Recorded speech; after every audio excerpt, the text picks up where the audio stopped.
surface so that you can walk on it. It's definitely a practical yet entertaining weapon.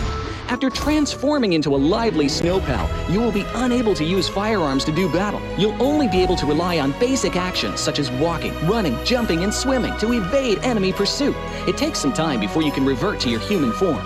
Let's build a snowman together. The snowboard will also bring you a whole new experience. Apart from helping you glide and move on various surfaces, it can also be used with the snowball blaster. Explore the many possibilities and use these two items to have all kinds of fun. We've also designed various interactive mechanics, such as searching for snow toddlers, lucky ice, and the snow blast zone. When you encounter a lucky snowman on the map, don't be in a rush to leave.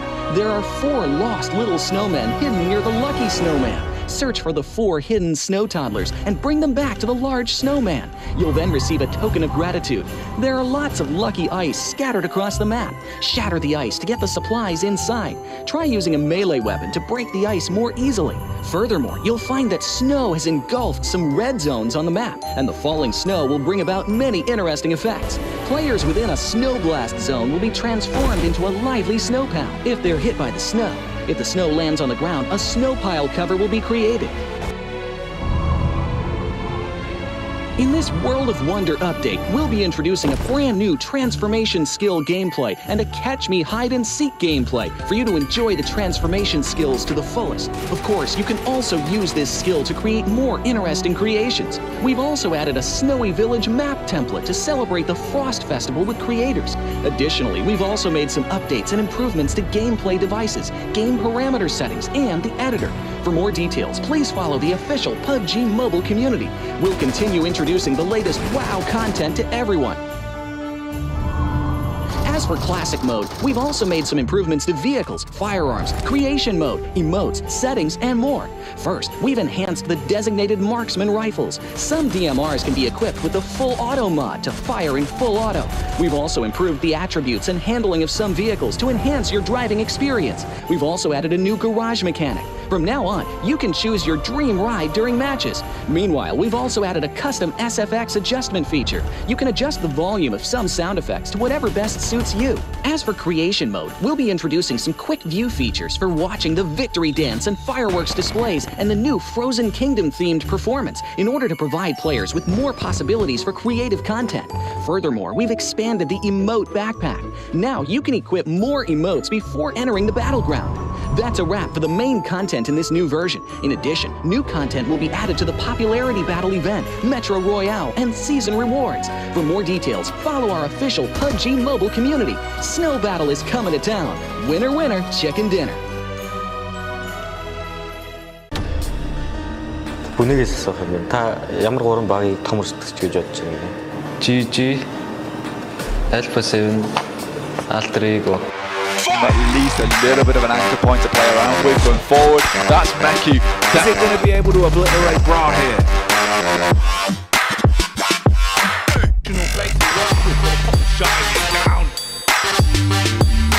Plays his teammate Bacon. Ego eating nades as well. It's always grenades.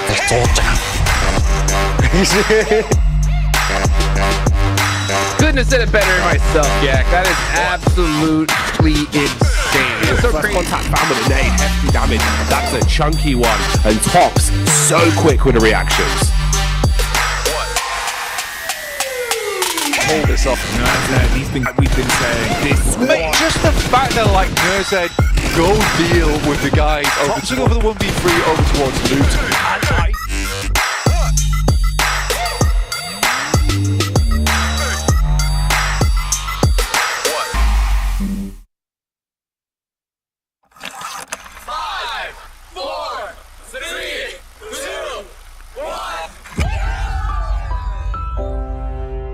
In the past 5 years, we have witnessed the birth of countless excellent teams and players in all 5 major regions. They are still remembered by us to this day. At the same time, we also remember our fans who loved us from the very beginning. On the occasion of this 5th anniversary, let's turn back the clock to the starting point of PUBG Mobile esports, the Southeast Asia region, where all the stories began. As the first world-class event, PUBG Mobile Star Challenge gathered professional players from all over the world. With continuous development, The 2019 PUBG Mobile Club Open Global Finals is undoubtedly the most exciting event. 2019 Fall Split Global Finals, ladies and gentlemen, give yourself a round of applause! Among the countless rising stars, one shined particularly bright. Bigatron Red Aliens, a team from Indonesia, Bigatron Red Aliens! just got first place in the PMCO Southeast Asia Fall Championship, earning the chance to compete in the PMCO Global Finals in Malaysia. In the subsequent prelim stage, intense competition kicked off immediately. And finally, they advanced to the Grand Finals in second place. BTR demonstrated impeccable strength in the competition. By the end, BTR was leading the lobby by a significant 106 points, bringing the first ever championship title to the SEA region.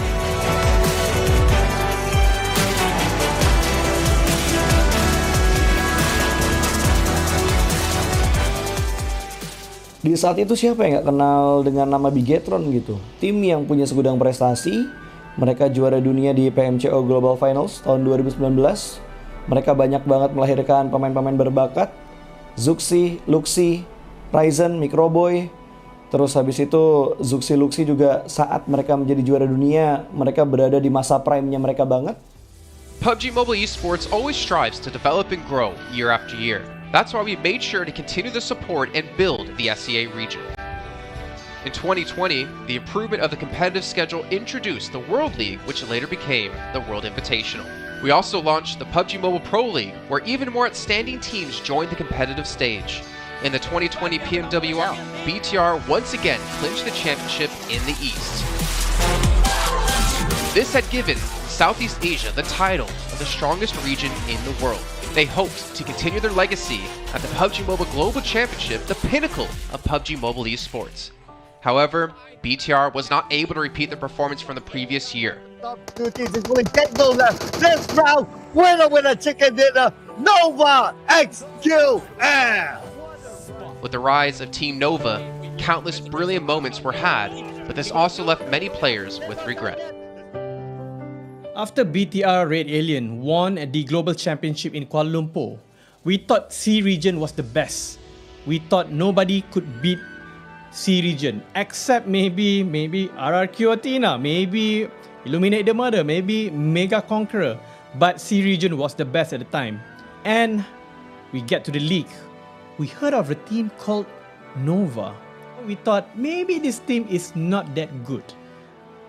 On the contrary, they owned all the teams. They were very good. Let's move forward to the year 2021. With continuous efforts, more teams and players joined the Pro League. For example, Xavier, who placed third in the 2020 PMWI East League, also secured second place in the PMGC East League. FaZe Clan also made their debut on the world stage. Có thể nói 2021 là năm thành công nhất của Dingo Xavier trên đấu trường quốc tế, khẳng định vị thế và tên tuổi của Việt Nam vô cùng mạnh mẽ. Còn với FaZe Clan, đây là năm đầu tiên họ đặt chân đến với giải đấu cao cấp nhất của PUBG Mobile, nhưng lại khiến tất cả những đối thủ khác đều phải dè chừng và e ngại. Undoubtedly, the year 2022 has brought the greatest changes to the SEA region. Vampire Esports emerged, dominating 2022 PMWI, winning both the main and after-party tournaments, while also setting records for most chicken dinners, most eliminations, and more. They were not only facing competitors from the SEA region, but from all over the world. Everyone was talking about VPE and wondering if they can maintain their performance at the Global Championship or if it was just a stroke of good luck. On the last day of the 2022 PMGC Grand Finals, VPE won 3 chicken dinners alone, moving from the bottom of the table to 6th place, achieving the best result for the SEA region. They pulled off another miracle, but sadly, it was not enough to win it all. In 2023, VPE continued their impressive performance. They once again won everything at the 2023 PMWI. 2023 PUBG Mobile World Invitational Champions, Vampire Esports!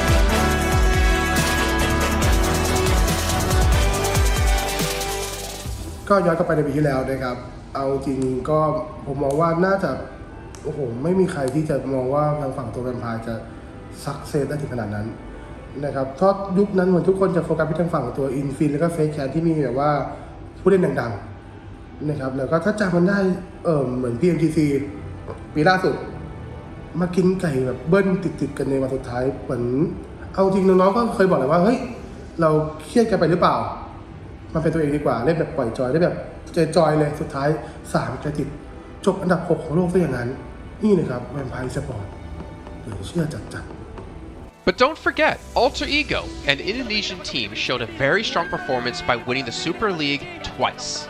The SCA Super League was an upgrade to the previous championship, which by many is considered to be the most competitive league in PUBG Mobile.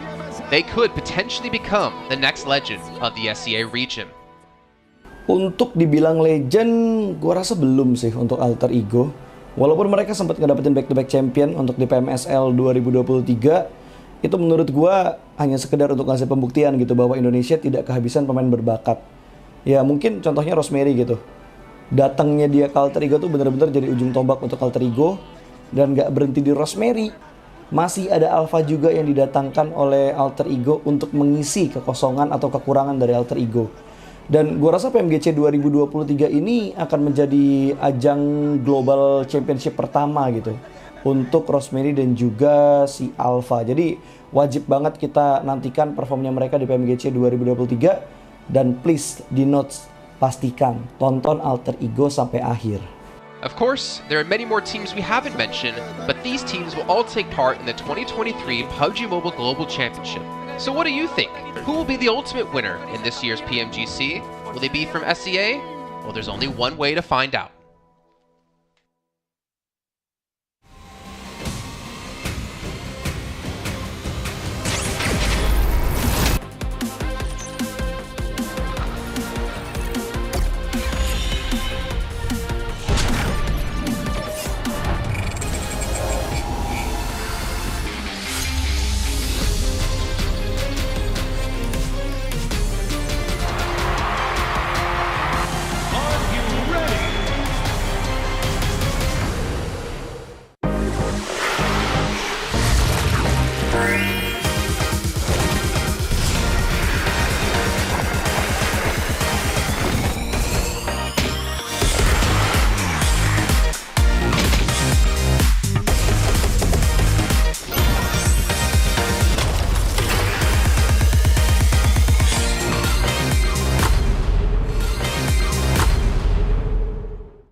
At the beginning of 2020 PMGC, PUBG Mobile fans from all over the world were looking forward to the clash between Nova and BTR. However, multiple teams from the South Asia region showed incredible strength and had shot up the leaderboards in the season.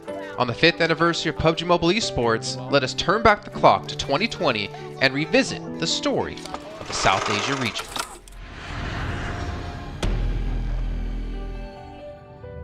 The 2020 PMCO Fall Split Wildcard may have gone under the radar for many fans, but it showcased the power of one specific team. Zeus Esports successfully took first place, securing a spot in the 2020 PMGC. However, many thought they would just be a flash in the pan, but with the opening of the 2020 PMGC, Zeus became the focus of attention.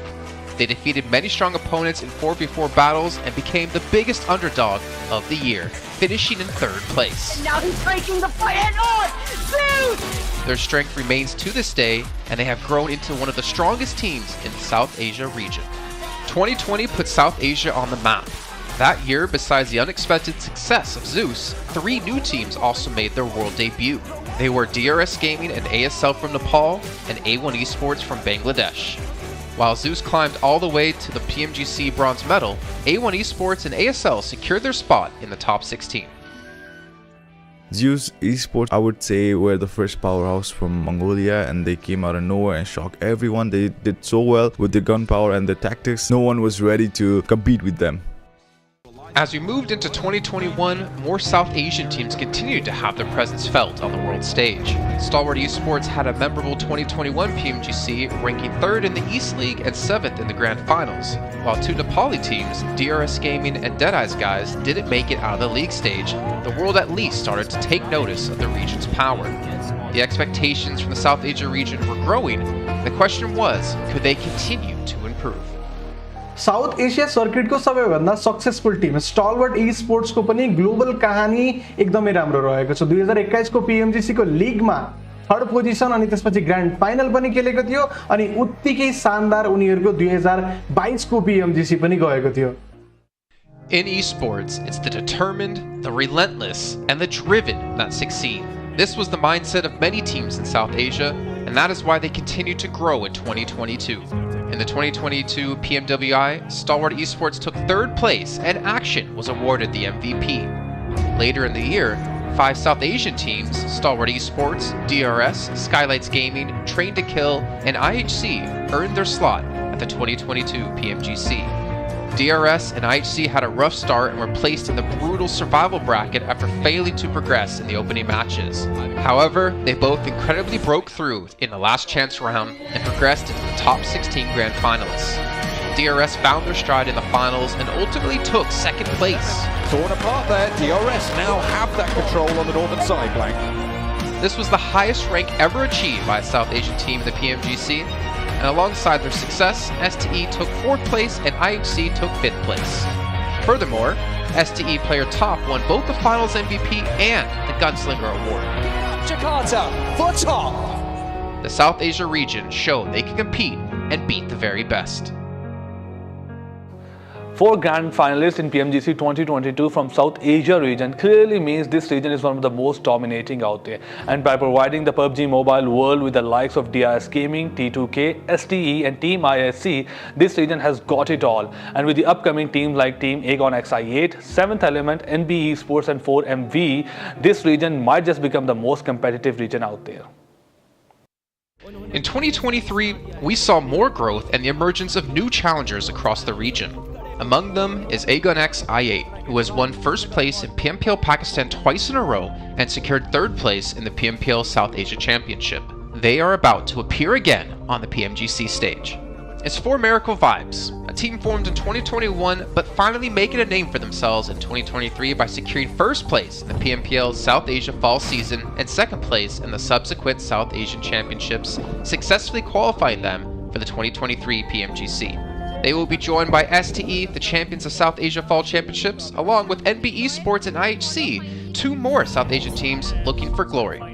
Furthermore, for their continued outstanding performance in global events, DRS Gaming earned a special invite and became the 5th South Asian team to qualify at the 2023 PMGC. This will be the 4th consecutive year for DRS Gaming to play at PMGC. The South Asia region has already achieved 2nd place last year at PMGC. Can they break through again this year and claim the ultimate title? New challengers.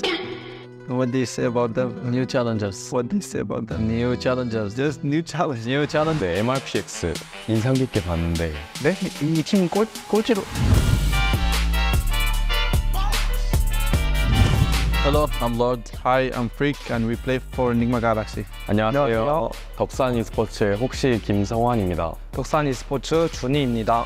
Merhaba, ben Nextrea'dan Dokunma. Ben de Nextrea'dan Frozen. Today we do power ranking for group red teams. hadi geçelim. 잘 해보겠습니다. 일단 첫 번째로 소개할 팀은 농심 레드포스입니다. 이 팀 같은 경우는 이제 한국에서 잘하는 팀이기 때문에 네, 이렇게 넣겠습니다. And then we have NB Esports. Yeah, they're from Mongolia. They have really talented young players. I would say dark horses. Mongolian teams are really good anyway, so. We have Red Force. I think they're a new team. Yeah, they're kind of newcomers. We haven't really met them before. New challengers? Yeah, new challengers. Aynen, ben de ilk defa görüyorum, o yüzden bunları New challengers. Yep. 7E. I've never seen them. I also didn't see those new challengers. Challengers. Ben de ilk defa görüyorum. Bunu da el altı yapıştır. Nova Hyper. Nova Hyper is the first time I think new challengers. Yep. Next we have more. New challengers. What do you say about them? New challengers. What do you say about them? New challengers. Just new challenge. New challenge. We haven't met them a lot, so I have nothing to say. I'm not gonna pass it to you again, because it's all next to me. I should just put it. Yeah. 세 번째 팀은 이제 MB e스포츠인데 이 팀은 제가 잘 몰라가지고 네, 이 팀 저도 잘 몰라요. 그러니까 여기다 놓을게요. 그다음에 NH 팀인데 전 잘 몰라가지고 아, 잘 모르는구나. 저도 이 팀은 잘 모르기 때문에 코세 야무지게 하도록 하겠습니다. There is STE. We played against them 68, yes. a lot or only one? Not a lot, no. I think once or twice. 2021. Yep, one. Yeah. They're pretty good. They're top guns. I would put them at top. Yeah, top guns. Yeah. ST. Bence bunlar direkt top tier yani. Her PMGC'de vardı neredeyse. 중국 ST 이제 무조건 첫 번째. 1등 팀. Okay, we have next Trianek. Our all the competitors. That are our rivals. We've been top guns for sure. Yeah, they deserve top guns. yapıştır. 이제 이 팀은 제가 제일 좋아하는 팀. 오. 맞나? 맞는 것 같습니다. 내 좋아하는 팀이라서 맞으면. Nick Galaxy her sezonda varlar ya. Nick Galaxy okey bir takım. 이 팀은 이제 그래도 해온 경력이 있기 때문에 이제 탑 건스에 Nick Galaxy. Nick Galaxy? Yeah. 아, 저희 팀이네요. 와, 당연히 이제 붙여야죠. 에이? 오케이. Duxon Esports. Duxon is pretty good too. They are They're really good. I like the way they play also. They have Juni from DWG. They all have PMGC, so I would say top guns. Oh yeah, let's go with top guns. They deserve it. 네, MRPX 인상 깊게 봤는데. 네? 이 팀 꼴찌로. 아니 이번엔 리그에서 두 번째 붙여야죠. 에이? Okay. Let's check.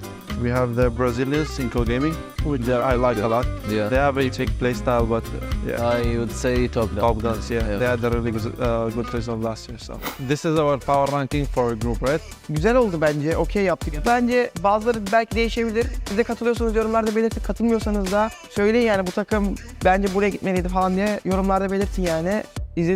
Yani bizi 우리 이렇게 정리해놨고 이제 PMGC에서 이제 좋은 경기 하자. İzlediğiniz için teşekkürler. I hope you guys enjoy it and see you in PMGC. Bye. Bye bye. Bye bye. Bye bye. Güle güle.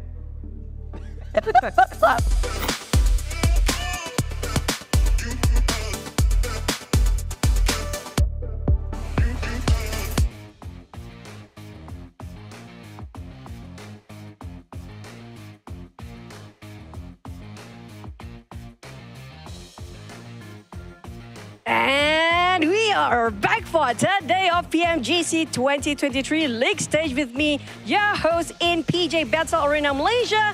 I'm Chichu, and on stage with me, we have one of the best teams out there, dominating definitely, Enigma Galaxy, Lord. So how are you feeling, Lord? I'm feeling good. Yeah, I can see that you're feeling okay, I guess. Okay, we're gonna start the question straight away. All right. The past 2 days, right? You guys have been showcasing such consistency. We can see that how you read out the circle almost every single game. You got yourself at the top 5. Now, it feels like you found yourself the perfect formula. Can you spill the tea for us? Just a tiny bit, it's just a secret between us. Like, how did you work around the circle? When did you figure out the formula, especially yesterday? Well, basically, it's about all last year PMGC because we entered PMGC and it was the new old system. The new zone system. So we were not used to it. It was really hard for us to practice on it. We didn't have enough time to practice on it. So we spent the whole year since last PMGC until now. We spent the whole year on practicing on it, and we managed to perform really good. And we also used the advantage of us being a consistent team. So I guess every sort of formula of the pattern of circle, you kind of got the answers to it for now? Yep. Wow, there you go. I think that's Einstein for you guys. Maybe there are some secrets I don't want to say. Hey! Spicy. Okay, within a year you had such drastic change. You mentioned about you been practicing for an entire year for those circles, right? But your performance compared to last PMGC is so big. Like I remember you guys got last place in the last chance qualifier, right? And I want to know what's the main factor, the biggest factor that affect this entire year that make you achieve such results today? Well, in my opinion, the big factor is changing a player, which is Coops. We needed always a player like Coops. We always needed a player who push first, like who can do the job for the team.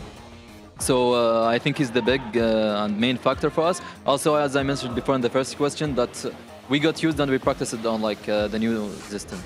You mentioned about somebody can do the job for Coops. What kind of job he's actually doing? Everything. Including what? Like he pushed first, he gives plan, he also helped me, he helped the support, he helped the IGL, he does a lot of things. Does he cook?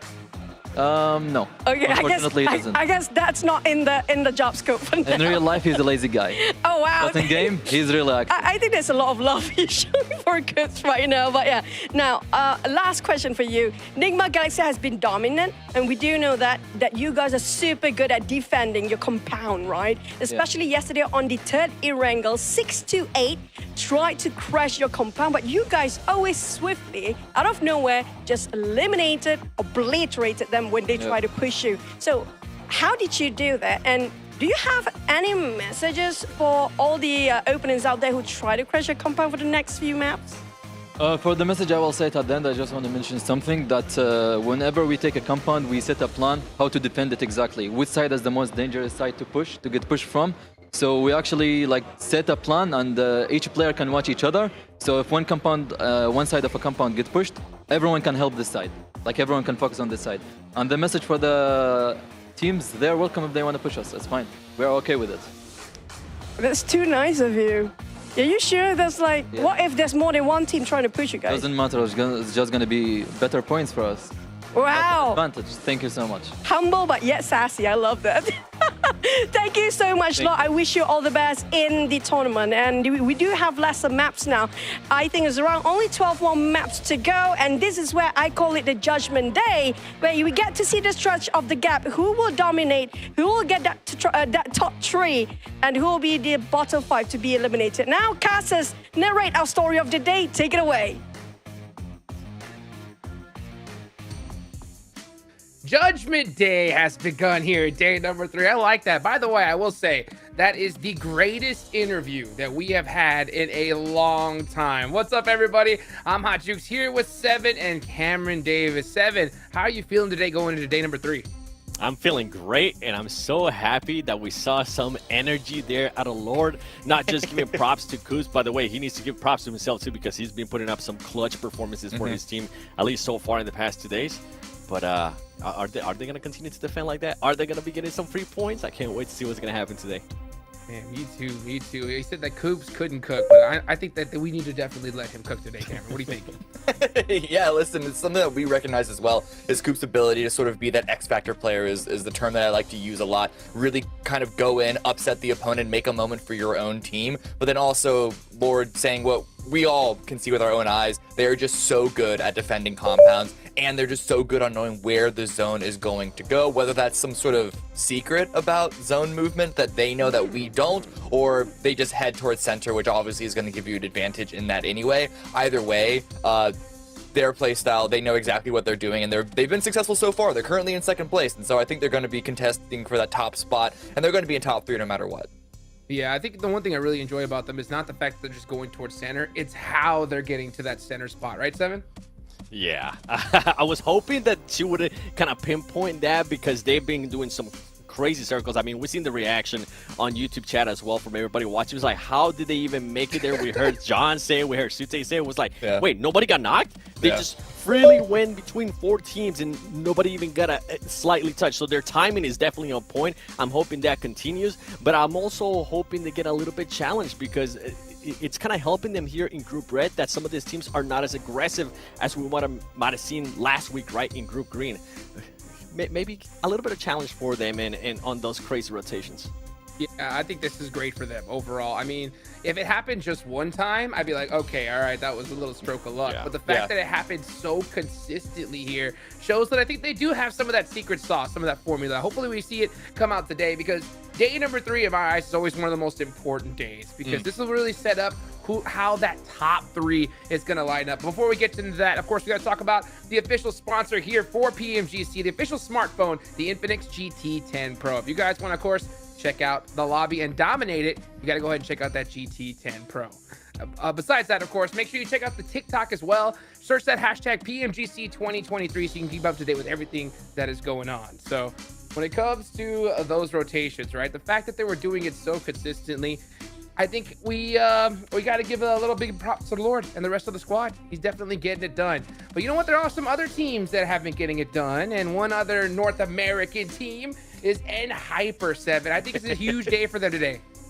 It is. The main thing is I feel like we got a little bit blinded with their chicken dinner yesterday, and also with how they were able to climb on that leaderboard. Yesterday, out of the 13 placement points, 10 came from that win that they got in Miramar. I want to continue to see a little bit more placement points out of this team. Their fragging power actually ended up going down yesterday, and I think the reason why we got blinded with that is because a lot of the teams that were ahead of them didn't really perform to the likes that we saw day one. I want to see a big step up here out of EnHyper, Cam.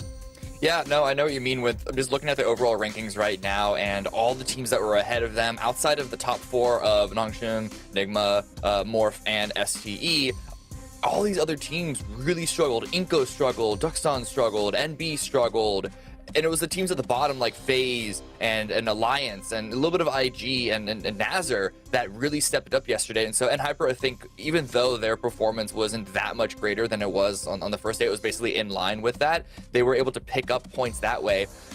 But if we see the overall leaderboard, we'll see that there is a big gap already forming between 4th and 5th place. So as Juke said, this is a very important day to see if that top 4 is going to get contested by anyone else, whether it's EnHyper, whether it's Alliance, whether Duxon can try and come back and have a day 1 performance again here and really challenge them, or if it is just going to be these top 4 teams that are the only ones really fighting for the top 3 going into tomorrow.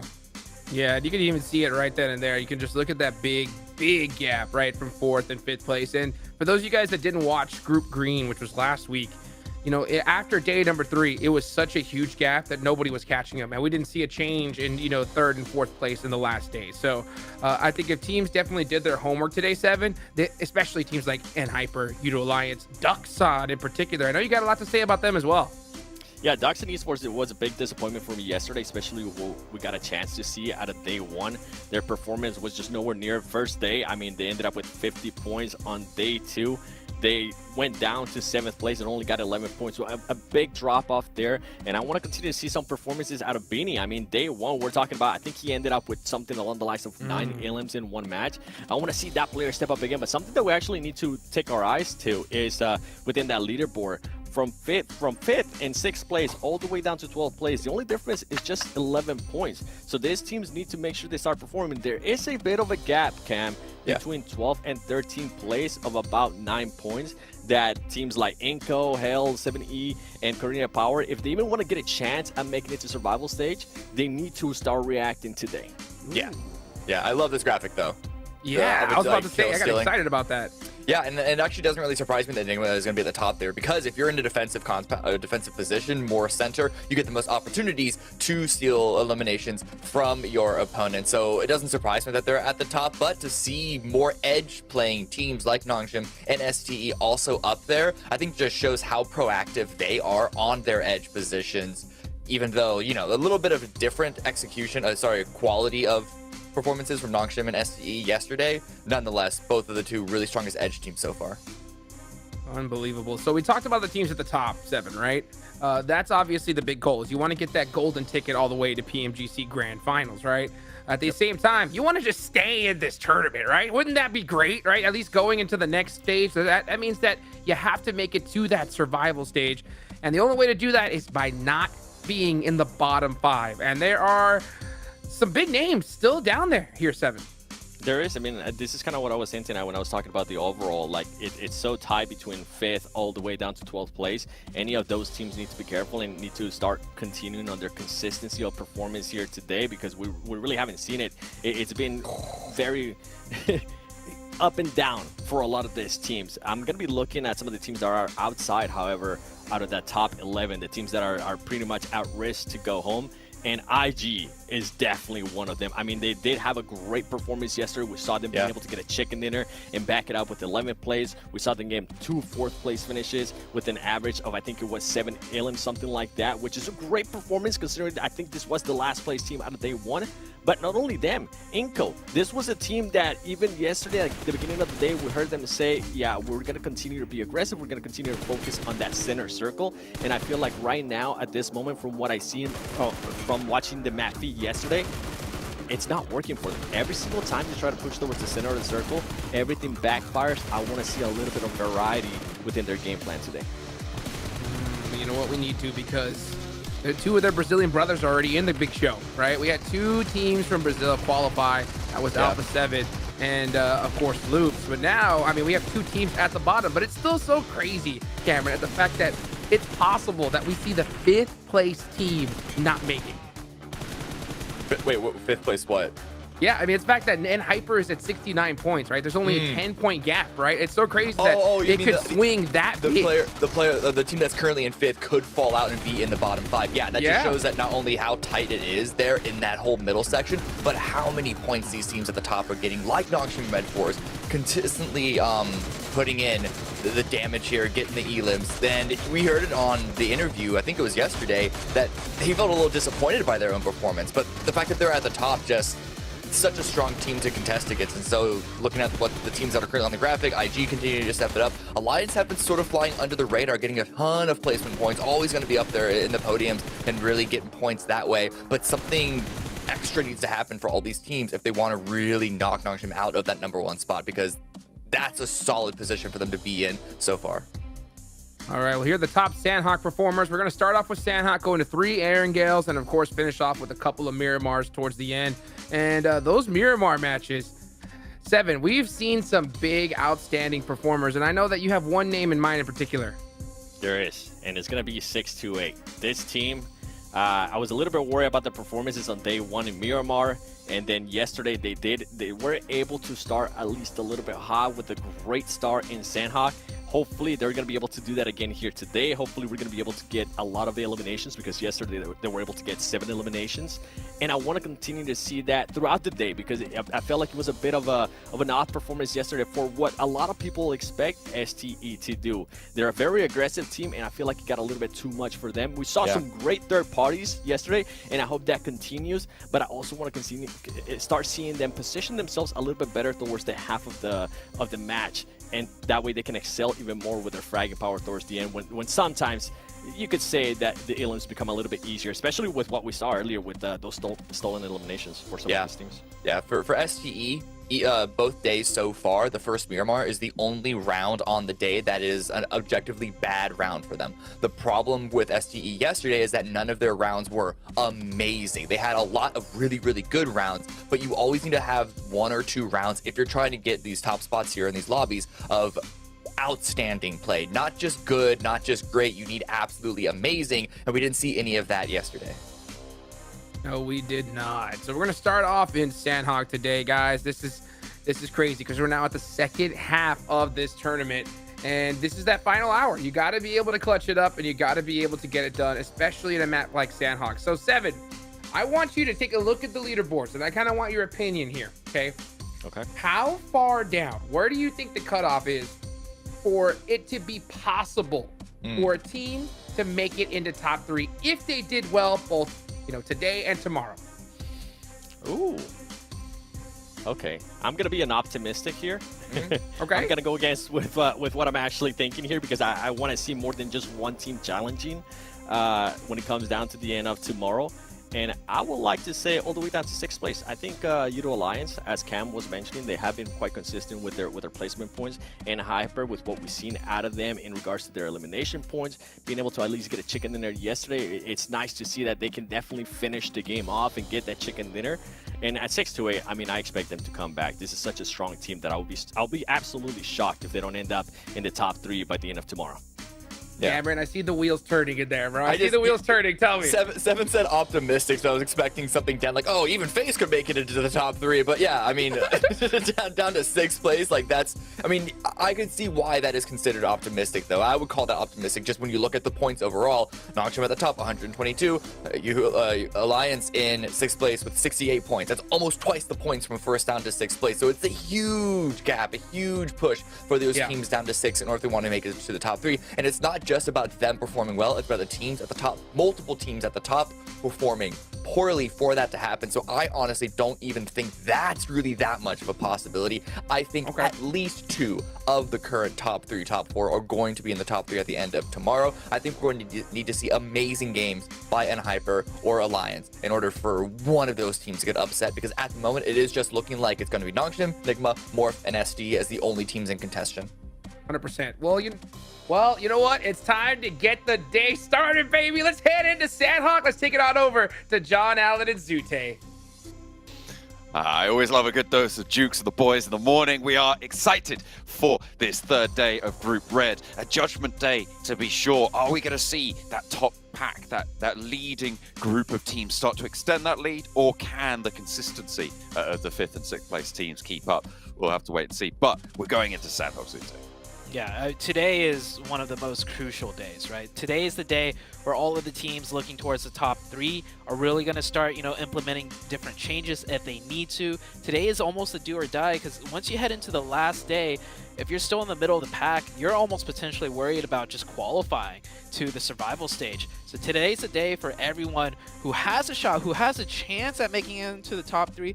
That's their main focus and goal and drive today. And so I was telling you earlier, I feel like today is going to be the day where we're going to see the most amount of changes in the lobby, the most amount of upsets potentially, and I can't wait to see what happens.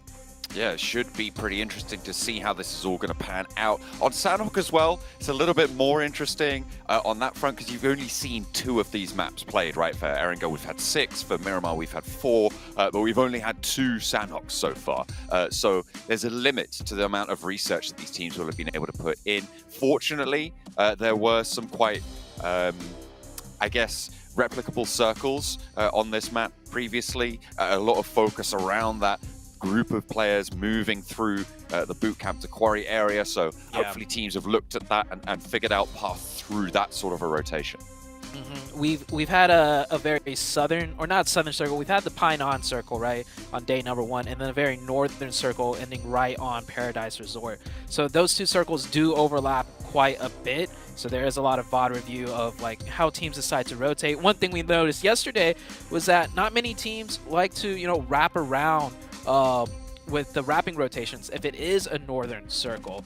We saw yesterday Enigma Galaxy did that from the far east, but from the northwest island, where I believe there was either Intense Game or Inko landed, they didn't wrap around on a rotation towards the north. They went towards into boot camp, so it left that rotation from the backside if you just wrap to the northwest island and then in a very free one. But then again, that's only going to come into play if we get a northern circle. And the chances of that, where the circle could, start out in Sandhawk, it's pretty slim. We'll just have to wait and see. Plane path going to be cutting a little bit further south, so maybe a longer romp to get up to the northern edge, but should be just about fine.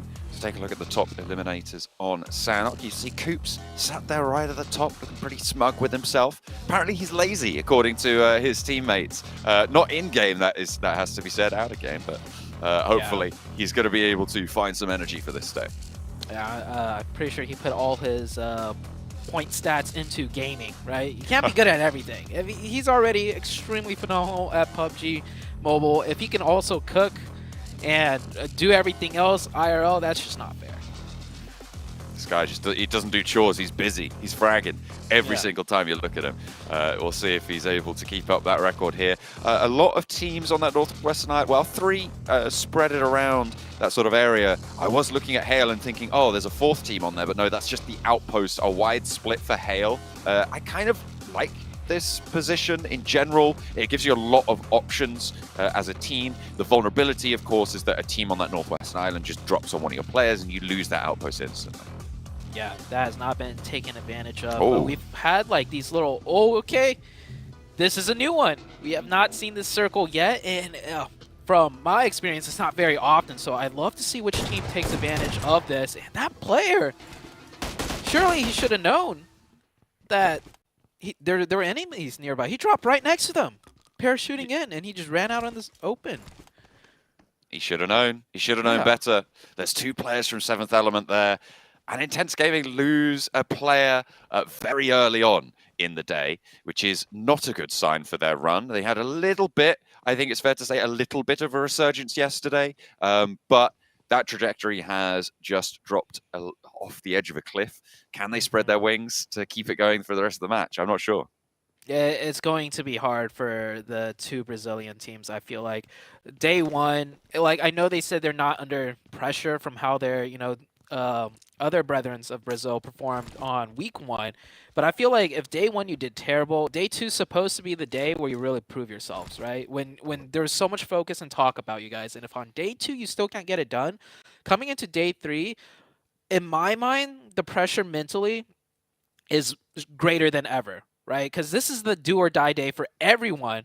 And you've already essentially failed in a day where teams are really thinking like, okay, we'll give you some slack day 1, but no excuses day 2. And they still couldn't really get much done after day 2. They'll need to keep their wits about them, but luckily they are on that northwestern island for Intense Game. Not the same story for Inco just yet. They're still over by Ruins. It looks like NB have taken a casualty. That's on the crossing. Some teams making that move early. Well, mostly NB, but you've also got Nongshim Red Force crunching in behind them. And it's going to be NB out almost immediately, splitting the points between Nongshim Red Force and STE, who are already over in Hut-10. Yeah, NB rotating in from Paradise Resort. And that was a very fast rotation by all means, but it just goes to show you got to time it like at the perfect moment when teams on this island might be focused on one another, right? Driving through, they're the first team to rotate, so everyone else still just is like taking their time. They're all still set up near the roadsides, looting, so they just really felt the brunt of the force of Nongshim and STE there. Here comes another rotation from Next Ruya, taking it through the southern bridge. We'll drive past some of 7th Element. Where are they going to try and end up to, though? 7th Element, very split up. I feel like whoever's up there, it looks like it was Divine. He's got some work cut out for him here as they do stop at the compound. It is open. And this is a great spot to just hunker down for the next couple of zones. This is an interesting rotation from Next Ruya. I mean, normally the team that they have been facing over in the European Championships, Gladiators, who take this position on circles like this, would have an outpost looking down towards this compound. So the fact that they've gone straight into this position, I find that to be quite interesting, but it's hopefully going to be valuable to them. They haven't been slowed down. 7th Element didn't camp over on the bridge. That actually allowed Inco in earlier. We didn't quite catch that one, but they did get across on that bridge. Alien will have seen that happen, but didn't interact with it whatsoever. But now Inco have managed to move to that northwestern side. And they might give a little bit more trouble to 7th Element. Sorry, to Intense Game. Intense Game. Down to 3. Inco with 4. Oh, that's a nice door pop right there. Spots both enemies. Trying to set a trap from... Oh, Squash needs to watch out. The other player just pushes right out and gets the knock. His team was not covering that door side, and he will go down. It's trades back and forth here. The 2 Brazilian brethren just really duking it out here. Intense Game still with 3. Great knock from the nade. Adrian on to Becker. And I feel like Inco, yeah, just down to Nenebeche. I said Inco might give trouble to Intense Game, but it's the other way around. I guess they just didn't quite figure it out what was going on there. And that is a really, really unfortunate on this northwestern side. taking out the countrymen. In the meantime, I'm not entirely sure how Nongshim Red Force managed to find themselves on this western side, but they have managed to get through there. Next, Ruya trying to hold off now against NASA as the push up the hill towards the compound starts off a little bit riskily. Nade in through the window. Dokuma just calmly stays by the windowsill, sees it go straight on past, and a lot of damage pouring back over towards NASA. But Frozen has already fallen for next Ruya, which leaves them on 3. Yeah, NASA really feeling a lot of third parties, I think, from distance, too.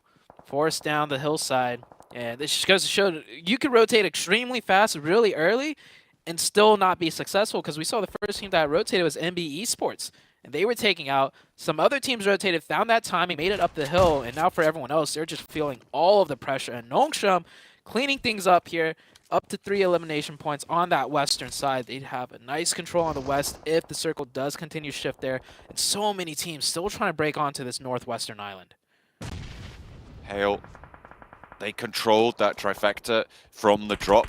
They did regroup, of course, to this northern side, but they're under pressure as Duxan have managed to get across the river. This shouldn't have been allowed to happen with the number of teams all looking to get through, but they have managed to make landfall on that northern side. Is there going to be a third party coming through? Because Morph are moving up from the south side and Hyper as well. Yeah, just look at that mix of teams on the south side. Almost everybody tried to come in through the south. We did have NB try and come in from the north side. They were taken out, but other than NB, I don't think anyone else tried to take that northeastern bridge. Nongshim, yeah, somehow made it across, I guess. And that's a huge circle shift to this north. If it pulls away from the water to the 7th element, have full control of the mountaintop. They have got a decent set of outposts there. A really solid position on the north side. There's that hill off to the northeast as well that's, I think, at the moment under the control of 628. Off the top of this mountain. A really solid position, especially if there's not that much threat from the northeast. But here comes next Ruya, right onto Nongshim Red Force, who have tried to send back over towards the mountain, and it's going to go the way of Nongshim. They managed to keep all 4 of their players alive. Only Wings getting knocked. They're into the hunting tower there. The watchtower, and they will be able to go for this res as well.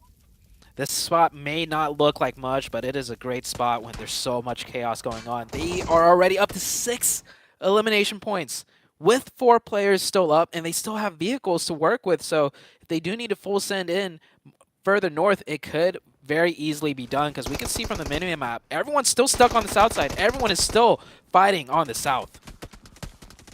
Still trying to make their way on in. They'll need to skirt the edges. Nasa trying to hold off against Duxan's duo, QX and Zipian, both trying to move on past, but it's not going to be that easy because you've got Nick McGalaxy playing as that backstop. All 4 of their players are alive. Freak on the bridge still, though, as Morph careen their way through. He's going to give that info over. There's a player up on high. That's immediately going to be handled. Morph take a risk taking that high ground angle, but with their backs to the blue, needing to find an opening. It was going to be hard every single time. Ralph down, though. Lord with a sliver of HP. Luckily, Coops has the off angle here. Rocky goes very, very low, and Freak from the bridge is still in action. They haven't managed to get across, and that's going to secure Ralph for the time being. In the interview, we saw they really have a good understanding of how to defend compounds, having the perfect split. Well, it's not just compounds here. This is wide open terrain, and they led Morph right into the perfect trap. So many angles immediately, firing from all sides onto Morph. Morph didn't stand a chance there.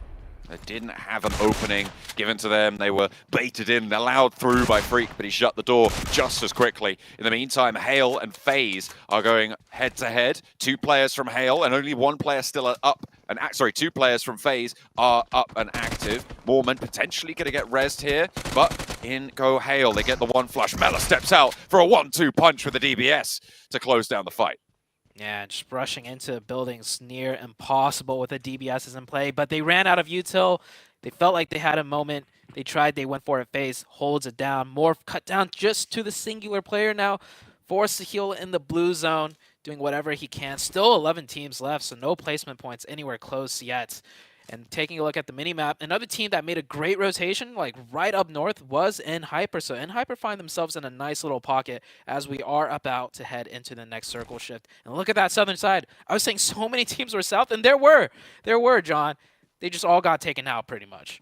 They have been dealt with. Seventh Element, pretty happy with their high ground position right now. No one's really challenged them for it. I mean, next Ruya were there, but they went down underneath to try to go to Nongshim Red Force. You've got to be kidding me.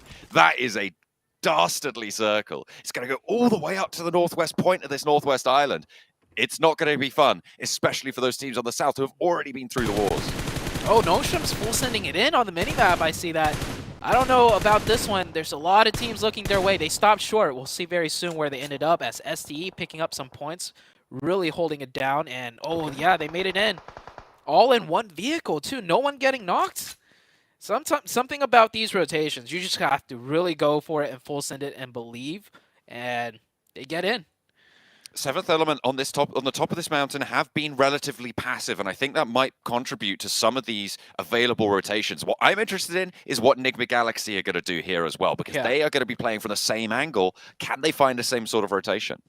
I think if they haven't just made it into center zone earlier, they're going to look for a slower play style, and they've seen all the action happening. I think they realized, with only 11 teams left, with so many teams fighting in the south, that they could work their way in on the edge and, just structure their fights. They don't need to full send here, and that's exactly what they're going to do. They have a lot of high ground here. They can see a lot of info, and really the only team in front of them on the ridge side is Intense Game, and Intense Game is only playing with 3 players right now. They lost that player very, very, very early on, remember, right on the drop to Seventh Element, who were able to pick up one of their players who, frankly, as you highlighted, should have known better than to be going wandering out in the wilds when they knew there were quite a few players around. But either way, they've managed to somehow, by hook or by crook, get into this strong spot. The circle, though, does give them that leeway. 628, I'm looking at them as well from Hatin. I like this position. I think they've got a great split going on right now on the northeast side of the island. Well, I say the northeast side. It's on the south side of the circle. That's just how dramatic it is. But I really like this position from 628. I don't think it's under much threat, and I think they have a lot of power to move through as well. Yeah, this is great for 628. They're into the late game with 4 players up. They will have a difficult task if it shifts hard to the west, because Hyper is going to have full focus on them, and no one else is really going to fight into Hyper because they'd have to get past Nongshim Red Force and Intense Game and 7th Element up on top of the hill. So Hyper is going to be able to full focus STE if it does come down to that. STE is such a great fighting team, though. There's a chance. But they also need to worry about Kanina Power. Kanina Power is swimming in the water on the north side, and they can pop right up at that ridge at any moment's notice, so they need to watch out for that. I think they're going to be aware of Kanina Power's presence. They were sharing Hatin before, and I'd imagine that 628 had their wits about them enough to know that they were there. But in comes Udo Alliance to try and challenge Hero, who will go down. That's the forward point for STE. Udo Alliance coming through late on that northern bridge. It will center over onto this compound. So if Udo Alliance can keep all their players alive, can keep themselves nice and sequestered safely in this area, they might be in with a great position here. And 628 have just waned somewhat now. Kanina Power with a little bit more of a chance as 628's attention is drawn forwards. Yeah, 628. I really disagree with that split that they were holding. They had a player here at this compound, and it's open. And even if this circle shifts away from Hatin, that compound that's having a huge fight right now would be dead center. So 628, a huge opportunity missed in my opinion. But let's see what 7th Element here can do. They've crashed in. They lost a player on rotation. They're down to 3. Udo Alliance here also with 3. Whoever wins this compound, it's going to be a huge position for them further into the late game. Are there going to be any third parties here as well? Because you've got a lot of teams out to that western side who are going to be looking over. That ridge line that is on the left-hand side of your screen right now is giving them so much cover, so much maneuverability. It's really, really important for them to be using that to their advantage. And they will be. A lot of damage getting thrown in just from the utility. 7th Element not going super aggressive here, but they've lost one of their players. GokuBot is down and flushed. T24OP maybe looking to heal. And the Molotovs to slow things down. Olio trying to crawl back, but it won't happen. Yeah, Divine's still holding back on the high ground on top of the mountain. Try and provide whatever sightlines he can, but at this point with the blue zone closed on, he's got to make a move soon. And I think they're just stalling for time, just in case Divine finds an angle. But soon enough, it will have to come to him coming down the mountaintop. It is a 3v2 situation, though, for 7th Element. Once the fight breaks out. And the circle slowly closing. I'm hoping Divine has a vehicle to use, because if he doesn't, he's not making that cross. I'm not sure what happened to Enigma Galaxy, but they are out. I imagine they went for a fast push and got cut through very, very quickly. They went against Intense Game. I think it was a head-on crash. Oh, okay, right on that northwestern point, and they sort of fell down there. Okay, I mean that kind of fits with the pattern we've been seeing from Enigma Galaxy. Finally, they are punished for it. Nongshim, Red Force, though, I like this position on the southwest side. Hopefully, they can move forwards. Not too many teams threatening behind them, and really, it's going to be Enhyper, their major threat in front of them, who should also be preoccupied a little bit with Intense Game. Oh, so he does not have a vehicle. He will get that zone on the tippy edge. Imagine a hardship down south where he's still in the next zone. That would be a blessing for 7th Element, but that is not the case. It pulls away from Ha10, and all I could think is 628 could have 4 players up right here at this compound, and it would be perfect, but it is not the case. 628, though, still have a way to carve in from the north side with the ridge. They do need to worry about FaZe on their backside towards the east. As for everyone else, they're pretty much in the zone, besides a few solos out of Morph and Duxon. I think if 628 had regrouped a little bit earlier, I liked the split that they were holding, but it just stayed there for too long. Too long, right? Yeah. That was the major issue for it. They got a lot of control. They didn't have too much threat. But then, you know, they allowed Udo Alliance to get across that bridge from Hatin, to sail straight on through and just take down their forward point player. Ooh, far from ideal. Line? He's looking through that gap. Almost had a potential knock right there. And I like the way 7th Element are playing here, like extremely patient, because you never know when Divine can potentially find an angle. If the other team, you know, gets a little antsy and goes for a push, he can finally chime in and help. Otherwise, there's no rush here. This is such an isolated 2v2 that you don't want to be the aggressors and make the first move and make a mistake, especially when you're out of util. Divine did get spotted and flushed away there, though, unfortunately, by Enhyper on the center side. 628, they're in the drink, and it will be Diego to try and take down the last player, Shing. 4-6-2-8 out in the blue. Sorry, not out in the blue, out in the water. Sunan on the land, still alive for 6-2-8 in the building, so can survive a little bit longer. FaZe behind them in Hartsin, though. That's going to make things a little bit tougher.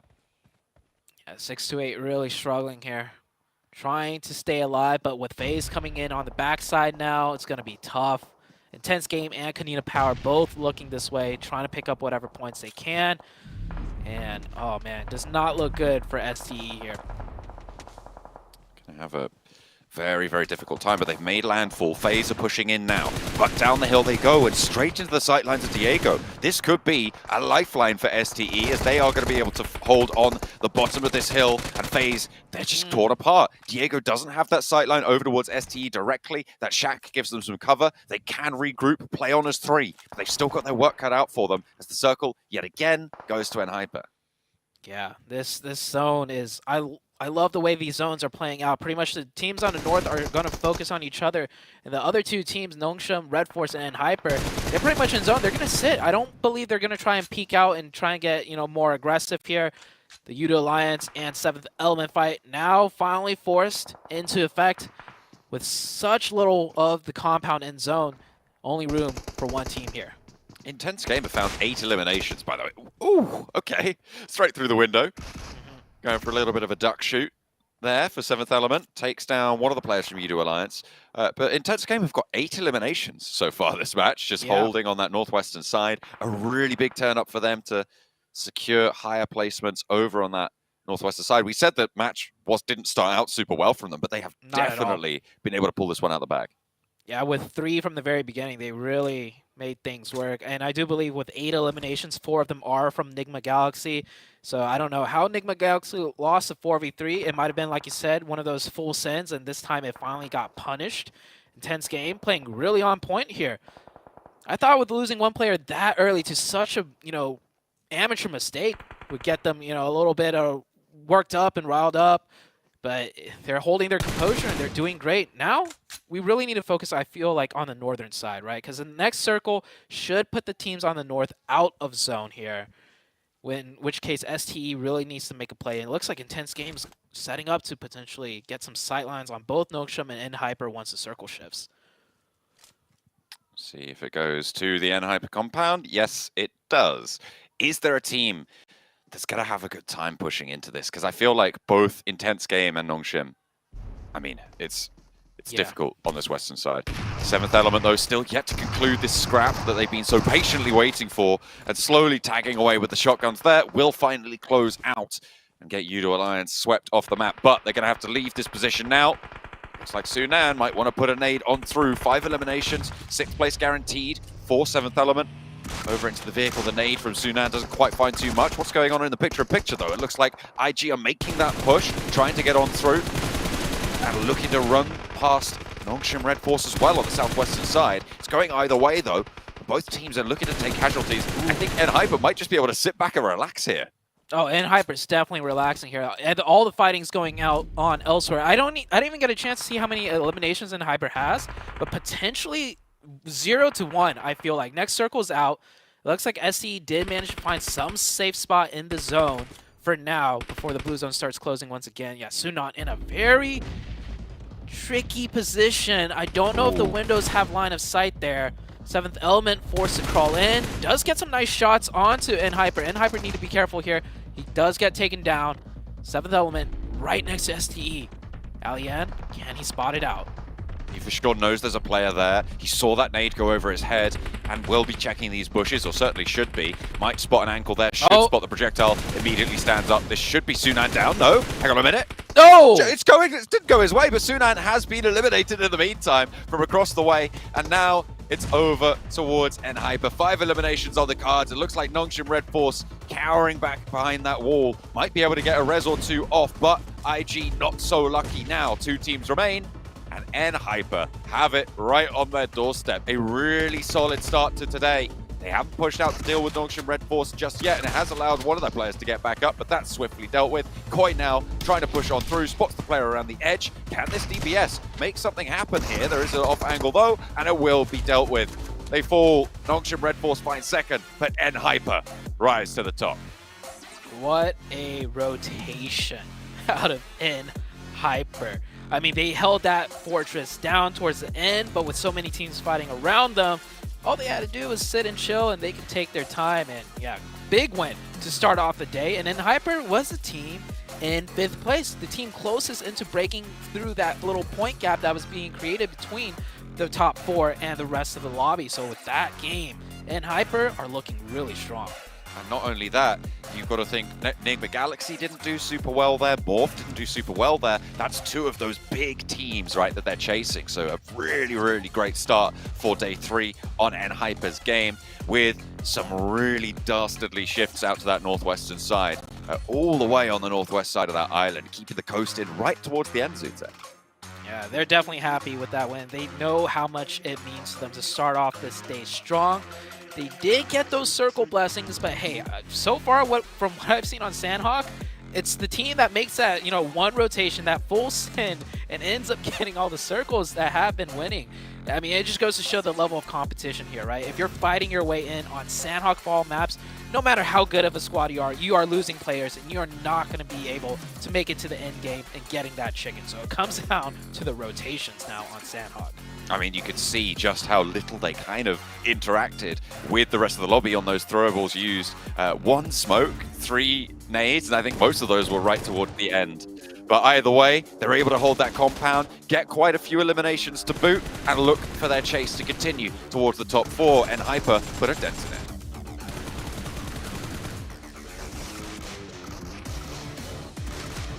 Enigma Galaxy Lord at the top of the show said that he had the formula, that he has been putting in the work for a whole year. Oh yeah, where was that in your formula, right? Psych! Goodness gracious, what a shift. That definitely mixed things up for a lot of squads regardless. Wow, I will say, I really loved their defense on Morph. The way that they held that bridge down was textbook. Probably one of the best bridge defenses I've seen in a long time here, Seven. They did, and I mean, let's talk about NHyper. Let's give him some props, because we're talking about the formula that Lore was talking about. We're talking about all the crazy rotations that Enigma Galaxy has been able to do. Well, guess what? NHyper just did that in this match. They rotated so late into the island northwest, and they were able to just finesse their way into that compound. Ultimately ended up getting Sunblessed, but at the end, we're able to showcase why I kind of have some hope in this team. And I got a response too, Cam.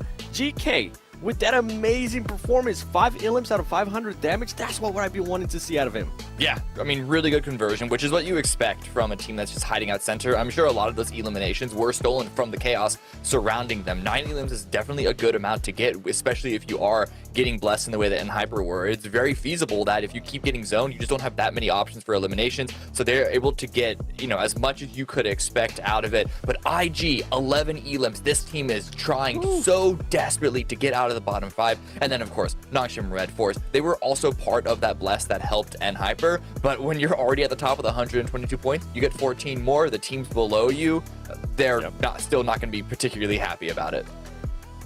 Those 9 eliminations at Chicken Dinner are massive, especially considering the fact that Morph didn't get any points at all. So that's the team that tried to catch her top 5. But what a jump from Intense Game. Wow. All the way tight. from 12th? It was tight. Yeah, they were in 12th place all the way up to 6th. Crazy. This is exactly what we were talking about with how tight that middle section was from like 6th all the way down to 13th place or 12th place at the time, I think. Just making that big old jump. Now, you know, there's still the boogeyman of the gaps at the top. It is still, even with that win, a pretty sizable gap between 4th and 5th, and then another reasonable gap between 5th and 6th. But if NHyper, this is what we were saying at the top of the show, if anyone is going to be challenging these top positions on the overall leaderboard, they need to start off with good games and continue to have them. So for the next 5 rounds, IG and NHyper, it is all up to them to really push it.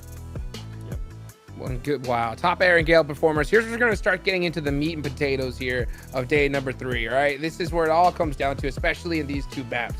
So, you know, 7, we saw, I think, the best case scenario for a team like NHyper that's trying to go ahead and get that golden ticket, right? Because I will say, I want to see them in the global finals. I don't think we are if they make it to the survival stage. It's going to be that tough, right? So when it comes to getting them into the top 3, I want to hear your hypothetical stance. What do you need to see from them for you to feel confident they're going to make it going into tomorrow? Consistency when it comes down to placement points. That was my main concern at the beginning of the show, and it's going to continue to be the main concern. And yeah, you got the chicken dinner. Can you follow it up throughout the day? Can you follow it up with good performances? Obviously, I'm not expecting another chicken dinner out of them. If they get it, I'm not going to be mad. I'm going to be super happy. I mean, I am an NA fanboy after all. But that's what I want to see, consistency out of them. And I want to take a second because we got to give some props there to Nongshim Red Force. Yeah, they did end up getting blessed by the circle, but the way that this team was able to play that Sandhawk, it was so freaking beautiful, man, because they saw that 6-2-8 completely blocked out that north bridge, and they decided to rotate south, work their way under Hatin, and then pretty much worked themselves around all the way to the west side of that island, took a fight with Nexruya, won that fight, and ultimately they were able to manage their pace of the game. They were able to end up getting blessed on as well and end up putting up good numbers, and that's why I honestly don't see anybody, even Nigma Galaxy, being able to challenge Nongshim Red Force for first place. I feel like Nongshim Red Force is going to stay at that first place with the way that they've been able to perform. They definitely have a heck of a cushion in order to do so. That's for sure. I mean, it's even bigger than 3rd all the way down to 5th. So as long as they have just consistent points on the board, yeah, it's going to be definitely hard to catch that first place. You know, now, I want to talk a little bit about those bottom teams as well before we get into this. You know, it's so crazy how tight that gap is, Cameron, and to see a jump like that from Intense Game. So I think it's still possible from a lot of these teams to still do that. They just really need that one big game, right? The problem is, and we're going to be talking about gaps here in points because that's pretty much the big indicator of sort of the challenge ahead of any of these teams. IG made it up to 6th place with 74 points. Down to 12th place is a 14-point gap for 60 points. So that's a lot of teams within a small section, but then it's another immediate 11-point gap from 12th to 13th place where Inko is currently sitting. So for 4 of the bottom 5 teams, they're not necessarily within that tight middle section. Yeah, makes sense. Well, if they want to get out of it, they're going to have to do it right here and right now. Let's go ahead and get into Eric Gill, guys. Let's take it on over to John Allen and Zoo.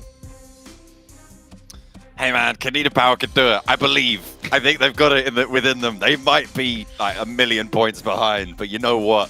They're my boys from Europe. We're going to be hoping to see them turn up. Although, to be honest, I will temper my expectations for that because I don't think that's very likely. A really interesting discussion about the chase conditions for a lot of teams in that sort of middle pack. But it just seems so difficult to keep up with these teams. Even when Enigma Galaxy and Morph both have bad games, there's still just this massive gap. Yeah, and it's just, I feel like it's the problem of there being a big gap between the top 4 and the rest of the lobby, because we keep saying top 4 a lot, but at the end of the day, it's the top 3 that get that golden ticket. So there's like a gatekeeper in that 4th place spot too, where like if you're gonna get close into that, you know, point range of making it into top 3, that 4th place team is gonna be looking to stop you and have their own slot into the top 3. If they make top 3, then that 3rd place team falls into the top 4. So this is getting really difficult for a lot of the teams, and at the end of the day, it just comes down to you need to get the points, either get the chicken dinner or get the elimination points, and it's not going to get any easier from here on out. Definitely not. As we are past the halfway mark as well, we are careering ourselves towards the end of this tournament, or this phase of the tournament, towards the end of Group Red, faster than I'm sure a lot of these teams would like, and maybe not fast enough for teams at the top as well. They want to close this one down here and now. But Nogsham Red Force have looked to extend a decent little lead for themselves in first place as well. I feel like they are a team that is definitely, it's their tournament to lose at this point. I don't think they're going to be, well, they're definitely not going to want to drop out of top 3, but I will wrap back to what I said at the beginning of yesterday, where I didn't expect them to be able to stay in there, but they have absolutely proved their versatility, proved their ability to do more than just go for a crazy little send and find a lot of points for it, and they have absolutely borne fruit from the seeds they planted. Yeah, they make really good rotations. From what I can recall, the only game where they kind of full send and got lucky was the very first game of the week, right, on Sandhawk, where they rotated into Painan. But since then, they've been making these really good rotations, getting into the late game with those rotations, losing the circle, but then making great maneuvers and timings to keep fighting their way in. And man, today is the best day to get the craziest types of circles. First, we get the Northwest Island, right, on Sandhawk, and this one is even better than a straight-up military base zone, I feel like, because this 50-50 is going to be quite tricky for a lot of teams. I think the majority of the land area in this circle is the military island, but it's very difficult to measure. I mean, it is pretty evenly split, you're right. So we'll see where teams opt to go for. Likely a lot of teams, I think, given the propensity of this lobby to send very early, I think it's likely that we're going to see, I reckon, about 5 or 6 teams go to this military island really, really quickly. Inco already making their way over there on the parachutes. They will be playing out in that area. Kanina Power kicking themselves right now because military base is normally their drop spot. Yeah, they decided to drop early, get looted early, but it's kind of... I'd definitely rather be on military base where Inco are right now. And my eyes are pretty much just glued on the mini-map. I'm trying to see which teams make that early fast rotation, the committal towards military base, which teams decide to, you know, set up on the bridges too. That's the big thing. We talk about bridge camping a lot, and something I noticed in these really high-level lobbies is that teams will forgo the bridge camp just to get a firm foothold into the late game. Because if you bridge camp, sure, you may have a great setup, but with so many of the teams in here being like really strong competitors, there's a decent chance you might lose a player or two going for those bridge camps. Sure, you can pick up some points, but losing players is definitely not the way to go. Certainly want to keep everyone alive as long as possible. And more often than not, when you go for those bridge camps, like you say, you might lose a player, sure, but you're also more often than not putting yourself on the edge of these next circles, and if you're not a super strong edge team, then it can come back to bite you. So not only are you sacrificing potentially players, but you're sacrificing point earning potential into the later game by being in a suboptimal position when it comes to the rotations of the map. It's also kind of predictable that there's going to be a team there, and everybody's getting for a team to leave a bridge camp when it comes from it. They're going to be approaching that bridge like it is already camped. And then another big problem is if you get knocked, third parties, right? A team nearby is going to instantly pounce on that opportunity to take out both squads and cross the bridge. So it's going to be a very, you know, tricky decision to make, bridge camp or not. And we see here, like Duxon, they just rotated right across, no bridge camping. Same with Nongsham and Inco. It looks like they're bridge camping, but they just got here and they're starting their loot. I mean, yeah, it looks fairly barren right now. Becker with the UMP. He's got a pump action shotgun on his back as well. There really isn't that much, but Nenebeche is on the warpath here. Tizzy only has a shotgun. He needs to manipulate this fight to get closer range, and I think Nenebeche's read into that. He doesn't have a helmet though, so wants to be careful, but that's not going to help if you get careened down the hill. What a UAS crash there coming through from Nongshim Red Force. They take down Nenebeche, get this flush as well, and they're on the warpath for more. They're trying to send it all the way up to the building. They might just be able to get into cover here as XZY hops in through the window, takes a little bit of damage, but there just isn't the ammo in the chamber to be able to get these knocks in response. Wow, Sporta catches 1, 2. Now Inko down to 2. Nongshim Red Force showing different colors here. It looked like they would have just kept going and just let that one teammate fall down, right? But they're not leaving a single player behind. They instantly come right back down the mountain, take the fight to Inko. This team, Nongshim Red Force, really has every facet of comp down right now. Sporta gets caught, but that should be it. Inko with 2, that's a difficult push to make. I don't think they can manage to do it, and with that quick revive, Nongshim Red Force will be back up to 3 once again. 7th element across the bridge on the mainland right now. The east side should be hearing these gunshots just across the way, and they should be aware that there is likely a scrap going on the other side. They're not opting to go for a third party, and Novo is yet to be looted as well, remember. So whoever comes out on top of this engagement is going to have that opportunity. Over on the western side, and Hyper now already across as well. That is the 4th team to make their way to the military island during stage 1. Next Ruya on the path to maybe be the 6th. Yeah, team's really going fast here with the opportune moment. One thing that's really sticking out to me, though, is Nigma Galaxy. They have not moved from Pachinki whatsoever, and Pachinki's a decent spot to make that fast decision, the fast rotation onto military base. You'll have 2 teams in front of you, right? The team at farm and the team that did the split drop, which is Duxon, right on the bridge. So that's not too many teams you have to go by. So Nigma Galaxy, they must know something we don't, or they have a really good plan of if it does go to military base, when they're going to cross and how they're going to cross. FaZe past Everest now, down through the Gatka fields, trying to get a lot further south as well. Finding some airtime there. And just going to hop on down this western side, close to Intense Game and potentially close to STE, who are looking to make their moves now, it seems. Next, Ruya diverted away from the bridge, and they're going to send along the coastline right now, so they're not actually going to go for this crossing just yet. Instead, they're going to hold towards the south coast. Many teams still on the northern side of military base. It is that 50-50. Teams are scared to commit to military base with the potential of bridge camping added on top of that and then losing the zone. It could still very easily go north. We've seen these circles do that time and time again. Problem is, I feel like that second circle might not even answer everyone's question. There's a decent chance that it just goes right into the middle and keeps that limbo in play. We're getting a bridge finish. Let's go. See if it lands right on top of one of these bridges, either side. Intense Game trying to move past STE at the moment, seemingly going quite well, although a little bit of damage sent out towards Cielo, and they will slow down just a little bit, get some healing done. 33Z isolated from the rest of the STE roster and immediately realizes cannot take this fight, repositions, gets away. They just want to keep that pressure on, but they don't want to lose a player like they did before. Remember on Sanhok in over towards Hatin, they lost Hero on that forward position by just staying split for too long in a suboptimal position.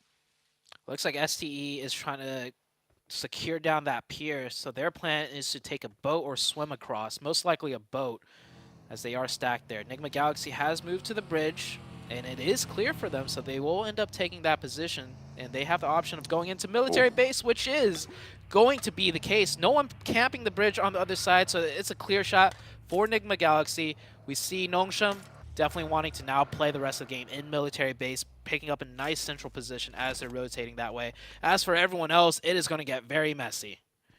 This is difficult. Oftentimes when you have this military base sort of finish, when you have the Sosnovka Island finish, a little bit of the mainland is left in, and 1 or 2 teams might just wait and try and swim a little bit later or something, but that's not going to be the case here. You have to get across. Nowhere on the mainland is safe. It's going to be a mad dash, and 4 teams over on that western bridge, about 5 on the eastern bridge as well, everybody's going to be looking for something, but it looks like 7th Element are going to be first to get across that east bridge. Or are they just going to hold out everyone else there? We spoke about the possible benefits and downsides of going for that. Yeah, 7th Element down in 15th place. They might decide to just, pick up whatever points they can and see what happens. It is a huge risk versus reward, and that's what they need to do if they're aiming for the top 3 spots, though. If they're aiming to just, make it past, then they might just play it standard and rotate in. And there's a decent chance, I feel like everybody's going to just take that bridge, and they'll see enemies driving next to each other, but they're just going to keep going, because anyone stopping and taking a fight here is certain death for the first 2 teams, maybe even the first 3 teams to take the fight, because there's another team coming in on your backside, backfilling in, third partying, and exactly this case and scenario right here. GokuBot for 7th Element has stayed on the mainland. The rest of the team have gone south of the river, out of the gap of water there. Over the bridge they've went, but GokuBot still just biding his time, maybe looking to pick up a couple of those points and add to their tally. NB, though, the major benefactor of this scrap. I think this is really heads up from you to Alliance. I mean, obviously it's suboptimal to lose 2 of your players, but the fact that they just go instantly, right, we've lost 2 players, let's cut our losses, let's get out of there as fast as possible. We know there's going to be a lot of pressure from other teams, and Hale will be the first to strike.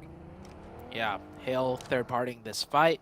That is the last team on this northeastern side. Meanwhile, on the northwest, on the minimap, Kanina Power, Intense Game, and FaZe have to cross. Enigma Galaxy has set up the bridge camp on the other side. Real tough going to try and get through on both of these bridges. Teams already through are laughing now. They're going to be pretty happy with it. STE took those boats from Ferry Pier. They got on nice and early. They've diverted their presence from that western bridge, but the east bridge still fraught with danger. At stage 2, you can stay out in the blue and scrap for a little while, but it just makes things that little bit harder, and you know you've got a long dash ahead of you. Yeah, it's like a losing battle. Even if you win the fight, you're taking so much damage, and then you got more teams to fight on the way in. Biggest thing is you have no info to work with when you're this far away from the zone. See where the circle shifts. It goes hard to the east, and 7th Element could take that giant hilltop. Alien is already up there. Nongshim Red Force close to the new center. They might be able to make another central rotation. We see N Hyper close by. More on the southeast of that zone. A great spot. 7th Element picking up the much needed Elim points that we were talking about. They get 1. Can they get more here? The fact that they have that outpost in Alien is their saving grace here. The detriments of taking a bridge camp are kind of assuaged by having that player, having that foothold. The question is, can Alien hold it off? Because Morph are going to look to potentially mount up there if they don't think there's a team in that position. So maybe Alien's just going to scare them off, try and go for that another way.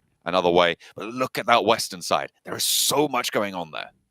Man, I see Kanina Power potentially rotating east to try that bridge, while Hale just came from the eastern bridge to try out the western bridge. So it is not looking good for the teams in blue. And yep, they run right into each other. So that just goes to show military base, man. Definitely a difficult spot to get to. But who could get these Elim points? Blue Zone is taking, looks like Kanina Power is taking the brunt of the damage. Oh man, it's so sad that they didn't go for their regular drop spot. Meanwhile, over on the bridge, you can see in the picture-in-picture, Enigma Galaxy looking to hold strong against Intense Game, and it's looking to start off quite well. Can they keep it going? Because Freak's just been knocked in the meantime as Kanina Power are whittled down to 1, only Becca on that coastline. Enigma Galaxy still on the crossfire, a little bit too far forwards, but does have cover there. The trade's going the way of Enigma Galaxy again. And they're finding knock after knock here against Intense Game. So a good start to this scrap. Trades back and forth. 7th Element holding strong right now.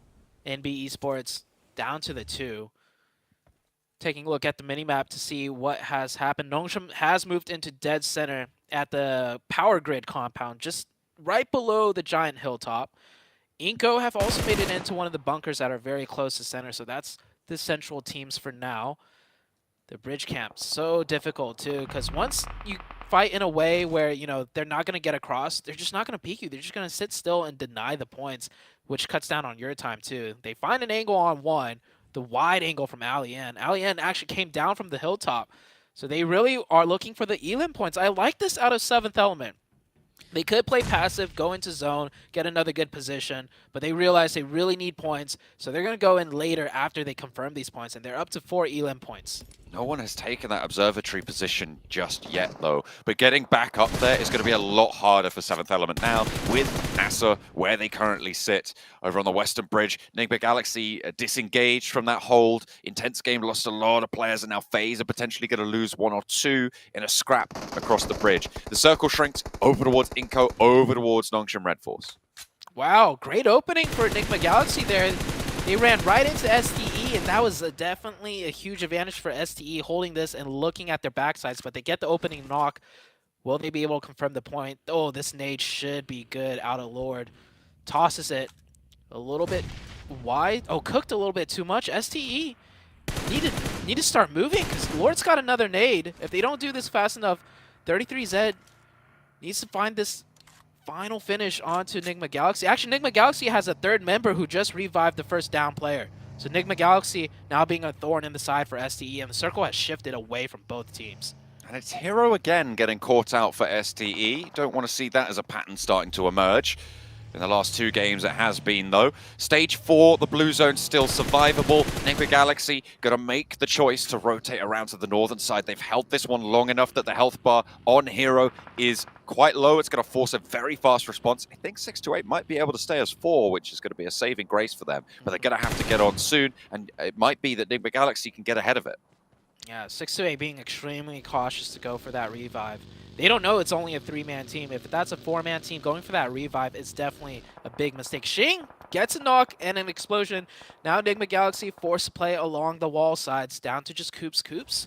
Looking to get that revive. 7th Element, meanwhile, that's a great shift for 7th Element. We didn't really mention it shifted hard to the north, so the teams that were camping on that northeastern side, being 7th Element, don't have too far of a ways to go. We talked about this bridge camp early, right? And what we said was that it can potentially lose you players. 7th Element haven't lost any players, which is obviously the best case scenario. We said that it can put you on the edge, which is potentially a disadvantage in a couple of scenarios, but the shift has kind of mitigated that. So the fact that they've been able to successfully have this bridge camp play has been a great result, as you say, for 7th Element. They are looking to control with quite a wide split, it has to be said, on this northern side. They're potentially just scouting for openings, scouting for information, and trying to get further into this one. And Hyper, 1 player knocked there from a tricky position that they didn't really scout out. Next Ruya with 2 there, both being snakes. And Hyper need to be careful too, because 7th Element is very close by. If they engage in this fight and take another knock right here, 7th Element might chime in, and they are right now getting shot in the back. Or that could even be FaZe looking at that mini-map right there. Koi goes down as well, and Hyper getting cut down 1 by 1. A great nade out of Chiffon, but Koi's already finished, and Hyper down to 3. I think those shots might have been coming from the rest of... from the last player of Next Ruya. I'm not entirely sure where those shots were coming from, but either way, it's going to work out for a little bit, but not for long, as the nades, as you say, open up the bidding. And Hyper moving across now, losing Koi. GK first down as well. Not a great situation for them. A lot of these teams on the northwestern side have been shredded, including Enigma Galaxy as well. It was Duxan who crossed that western bridge very early, who were able to get through, who have survived in a decent position, keeping all 4 of their players alive and moving across this airstrip. Enigma Galaxy down to just 1 player now. He is still on that wall side. Next circle shift goes away from Enigma Galaxy, not getting any circle luck today. We'll see how the rest of this match plays out. But 7th Element with 4 controlling the whole northeastern side. This could be a huge game for 7th Element. This position, though, for NASA is really, really strong for the time being. It's on that plateau that sits just underneath the radio tower, the observatory up top. So they will be looking to try and take control of that, I'm sure. And I don't think it's going to be that easy for 7th Element to make their way up. Alien getting knocked as well. Really, really difficult. They'll need to go on a rescue mission if they want to keep him up. But with only 10 seconds before the close, do they have time? Yeah, blue zone closing. Alien not in zone. I think they will have to just give up on Alien. Alien was in such a pivotal position. Getting knocked there is a huge mistake and gets confirmed as well there. So no questions asked. Alien is out. 7th Element looking to be in a great position with 4, now down to 3, changes things quite dynamically. FaZe made it through from the Western Bridge. FaZe was the last team across the Western Bridge, and they are still here with 2. I don't know how much further they could get. that position a little bit exposed, but that's the best they got. Alien finally getting flushed out there. Divine trying to hold up the top of the mountain for as long as possible, but will have to regroup eventually, pushed out by the blue zone. Now, this is the difficult situation, right? For 7th Element, they're going to have to move past NASA one way or another. Their western flank is actually probably safer. They might actually look to try and wrap around, potentially third party on a scrap that FaZe might want to take, that Morph might want to take. But with STE starting to flow around this eastern side, there's a lot of pressure coming from the south.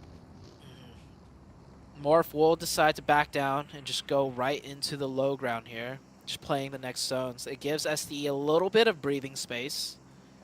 They got to make sure they don't move too early and get knocked there from the Morph player up top, who's not in the next zone, so he's going to bide his time. STE from the south with 4, Morph on the east side also with 4. These two teams could come into a big factor depending on the shifts that will be playing out here. One of the Morph players gets knocked out of zone. Definitely not going to be revived. Who's going to confirm the point? STE will be one to confirm the point. STE needing to put a good result on to keep up pace with that third place bubble. Right now, they're sat 6 points behind with those 2 eliminations. That's down to 4. And they want to try and add to that with placement points, but there's still 10 teams remaining. A lot of solos and duos still in this lobby from the fights that we've seen on the bridges. On that western side in particular was the most brutal of it all. Duxan yet to make that push. Domino effect. I'm just wondering, what if Nigma Galaxy never camped that bridge on the west side? It could be a completely different picture right now. Or in this case, only one 4-man team on the west, and that is Duxan, the first team across the western bridge. So not being anywhere close to that bridge keeps them up at 4, which is great for them. But how many points can they get continuing into stage number 6? Morph being pushed off that side. That was a very disastrous decision to back off the fight. Now they're just being put into bad angles, exposed to every single team here. And the circle shifts down to the southwest. Goes over towards Nongshim Red Force and FaZe's positions. They're on sort of mountainsides here, very terrain-based spots, trying to use the ledges up and down around them to their advantage. The elevations going to be pretty tricky to handle every which way, but Rocky finds 33Z crossing out in the open. Should be looking to flush here. Shing tries to suppress. Actually, an instant response. Can they tag this res? It looks like they're going to go for it, and the smoke is already there. That is huge. Yeah, that is huge for 33Z. He didn't go and confirm the point. I'm very surprised. I think that one headshot deterred him just a little bit for re-peeking the same spot at the same angle, and that was enough. Just that one shot to the head missed him that 1 point, but more importantly, that one shot to the head saved the 4th player of STE, and they're going to need all 4 because they're going to need to breach into this zone, and it looks like Nongshim Red Force is going to be the team up to the challenge to defend against it. This is going to be 7th Element's opportunity here to go for a third party because NASA are having to deal with Morph. Cleon descending first and STE are striking them in the back. Rocky falls down and that's retribution. You knock one of our players in the open, we're going to take one of yours clean off the board. Now 2 players for Morph on the south side. 7th Element have yet to move. They haven't managed to see or spot or scout this is going on, but they look to go into the vehicles as Xenox turns the corner, opened up in a 1-for-1 trade, but that's going to play into the advantage of NASA for the time being. J7 finds the flush. Xenox is down, but Morph are eliminated. STE might look to try and go in as well, but they don't have to with the zone. Yeah, that's a great zone for them. I know they love third partying, but that's going to be a long distance to cover, and you're crashing into a strong compound, like you said. So they are not going to go for that head-on third party. Instead, they're going to find the lottery of points right here, and it's in the form of Nongshim Red Force trying to be so quiet and sneaky. But STE spotted them out, and easy pickings for them. That is 3 more elim points. Perfectly done out of STE. Should be a full reset back up to 4. We were talking about STE. Cameron in particular, they've been having a ton of good games, but no amazing games yesterday. This could be that amazing game that they need.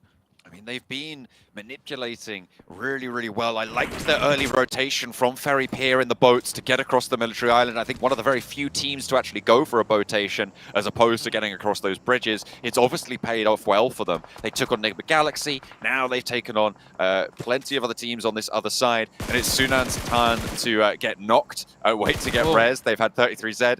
get knocked out in the open, as well as Hero earlier on in their scrap with Enigma Galaxy, but they've managed to keep all four players alive. They're keeping it together. Yeah, when STE are playing correctly and not making any mistakes and winning their fights, they look so in form, so in control. Sure, they're getting knocked here and there, but the responses are instant, the revives are quick, the positioning is great. Let's see how much further they could get into this matchup, because Duxon on the west side still have 4, and if the circle shifts west, STE is going to have to cover a lot of open ground. So we'll see where the zone goes right now, and it does shift right on top of them. FaZe also getting a nice circle right there. 7th Element, Nasser, Enigma Galaxy, all the other teams need to make a move on. I think in my mind, 7th Element dropped the ball a little bit when they didn't third party on towards the Nasser engagement in the compound. And now maybe they're going to suffer for it. It's going to come back through. Inko, in the meantime, nades right up and into the sky. You need to cook those carefully if you want to find them landing on the top, because they can just fall straight back on down. You can see them bouncing kind of chaotically there from Becca. Vitali, with a better angle, gets a lot of damage onto Zipyan, but doesn't quite find the knock.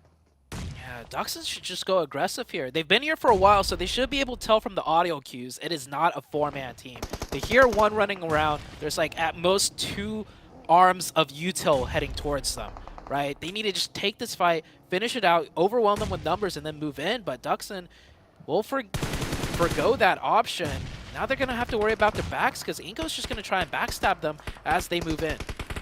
STE are worried about Nasser in that compound as well, but finally Inko breakout. Vitali going to move up with the DBS in hand, wants to play these close angles, but Duxan super passive. You try and break out, they have already lost 1. They go back over to these vehicles. It looks like they want to disengage, but they're going to get opened up on by FaZe, by STE. It's going to be such a hard progression. 33Z has been handling this position almost solo for STE this whole time now. 2 players for Nasser, down and a 3rd as well on the cards for 33Z as Star steps up and gets pushed back almost immediately, and that will be the end of Nasser. 7th Element might be able to push around because of it. Yeah, I did catch that. GokuBot actually did manage to catch one of the Nasser players, so it was a combined effort out of both STE and 7th Element. These circles still closing. Every other team pretty much in. 7th Element may lose a couple more players. Those players on the north not in the zone. Duxon, yeah, taking too much time. They had 4 players. They could have used those numbers to get some confirmation points and then bulldoze their way in. But they've just been getting whittled down, not making use of their 4 players, and pretty much free points for the superior positioning out of STE. STE with 14 eliminations, very easily gonna get more here. Certainly going to be looking for the shots over towards Divine, who's already been knocked, but FaZe is going to want to pinch that one away. Sunan has other ideas, though, as Mormon might go down to that nade. Looks like it might have just been a little bit too long, though, there.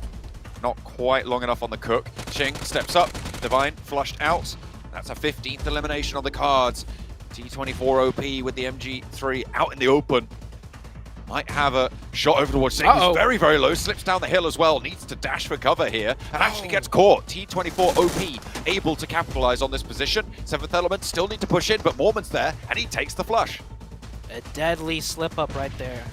STE still have the number advantage, the positional advantage, and everything, but with 4, it's a guaranteed win. With 3, could get a little dicey here. Sunan, great knock right there. If Sunan also fell, that would have been terrible. Sunan gets the knock. Should go for the confirmation. Yeah, because Mormon could get stolen away from the 7th Element player. GokuBot out on his own, gets caught. There's still one more FaZe player that they need to worry about. Monza, close by. Looks like he just got taken out, and it's a 3v1. T24 OP, last one up, out in the blue. Behind the tree, gets a knock. That's the but power there's no of the way MG3. he can win this one. That's what you got with the LMG. He's going to go for the shots, but he's out of the zone. I mean, it was all done and dusted. He made it exciting, sure, but it was always going to go this way right up into the end. STE racking up a really strong performance. With the points that they get from this match as well, they're looking good to try and catch up 2 teams like Nongshim Red Force right at the top as well. They were sat 31 points behind at the start of this match. Hopefully they put a dent in it here with that performance, getting a lot of points on board, and I wouldn't be surprised to see them in 2nd place now. Yeah, STE carved a warpath from the west side, starting with the botation, landing on military base on the south, clearing their way out to the east, and then fighting their way in and just dominating all of the teams. But you could see how much pressure they put out constantly. They had their backs pretty much touching the blue the whole way through, taking shots at every person they can make before heading into the zone. And that is just the STE playstyle. They want to take those fights. They have the gun skill, and man, this game really showcased that. They absolutely played it masterfully right up until the end. I think, yeah, that one misstep for slipping down the mountain at the end there was maybe their only big glaring mistake in that match. So I'm really happy with them. I agree. I agree wholeheartedly with you. And you can see it's a fairly even split in terms of the performance of every single one of these players. They all played their part. Yeah, that is a beautiful distribution of just damage. It just goes to show there is no weak points. All 4 players, like it has to be this way. If you're going to be the team that's third-partying everything, the most aggressive team in this lobby, I would say, you need all 4 players with massive gun skills and the team synergy to boot, and that is exactly what they did here. Look at the distance traveled. They also had to move the most. So they weren't getting, you know, zone blessed or playing the rotation and sit in one spot. They fought everyone they could, and they won every fight. They made some heads-up rotations. They started down in Primorsk. They got the boats over to that military island. They played on that south side. They dealt with Enigma Galaxy on the south edge as well. They controlled the mountainside from there on out, forcing everyone into their sightlines. And in the end, STE put up a big performance. 19 eliminations. Are you kidding me? That is officially the most eliminations we have seen so far in this PMGC. Only 2 away from a world record, and it was right on time here, Seven. It really was. And I mean, we've been asking about a performance, especially Cam. He's been asking for a good performance out of this team. Boy, did they deliver with this. The way they were able to just pace their game too. We were talking about how they can be so aggressive, how they're great at third party, but we saw them taking their time. Points pointing it out, and I'm glad he did.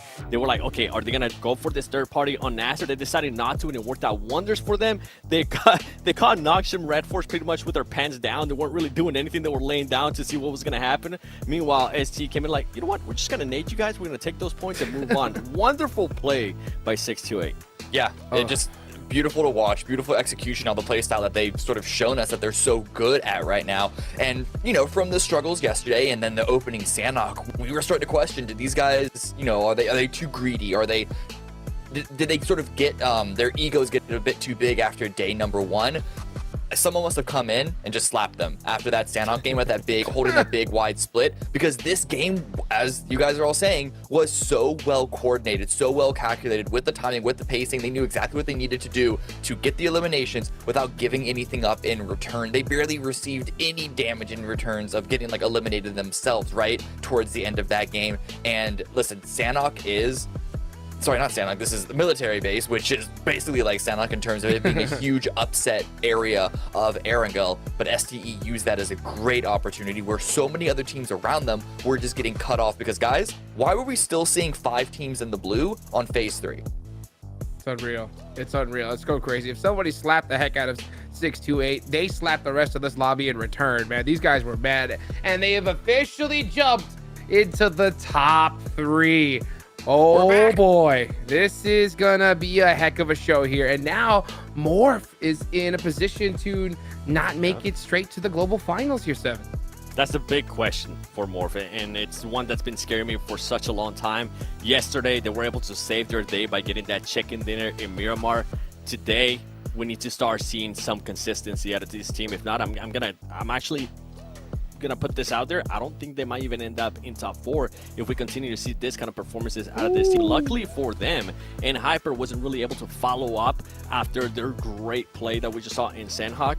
They were only able to get 4 points, and guess what? Those 4 points came from eliminations. I want to see more placement points in Hyper. GK got a little bit too aggressive there when he got knocked. He was able to confirm it, but he decided to push in a position that wasn't even scouted, just putting himself in a bad position. Yeah, I agree. GK First Ascend was a little bit of a throw. However, FaZe coming in from behind them, you can't expect that. Again, why were they so late in the blue? This was a military base. This was an upset map. And so even though it is disappointing to see both NHyper and IG, neither of those teams that are trying to climb up those leaderboards have a back-to-back performance, this is one of those maps that you can kind of give them a little bit of slack for that to happen. It's these next two Erangels that both these teams really need to make it up, because again, we're seeing these gaps on the overall leaderboard start to really continue to find themselves. If NHyper, if they want to overtake Morph with the opportunity that Morph's slow play today is giving them, they need to follow this performance up with an amazing one on Erangel. I'm about to say, boys, even if they did a good performance, they're still in trouble after that insane one. That's how crazy it is. You know, the fact that, yeah, they can be upset that, oh yeah, we didn't get this many more points, this and that and the other. But the fact that we just saw 628 perform so insanely, that cap, right, for third place just got so much higher. And now you're having to try and pass up a team like Nigma Galaxy. That's going to be pretty crazy. And speaking of crazy, of course, we got to give a big shout out to the official smartphone here for PMGC. That's the Infinix GT10 Pro. It was created directly for esports players. If you guys want to go ahead and dominate the lobby, check out the GT10 Pro. And while you're at it, take a look at TikTok as well. Search that hashtag PMGC 2023 so you can see, you know, maybe 628 just jumping for joy after that crazy performance. I mean, it's going to definitely, I mean, at that point, a game like that, I think it's nail in the coffin for that possible tinfoil hat hypothetical, right? For those teams in that mid-range to try to even catch up at this point. What do you think, Seven? I mean, I was being positive earlier. It started slowly and slowly fade away. All right, like how much did it go away, right? NHyper and NHyper and Morph if they're able to change it. But the thing why I'm being so tough on NHyper too is because they can actually reach Nigma Galaxy. Nigma Galaxy has not had a great day.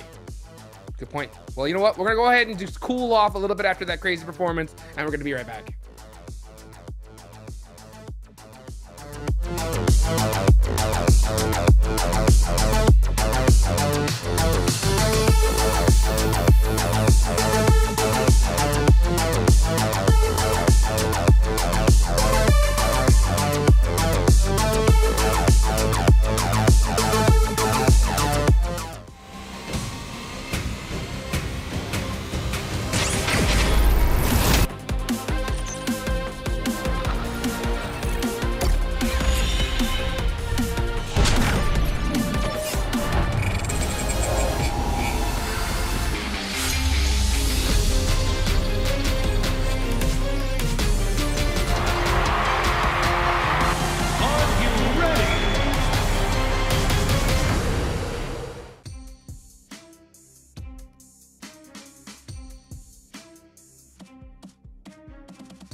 And we're back. Here we go, guys. Day number 3 has been nothing but action-packed circle shenanigans. So, you know, I heard like what you said a little bit earlier, Seven, right?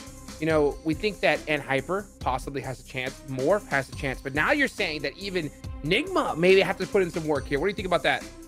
I feel like they do. We haven't really seen given that it's 2 matches, we really haven't seen good performance out of them. I feel like they've been focusing too much on those bridge camps. Yeah. When we're used to seeing this team actually focus more towards the middle of the circle. You even heard the caster say it at 1.2. If Nigma Galaxy wouldn't have focused on that bridge camp and they would have actually focused on their crazy rotations with that secret formula that they have, I feel like it would have been a completely different story. And I feel like I wouldn't even be talking about this for Nigma Galaxy. So Nigma Galaxy, give me some crazy rotations again. Come on. I think there's somebody evil at PUBG Mobile that heard that was like, time to change the formula with these circles. Goodness gracious. Let's go ahead and take it on over to John and Zute. Hey man, if it's not working out, you got to change some stuff up. So maybe Nigma Galaxy, you're going to have to look to adjust a thing or two at the middle part of today, although it's going to be pretty tricky because a lot of other teams are trying to take those central positions as well. I think the biggest change is not the formula, but the way the teams are playing, right? We had a quick discussion about it. I feel like coming into the third day, by default, the first 2 days, most teams are thinking, you know, we'll work our way into the circle, fight our way in. If we get a nice circle shift, we'll full send it. But by third day, if that's not working, teams will change their strat to, okay, what is working for the other top teams? Nigma Galaxy, hey, we could do that. Let's just try full sending ourselves, which creates less space for Nigma Galaxy to play in as well. So it is, you know, the day where a lot of things start changing up. Teams will alter strategies here. And one team that hasn't had too much success is Nigma Galaxy, but we're only, you know, a couple games in. That big game could still come out for Nigma Galaxy. We're waiting for it. We're waiting to see it today. They do kind of just need to keep pace at this point. They have got a 10-point lead over Morph, who have similarly not been performing in today's matches. They were a little bit lackluster yesterday as well. They did manage to keep themselves up towards the top of those tables, but in general, it just wasn't what we want from them. And I think Morph definitely have the most to prove out of all of these teams now in the top 4 spots. With Enhyper close by, they might even drop down to 5th.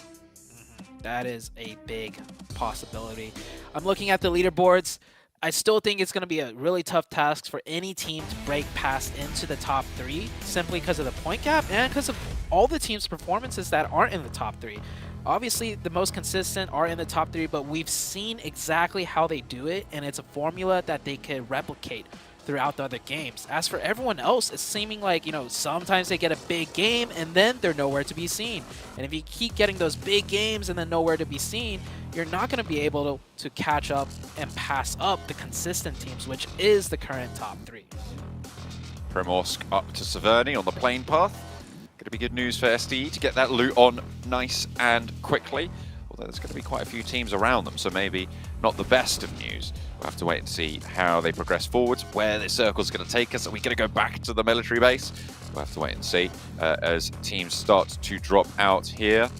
On the last match, I mean, I do just want to quickly talk again about Kanina Power, because this is, it is a big fall from grace, right? Like this is a team that, by all rights, have performed well. Sure, they qualified towards the bottom of the European Championships, but they have had their moments, and they have really, I mean, they've got a really solid roster. DGR coming through on this tournament hasn't quite had the sort of impact that maybe they wanted onto the team, and it just has not come through, and it feels like they had the wind taken out of their sails somewhat. The momentum, the morale just isn't there. You know, they're not even keeping up with the teams towards the bottom. They're at 27 points right now. Hale is at 51, sat a place above them, and it needs to be better. Hopefully they can learn the lessons from this group and take them back to the region to maybe develop for next season, because I just don't see them getting through even into the survival stage.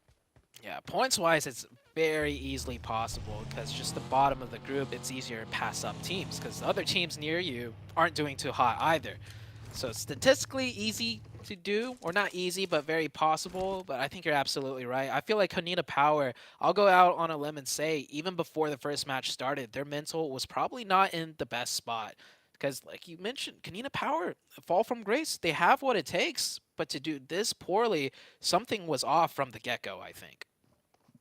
No, it's very difficult, obviously, to pinpoint exactly wasn't working for them, but either way, they are going to feel it on those points totals, and I'm willing to count them out at this stage of even making it to the survivals. However, there's still plenty of teams in the running. I would say everybody who isn't Kanina Power actually is definitely in with a shot of getting towards those survival stages, as we start to see that lead for the top 3 be isolated to, I would say, 5 teams. We do have a very northeastern circle here. Should pull away from Stalber. It's not too far up north.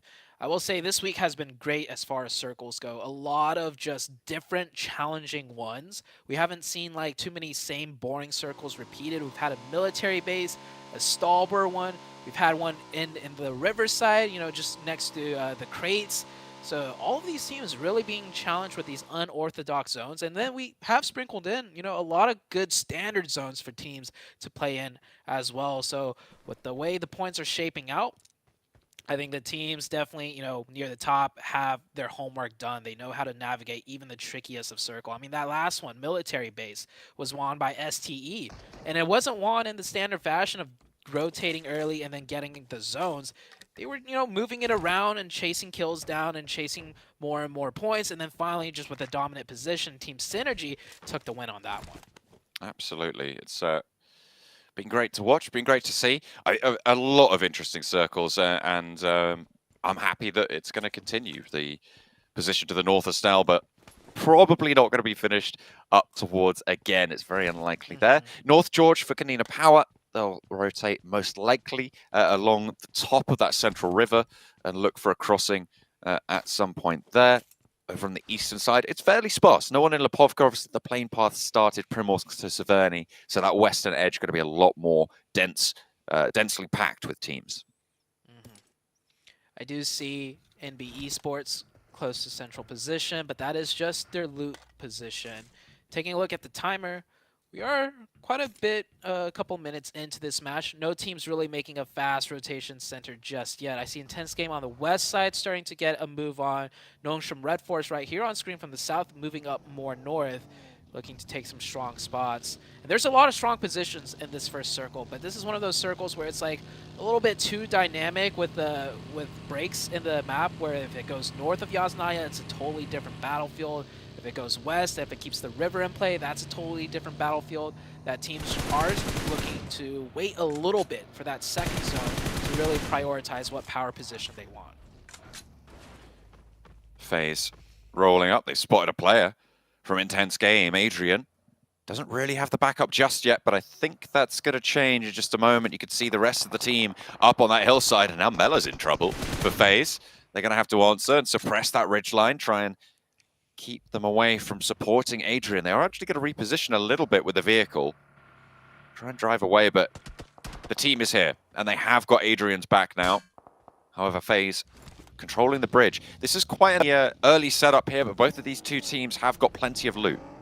Yeah, and I do believe Kanina Power is within earshot of these gunshots, and Kanina Power is one team that desperately needs to third-party something right now for a couple of points, so this could get very messy. Onzen already has swam across the river. I don't think Intense Game is aware of this at all. As you can see, they've shifted towards the west side of the map, shifting into Kanina Power potentially, which is why that player's so low. Yeah, Kanina Power is here to third party.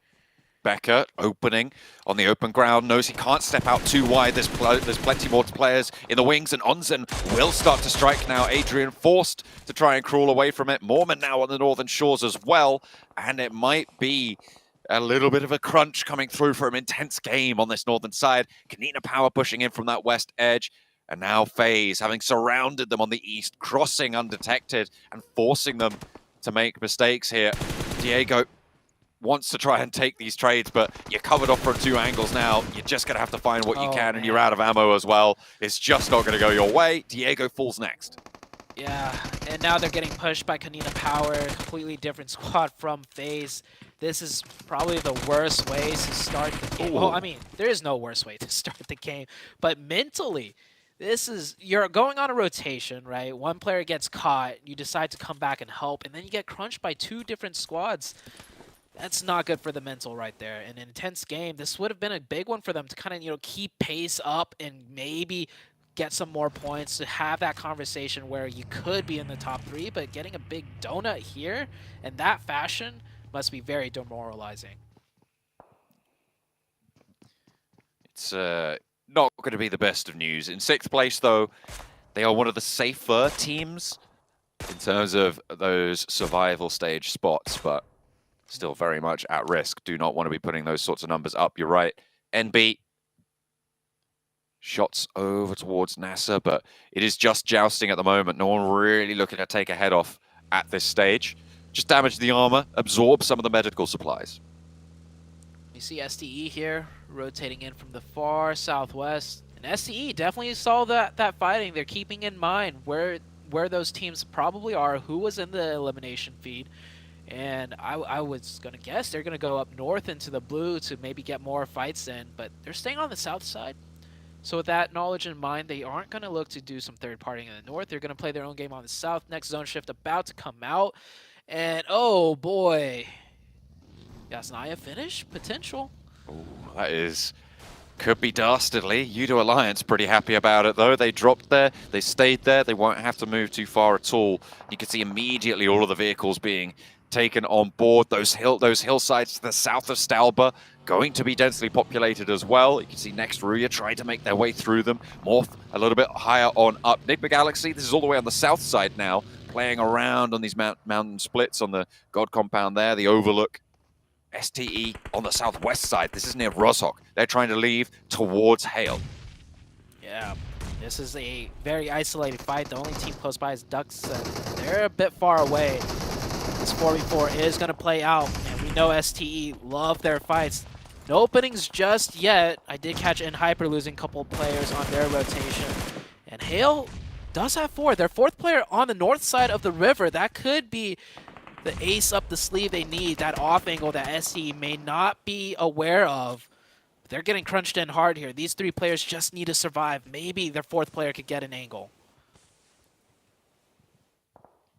I'll try and sneak that one a little bit out wider. Next Ruya wanting to try and stick that res, try and stay alive as much as possible, but the mad dash for the north side of Yasnaya is going to result in Hyper getting 2 of their players in, GK first and FS. Both finding a little bit of sanctuary, but not much. STE with 33 set down and Hero low. They back off. Xing taken very, very low as well. Hale doing well so far in this fight. They are forcing STE's hand here. 33 set trying to crawl away, but I don't think they're going to let this one go. Just about to find the peak, but the heals have come through, and the speed of which they're taking this fight has slowed down a little bit. Fortunately, they find the flush from the off angle, and Hale are now 3v4. Yeah, the off angle from the north side, I'm pretty confident to say, is what got the opening onto the player of STE. And a nade to follow, STE getting cut down here. A strong fighting team, but all it takes is that one knock for the entire formation to break, and Hale are taking great advantage of it. Spray from Sunan through, but not going to find anything.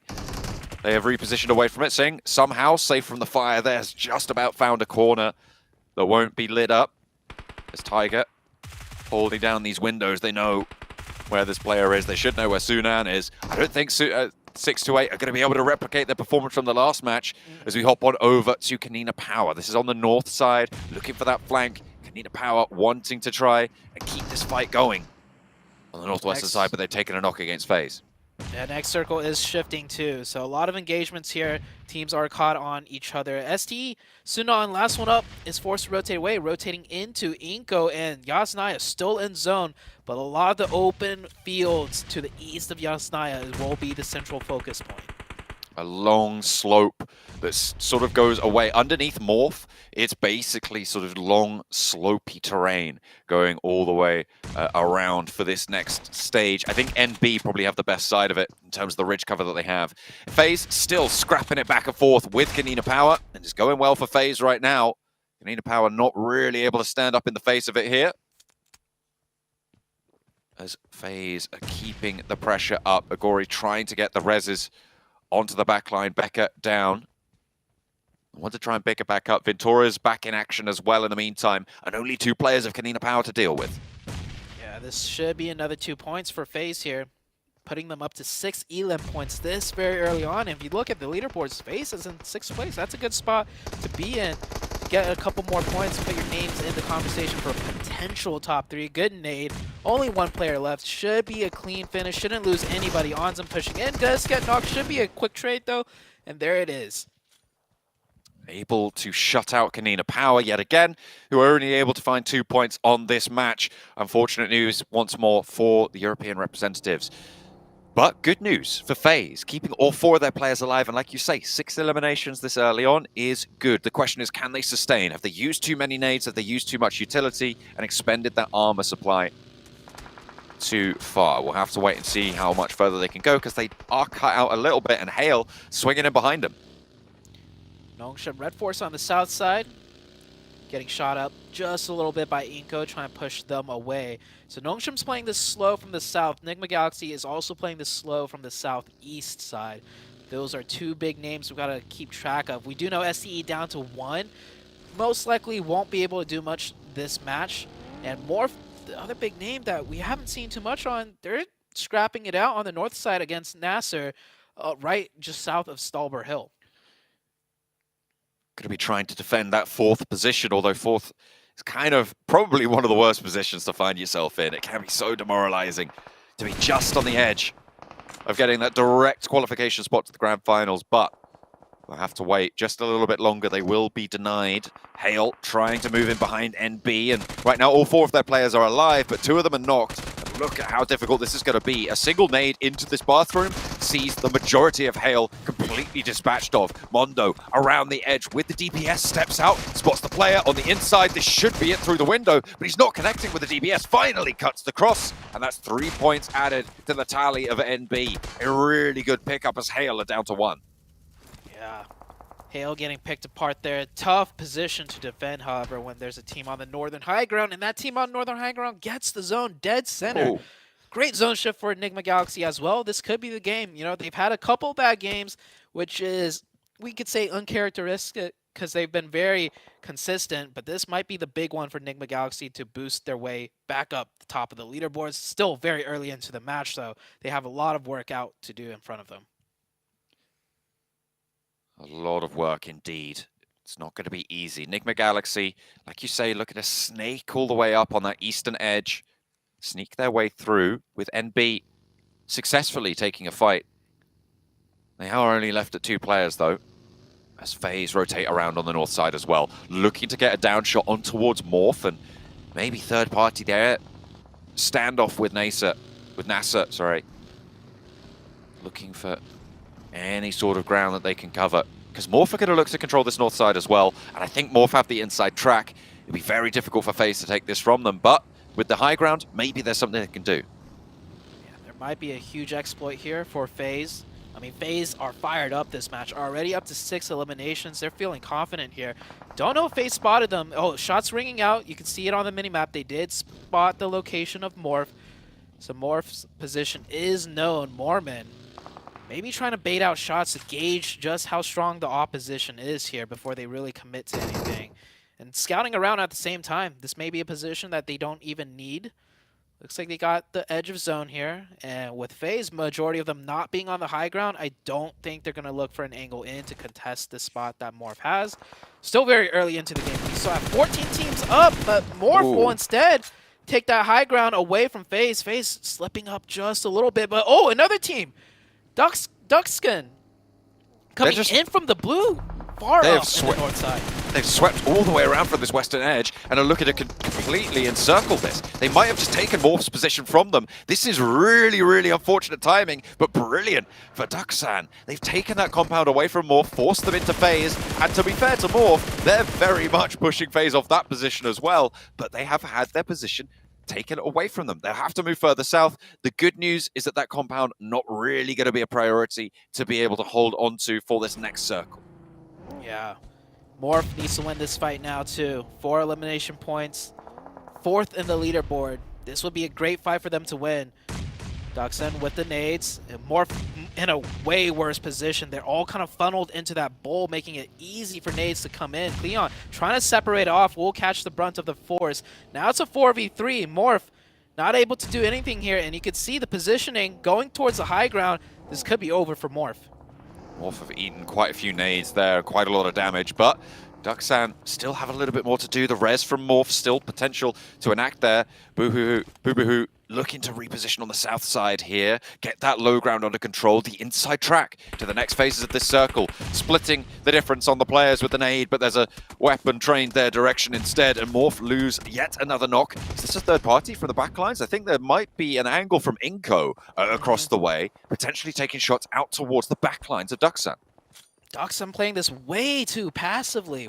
We saw just moments earlier, they had every advantage possible, but they were too worried either with the blue zone or a lack of confidence, and now they're getting third party, more readjusted, and it looks like Duxan will be the ones losing this fight. Enigma Galaxy, huge fight here on the south side, down to the scraps. It's a 2v2, no, 2v1. Last one up is Lord. Wings. Oh, and this is Nongshim Red Force as well. Nongshim Red Force will go for the revive. It will be a 2v1 here. Lord not able to do the same. He goes for it now, but the timing is better for Nongshim. Who's going to win out this fight? Nongshim will only be able to reset to 2, though, however. Wayne's going to push past the down player and immediately responded to. Lord didn't manage to pop a res here, but he gets the knock and the flush. Now Sporter with a nade, looking to cook through the window. I think they heard the pin pull. He steps out, he baits the nade to bounce off the window and gets back to cover. A second now invested as Lord swings through, spots the window, but gets back into cover, a sliver of HP, and it is Nick the Galaxy holding on by a thread of the nade outfit. That should be good. Window. We'll look for it, and there it is. It's going to land straight on to Ralph. Finding the shot, finding the nade, and Sporter closes it down, but at the cost of plenty of their players. Oh, man. If Lord was able to clutch up that fight, they'd be in a great spot in the zone. For the next one, they would be getting that like almost full reset. But a pivotal fight lost. Only 2 elimination points, and they went out early still. Not many placement points either. Nongshan Red Force will continue on. Morph still alive. Down to just 1 player here. Looking at this, reset up to 3 potentially, but Inko shouldn't allow this to happen. Inko have all the lines of sight. No third-party worries for Inko. This should be easy pickings for some. 2 high nades. The first gets a flush. Is the other one going to find the players behind this rock? Because they did manage to get to cover. Picked up on the down player, so now it is just Yoru, but Nenebeche has got that angle from outside in the zone though, so it will have to be repositioned fairly soon, but Squash gonna roll on in, get some info. They know exactly that he's in this smoke, and it's gonna be very difficult to survive here. Tries to crunch it for the player there, but he steps out, goes with the DPS around the edge of the smoke, but Squash handles it, and none of the players from Inko go down. Inko keeping their squad up as 4, now in firm control of the entire northern side. Meanwhile, so many fights going out. We're down to 7 teams, only 20 players alive. So not many strong teams left here. A lot of teams down to 3, down to 2. 7th Element, I see they're down to 1. NB Esports earlier at this compound had 4 up with a really strong position. They're actually only working with a duo now, and FaZe is right over the top of them. So this could be a big game for Inko. I think they are. The only 4... No, they lost a player. Looking at the feed right there, they're down to 3. That is really unfortunate. So only NASA now, with that full squad, Yudo Alliance trying to break out these open fields near Yasnaya. This is the open sloping terrain that we were talking about earlier on. There are some defilades over on the eastern side that Inko are sort of playing around, but that plateau that sits in front of them, it's just so hard to navigate. The east edge is going to be a lot safer for a lot of these teams, so I'm wondering what NASA can do now. Yeah, this is Nasser's game to really convert into some points, being the only 4-man team, and they get the high ground. They have the zone control on the edge side, but they have very favorable terrain working ahead of them. They just need to make sure not to make any mistakes to lose a player early on here. They need to clean up these fights, not lose a single player, and they're starting it with 1 position at a time. One of the FaZe members taken out, creating more control for the side of Nasser.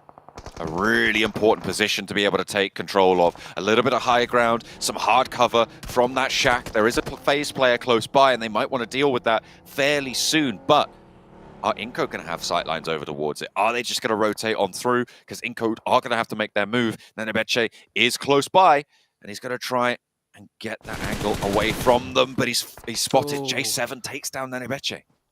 Nice awareness to cash that out. There is that vehicle sticking out like a sore thumb, however, so J7 will pick that one up. Surely Inko can't do anything now with only 2 against the 4 players of Nasser. Nasser doing a 1-2-1 split. 1 player in the far back. Just watch everywhere else on the battlefield, because they know this is a prime opportune time for them to take third-party shots from distance, pick up as many elimination points as they can. Nades being traded right now between Becca and Star on this northern side. They have got more backup in this location for NASA. And Nade actually moves the vehicle there as well, but Star pushes forwards, wants to spot Becca, but there's a crossfire potential as Becca spotted. J7 finally moves on out wide, and a crossfire of their own is established. Squash struggling to land the shots onto J7, but finally converts.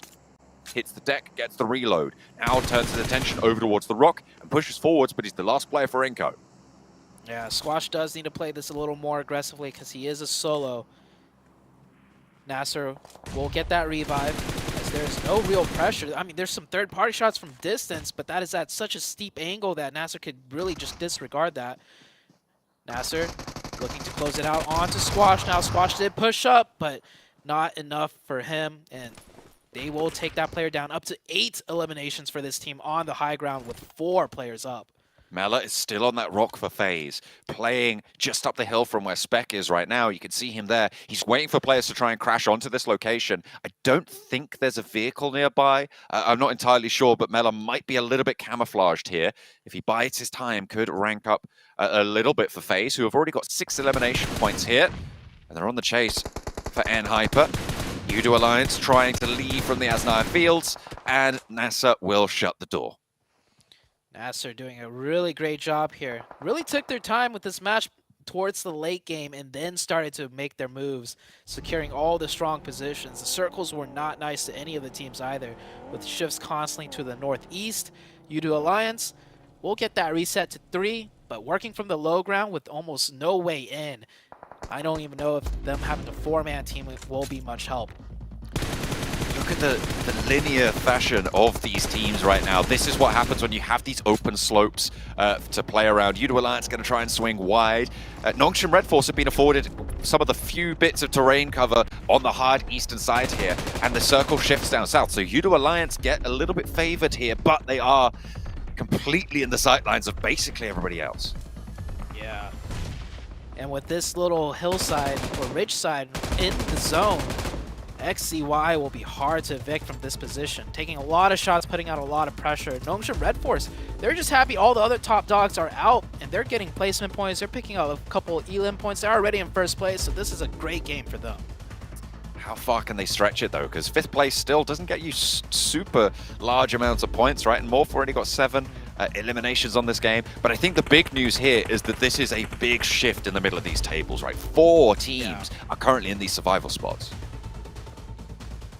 Nasser, how many more points can they get? Up to 9 elimination points. Another big win. I mean, this puts them into the conversation.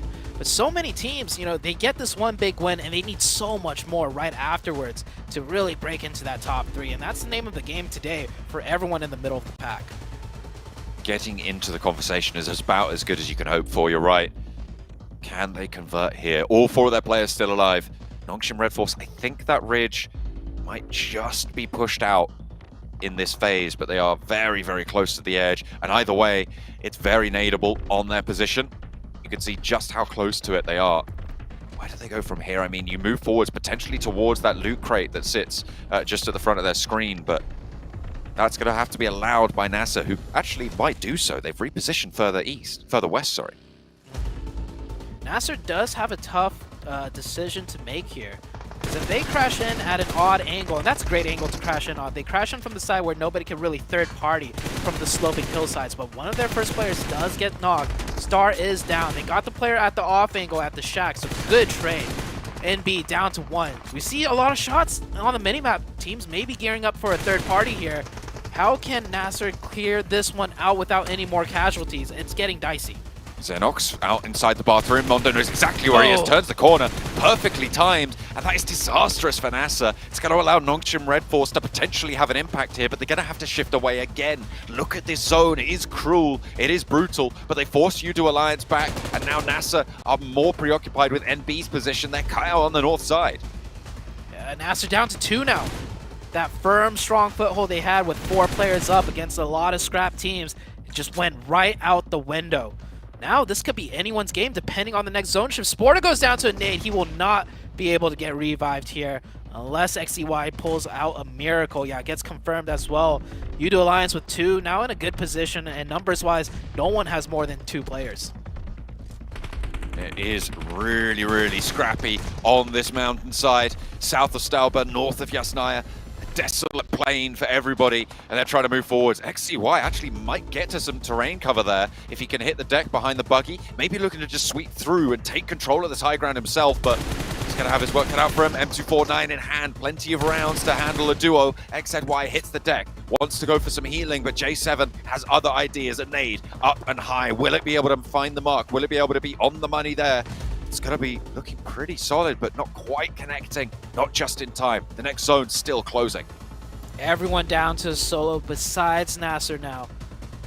Number advantage back in their favor. However, with this zone, we are going down to nothing, and they have to come downhill, which means everyone on the lower ground is going to be looking uphill at them.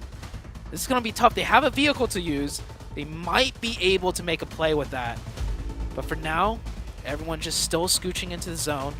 Well, everyone meaning just the one singular Nongshim Red Force player. I think he just managed to make it in. No one spotting him out on the low ground. I'm sure he is exposed, however.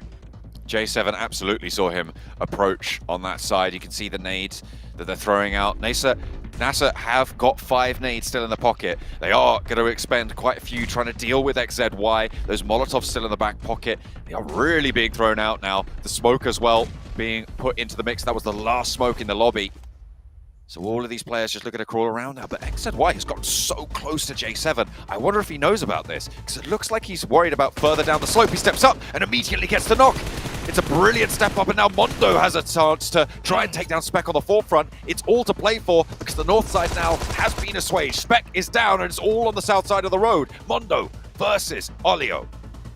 The 1v1. A lot of distance between the two, so Yuto will come into play now, but the blue zone will press Mondo out into the open. He's got a rock to work with. Olio with the M4 gets some nice shots in. Nade being cooked, that is nade distance, and Olio should know this.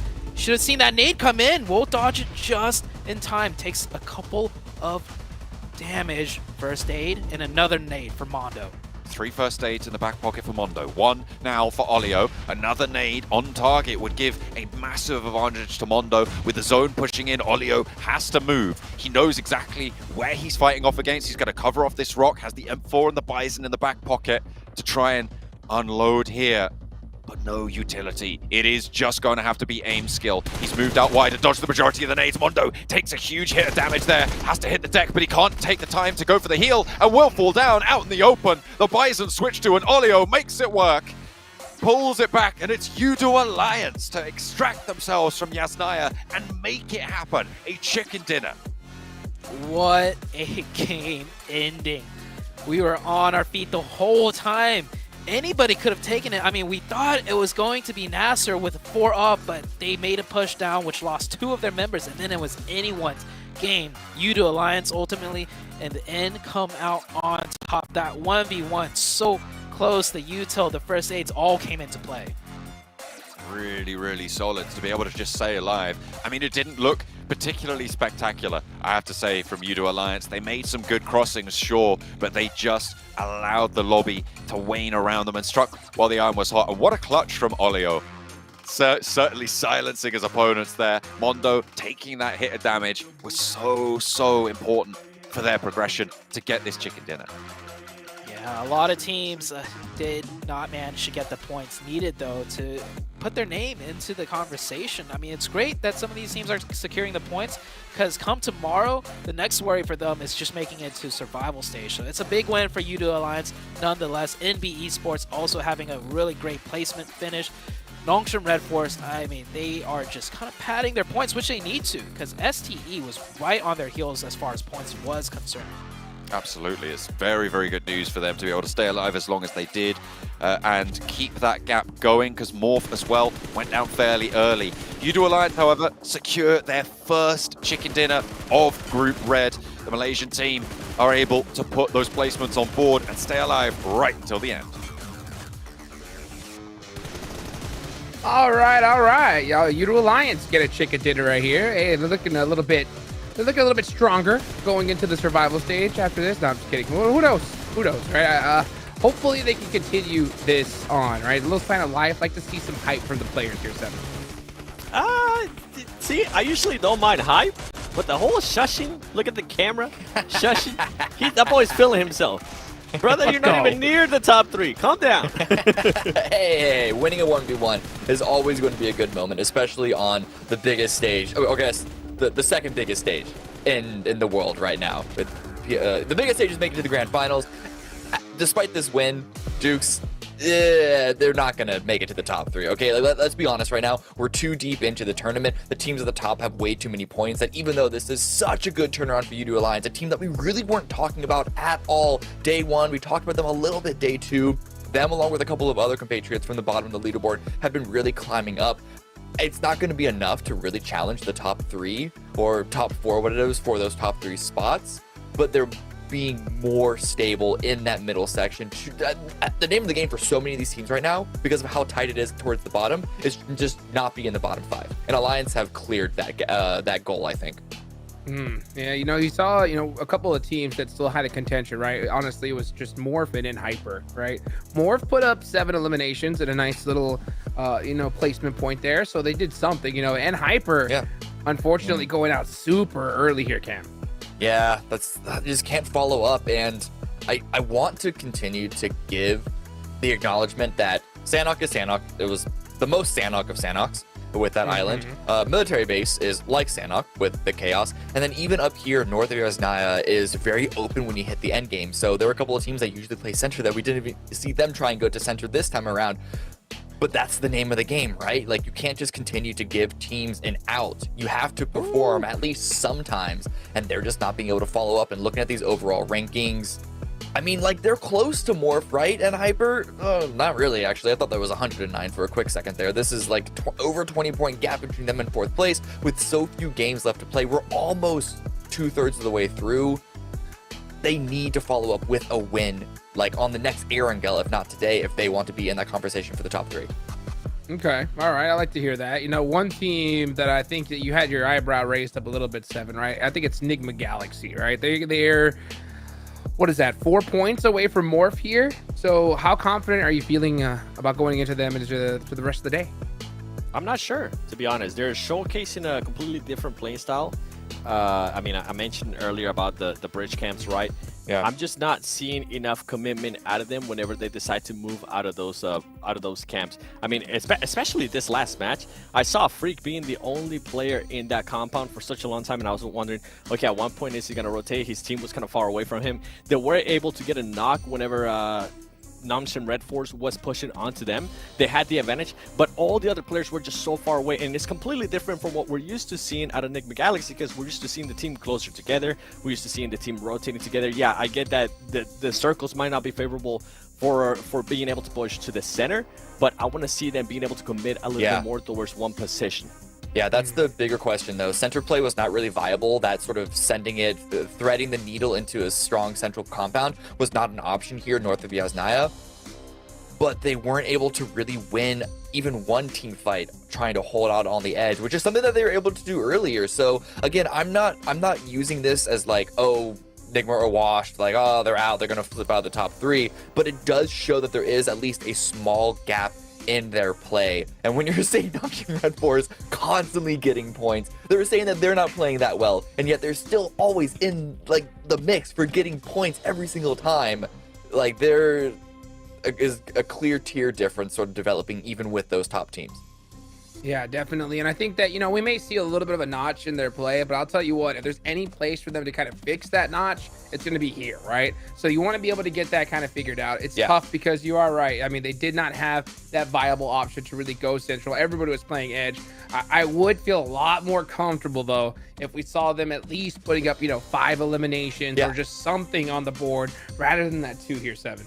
That's the thing. They're not allowing some of their players to get settled and start scouting out for those options. That's usually what we see out of Nigma Galaxy, at least when we saw those big performances, whether it was Coops, whether it was Lord or Freak, whoever it was, they weren't just all set looking at different angles. And we kind of saw Laura alluding to that earlier on in the interview that we saw at the beginning of the day, right? They were saying when they hold the compound, everybody's able to look at a certain area and they trust each other that they're going to be able to hold it down. We didn't see any of that here. Now, I feel like we should flip the table a little bit more, right? Because we're talking about this during that match. We got to start focusing a little bit more on those teams towards the bottom. And Anko, even though they are currently 9 points away from 11th place, who is this Inko? I'm genuinely shocked at the performance that we're seeing out of Inko. Nenebeche, currently not.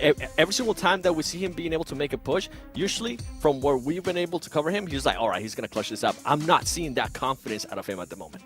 Yeah, I mean, it's hard to be confident, right? Like, they were so high on the leaderboard in the very couple of rounds, and they've been slipping so far. We're seeing a little bit of life out of them, but it's not nearly the same. We need to see a lot more, especially if they even make it into the survival stage. We're going to have to put even some more work in. So hopefully we can see some signs of life for these guys as we go ahead and throw it on over to the casters. A lot of bubbling and trouble, certainly, in the middle of these tables. Plenty of teams starting to step up and add to their points tallies, starting to stretch out their lead and maybe make it a little bit less volatile down towards that 11th place survival spot bubble, which is what a lot of these teams are going to be looking for, trying to keep themselves nice and topped up on those points where they can. Yeah, and the top 3 isn't even secured either, right? Morph and Enigma Galaxy, they're both kind of slipping into each other almost. Enigma Galaxy, we were saying a lot, over and over yesterday and the day before, like, surely they can't keep getting away with this. And now, well, they're not. They're needing to win some crucial fights, and they're losing it at the most pivotal points. And we heard, earlier at the start of the day, they were talking about Koops in the interview, how Koops was a big change for them. He was a player that was really needed, to get the openings. That's what I heard in particular. Koops is great at getting the openings, and I'm really familiar with Koops. Him and NA, he was dominating everything. He is a huge powerhouse. So not gonna, I don't want to say it's on Koops, but maybe Enigma Galaxy might be relying on Koops a little bit too much in these engagements, and when he doesn't get those great openings for them, we start to see some cracks in the machine, so to say. They have just been looking a little bit lackluster in those fights for today's matches. Have the gaps that they exploited been closed? Will they be presented to them again? We'll have to wait and see as we head into the final Erangel of the day. We are back onto Erangel, and so far every single match of Erangel has been a circle that is just in a completely different spot. So really putting the test to all of these teams, and now we get a very far southern plane path, which will change things up quite a bit once again. Judo Alliance probably going to try and find a backup spot here with Yasnaya Poliana so far away. I hope that Canadian Power go back to their military base position, or going up to North Georgia. I mean, there's still potential there if you drop out on the west coast and try and grab a vehicle or two, but they are going to drop out over that military area. Could see a hot drop in Novo, but no, it's just going to be Inco heading out that way. Nothing too super difficult on the south side, but look out for hot drops right now on the south coast, because those vehicles will be hotly contested. Oh yeah, and Hyper is a team that lands around the farm to do a split, and Hyper is going to want to secure their own vehicles there as well. There could be some contention here, maybe even some vehicle runovers. We saw yesterday, it wasn't caught live during the match, but it was in the highlights. A player dropped in a car, and then one of the Nongshim Red Force players knifed him right out the car. It was even talked about in the interview, so we could see it again. And a far southeastern circle here. Military base somewhat in zone, but I think players and teams could easily discount that. Once again, a completely different circle from all the Erangel circles we've seen so far. It is nice to have this sort of variety. It shows teams potential to adapt to these scenarios, right? In what can be less than favorable situations. Have to see if there's any of these vehicle scraps going to come to bear, because it looks like teams have managed to avoid each other so far, but Nongshim Red Force have been spotted by 7th Element. And there's still a couple of players on the parachute, but just about to make landfall, certainly. Difficult stuff to be found, and everyone's disengaging. Right now, maybe still over on this west edge, you could still see a couple more scraps, but right now, no one is left super high and dry. Yeah. It looks like everyone should be able to get to where they want safely. Enigma Galaxy Freak secured a vehicle, and he's hovering around another team right now, but I think he's just going to disengage that and go back for looting. And surprisingly, we haven't lost a single player yet. Yeah, I was expecting a lot more contestation around the vehicles on the south coast. I mean, I even spoke about it before, but no, they seem to have figured it out. I guess with the circle, there's less impetus to move far north fast. You want to maybe just stay a little bit more central. So potentially that conflict has been delayed a little bit until this next phase. And we've gotten these kind of southern plane paths more than once, I imagine. So teams kind of figured out from previous matches, like, okay, so your split will stretch into here for a vehicle and so on. No one really likes, to go for the 50-50 who's going to get into the vehicle first.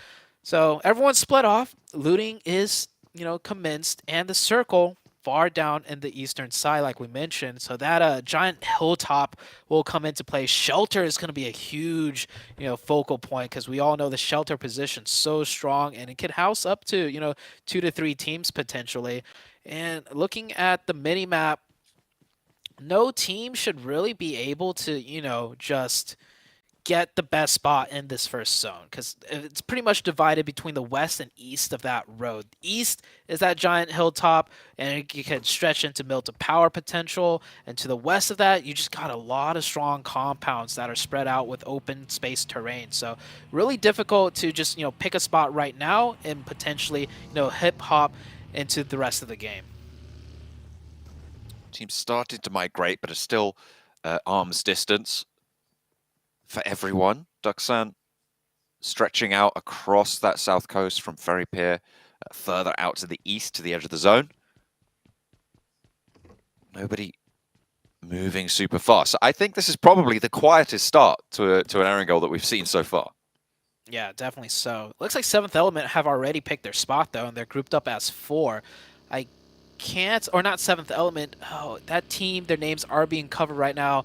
That might be next Ruya, actually. The bright team blue. in blue. Yeah. Yeah. Next Ruya.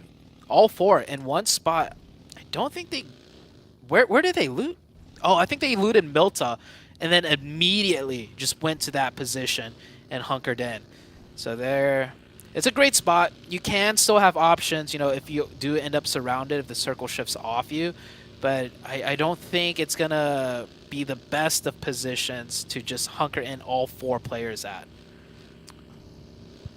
They might just try and survive it on out, try and tough it. But dangerous. A dangerous decision being made. Next Ruya is a team that has, I believe, so far disappointed. Yet again, this stage not going to go well for them. I mean, they're in 13th place right now. This is the European champions, remember. These guys came first over in the European Championship with the combined Türkiye and European region. And this is not the performance that you'd expect from that sort of a team. It's not even like they're trying to make plays. It just seems like they're denied every time they take a fight. It just doesn't go their way. Not having much screen time at all. It really kind of just shows that team has been just fizzling about. Kanina Power, another team that really hasn't... Well, I mean, Kanina Power gets screen time, but it's usually in the most disastrous of ways. Just getting picked off here now by Inko. And, man, it is tough. Kanina Power, last place. Palucci trying to salvage whatever he can there. Just driving off into the distance. Trying to get away from it. Agori most likely going down here. And it will just be flushed away. Nenebeche just checking his angles before he steps up for the flush. That's the first elimination we've seen this match, which is a little bit slower than maybe we're used to. Kanina Power will suffer it. And they will hold a little bit closer to Milta now on the south side. Fairly central in the circle, so they've got a little bit more time to play with. Many teams now just making their way in here. Center of the map is being heavily occupied. NB Esports and Hyper close by, but not really dead center. And I can't even really make out the 2 teams. I know Nexuria is one of them, but another team just completely covered up by the names of other corresponding teams around there. So many teams getting that central focal point, but it is that split, east or west. That's a big question. And hopefully it doesn't go south, because if it does, I mean, we're keeping that bridge in play. We're keeping an urban town of Milta in play, which is going to get very tricky for everyone.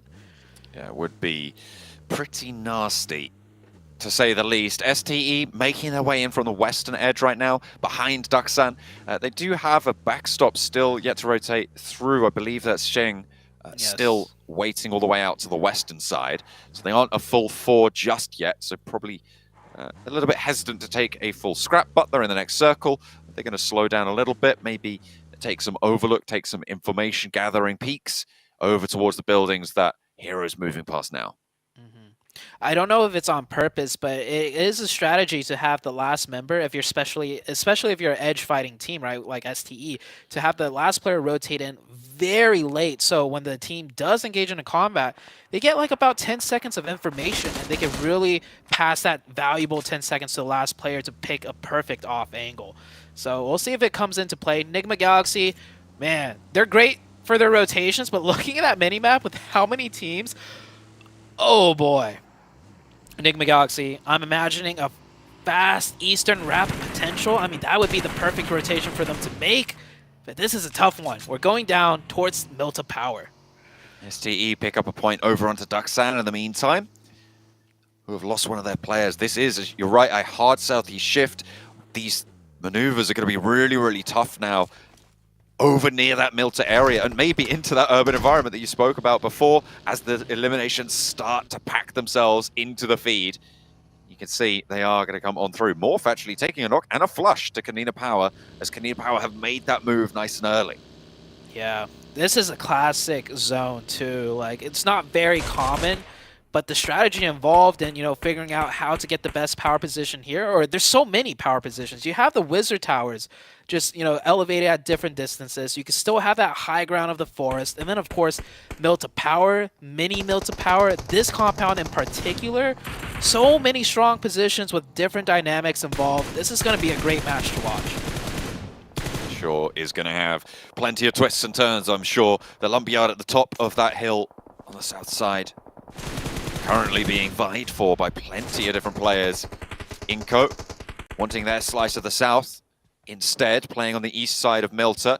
NB defending against a roll-up coming through from NASA. One knock already, and Fist goes down second. Two found from NASA, and this is a really solid start. Can they convert here? Because the nades are starting to get cooked, and this is where it gets dangerous. The Xenox playing forwards does manage to get back inside the building, and there is a knock sent back their way over with that nade from Mondo. Spec on the off angle needs to be careful. This is attracting a lot of noise. You can see two teams looming overhead already. That is FaZe and Udo Alliance. Spec smartly goes down to just try and finish off the fight. It was a 4v2, but it stalled just long enough where, you know, a third party might be disastrous for both of these teams. NB now getting aggressive, and they have to. They only have two players. One of the players of Nasser gets confirmed. J7 goes down. He goes out into the open trying to pass back some info as a sacrifice almost. Now things kind of have stalemated once again, and they should know there's so many teams looming overhead that going for a full committal, a messy one, could be the death of both of them. The nade found there as well finds Xenox, and that's going to stop Spec from moving forwards. Molotov in hand, sorry, looking to drop a smoke there. Udo Alliance are rolling up on in, but FaZe have a third-party angle. This is really, really chaotic now on this east side of the hill. Trying to find these positions, trying to get into cover, has not gone well for pretty much anybody here. I don't think anyone's escaped unscathed. Udo Alliance tried to move forwards, but they lose that player. NB have lost plenty, but in come Enigma Galaxy, looking to crunch in the north edge. Yeah, this might be the full send rotation here on this circle shift in particular, when everyone's kind of stuck, scrambling to get their position. Can Enigma Galaxy pull off that staple rotation somewhere central? We'll see very shortly.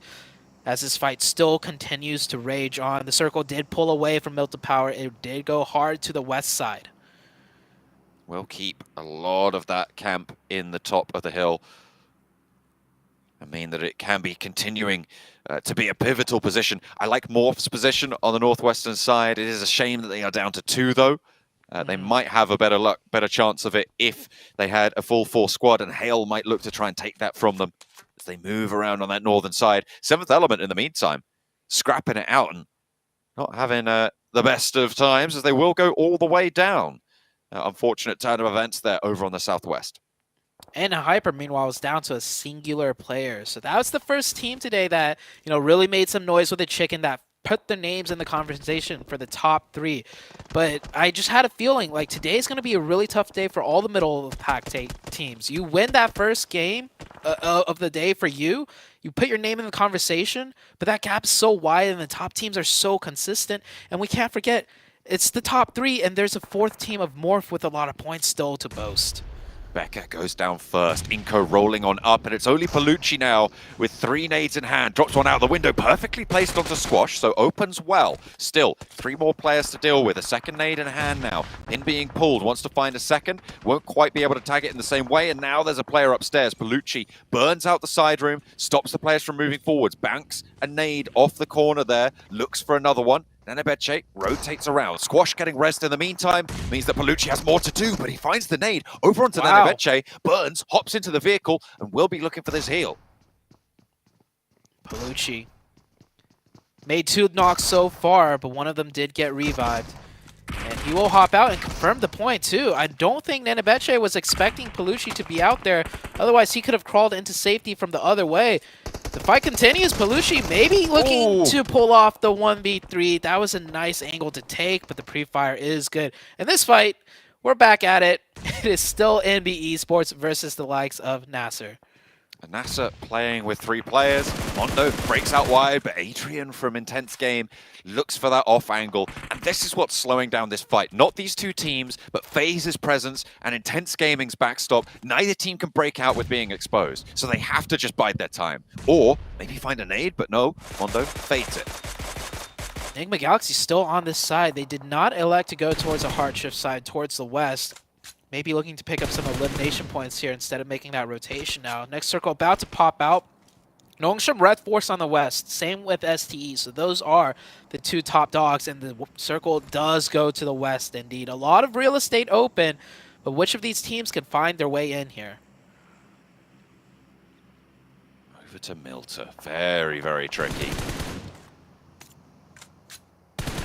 Difficult descent now from the top of this hill. Enigma Galaxy making, again, a signature wild rotate. Or I say wild, I mean, I guess it's fairly controlled because it's worked out quite well. Ralph's going to lead this charge, but they're packed quite tightly together. Duxan in a position that maybe they're looking to scout out. I wonder if this could be dangerous for them because QX is on the top floor. They'll spot that, and now it is a full-on assault. They'll be into fight mode as QX can't quite find the down shot, but Coops falls, and Binny is out. But look at the red bars pouring on through towards Enigma Galaxy. Get them down, and Freak is the last on the ground floor. And naded through the window could close it all down. Hoxie launches one forwards. That's a good one, and it is! Threading the needle right through the window, and that is Enigma Galaxy out once again. Their rotations are good, but so far, we've seen it time and time again, they're not able to win the fight. And dare I say it, Coops went down first in that fight. So maybe it is really on Coops right now to pull the weight for Enigma Galaxy, and it is not happening. But it shouldn't be the case. All 4 players of Enigma Galaxy, very experienced. It is just not working out for them. That was really unfortunate. I mean, maybe they didn't expect someone to be still over in Milta, but it just got held out completely. They didn't divert either. I think they had a little bit of time to go for it, but they'd already kind of committed. And as we heard in the interview earlier, probably had a plan to hold up exactly where they were going to crash, but it's just so unfortunate. Duxan, I mean, great hold on the northern side to be able to close that one down, and a great nade from Hoxie. Yeah, I think it was a 3v4 to start off with also. It wasn't like they crashed into a 4-man team compound. So, I mean, Enigma Galaxy really need to work on their crashing methods. We didn't see it in Game 1 on Sandhawk, but I do believe they crashed into Intense Game 4v3 and lost that as well. Not really the story they want to tell as it comes towards the later stages of Group Red, and their chance for top 3 is starting to look a little bit tentative. Whereas I think, given Day 1's performance, Day 2's as well, everybody would have said, hey look, Enigma Galaxy looks like a pretty solid lock for this top 3 position, but right now they are not living up to that standard. Morph with a chance to try and take this from them as well, with Cleon up and into the engagement with Intense Game, looking for these knocks. Only 2 of their players still alive though. Cleon trying to do something here up close range, gets third party. That's Intense. No, not third party. In Cielo with an off angle from the low ground. Here comes FaZe though. FaZe has been ramping up a little bit today, picking up a lot of eliminations, looking to go for these third party fights now too. Next, Ruya still holding down towards the center. They haven't lost a player just yet, and actually on the outskirts that they hold, it's not the ideal situation to be in this location, but they still have got that little bit of cover that sits there, a little plateau as well, to try and fend off the teams from this northeast side that have yet to conclude their engagement. As you can see, Morph getting forced in, FaZe going to have to disengage, Intense Game as well, want to leave this scenario, and Next Ruya kind of sits in the way of all of that. Oh, Milta, here we go. It is going to be an urban ending. I don't believe we've seen one yet on Erangel, so this is going to be a nice one. Completely different from what I thought it would be. I thought it'd be more like, you know, to the east, but no, we are going dead into Milta. Now, finally, STE has to make some sort of play. Have to push in a little bit closer. FaZe trying to roll on up into this north side. Can they succeed where Enigma Galaxy failed? Venturas is now already in the ground floor, and they have survived the first wave. No one's gone down just yet. Mela hops out the window, trying to get a little bit more information. But Duxan, they're already playing at a disadvantage, but they've got the shots down the stairs, looking for these knocks, but QX can't quite find it. Hoxie, the two players from Duxan, looking to try and close it down. A 1 and 2 knocks over towards FaZe. You cannot take this building, seemingly, from Duxan. They are going to give everything to try and hold it down. On the north side of Milta, they have got a lot of control. 4 eliminations coming through from Hoxie. That nade padding those numbers, I'm sure. But QX on the top floor with a nade, looking to try and lob it down. FaZe on the ropes now. Nongshim Red Force also rotated from their position. They were in zone, but they take that warehouse in the distance. You can see right there. Next to NB Esports and next Ruya. A lot of fights going out in these compounds. Crucial fights, that is. If winning this one fight could mean the difference between 5 more placement points, depending on where the zone goes. Here's Next Ruya with some third party. Next Ruya has 4 players up, actually. They can really cause a lot of damage. They managed to move nice and quickly down to this point. They knew that there was a lot of scrapping going on in this area, but they've somehow managed to find a building all to themselves. Nongshim Red Force have lost a player or 2, I believe, as well, and they're forced into a position further south in that warehouse. They are playing as 3 right now. Hale have definitely got some noisy neighbors as well, as Duxan control their building. FaZe have struggled to get this from them, and they will continue to do so. A nade up the top of the stairs, though, might signal the go time. Is that nade cooked good? Is it going to bounce through? Ventoras launches another one in through the window to try and keep them on their toes. And up the stairs he goes, pushes through, but the nades are going both ways. And there's a nade coming through for the backline. I think FaZe go down as well. Inko cleaned out FaZe with the nade from here, from this position. I caught it in the feed. It was Inko's nade, and then Hale finished off the other team. Hale close by with their nade, so wow, what a nade by Inko, though, from that distance. That was well, not a 3-pointer, but at that distance, he should get 3 points for that one elimination. Excellently found there. What a way to close down that fight. Duxan, in the end, will have to give up that building that they held so valiantly onto. Udo Alliance on the south side of Milta, the only team on the south side of the road at the moment, Zute. They might be able to spread out a little bit longer. And remember, they're in 6th place right now. They are a little bit out of the way, but still very much a part of this conversation. Coming off the back of their performance at the last match as well, being able to stay up late here would be brilliant. Yeah, just a technicality, but Hyper is also on the south side of the road. True, sorry. Can't forget about Koi. He's still hanging on in there. But yeah, placement points are hard to come by here, and he's got to keep going. He should be able to get to that southeast side, and who knows, maybe a Circle Bless hard southeast shift. At the outskirts, I think this is when they finally need to commit to a push of some sort, most likely towards Udo Alliance. That looks pretty cool. Vaulting over and straight into the vehicle on the move. I like that. That was a clean play to start it off. Can they clean it up as well with the swing that they're looking to try and go for? If they can get to the south side of the road, if they can get behind Udo Alliance, that's their opportunity. 2 players up north on the northern side of Udo Alliance's hold. They're playing a 2-1 split right now. Can STE find the gap in the middle, or are they just going to try and stop and play that backstop position? Try and isolate Olio on the back lines. It seems like they're already up and into the settlement, and they might have just been able to do just that. Olio alone will be able to find a shot, and Xing with range, actually on the roll-up with the DPS through the window, somehow just takes him down, and Udo Alliance lose a massive backstop position. They don't regroup in the face of STE. Yeah, they should have seen that coming. STE was posturing up for quite a while. Olio should have recognized that and grouped up with the team, or had the rest of the team come support him, but they will lose that player. Hale now at the compound that Duxan fought so valiantly in 4, and now Hale's the one looking to be good here. Intense game, trying to breach in, not able to do so. Cielo last one up, and Hale has 4 players here. Nading just perfectly on point every single time. Hale, I don't even know if they took a fight there, really. It was just the nades doing the majority of the work, but either way, it's going to work out for them, and Hale will have control. 4 players on the northeastern side. They could look to push down now towards Inko, because it's going to be a difficult cross. Smokes are going to need to be enacted here. Get that train going if you want a valuable cross, but the off angle from Squash, so high value for them. I count at least 10 vehicles parked at that one compound there. So many teams want that spot, and I mean, you can't blame them. If you drive past that compound in vehicles, you smash into the wall, it takes you a couple seconds to hop over those walls into other teams. Yeah, that spot has to be your first stop, and you gotta take the fight there. So explains the amount of vehicles. STE making more progress onto U2 Alliance. A great nade from distance. Flax goes down, and now U2 Alliance just down to the singular player. STE just doing STE things here.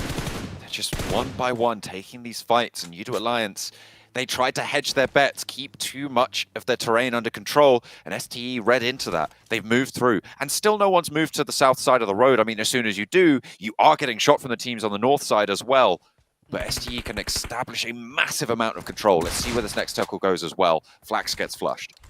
STE really controlling the south side. Imagine the circle going south to them as well. That would be huge for the side of STE. But honestly, losing the circle looks like STE's forte. They just go everywhere and fight their way in. And look at that split STE's doing right now. Already setting up to control the north side, should that be the case. Where's the circle going to go? And it goes right on to STE, which could be worse for them almost, because now teams are going to fill in all at the same time. But it shouldn't be too much trouble. STE have nice angles every which way, and the other team's not in the zone. They got to fight into each other. I feel like STE are going to maintain this split until the circle starts to close with the high ground position. They have so much control to stop those teams from getting across, right? Having multiple angles to be that hard stop.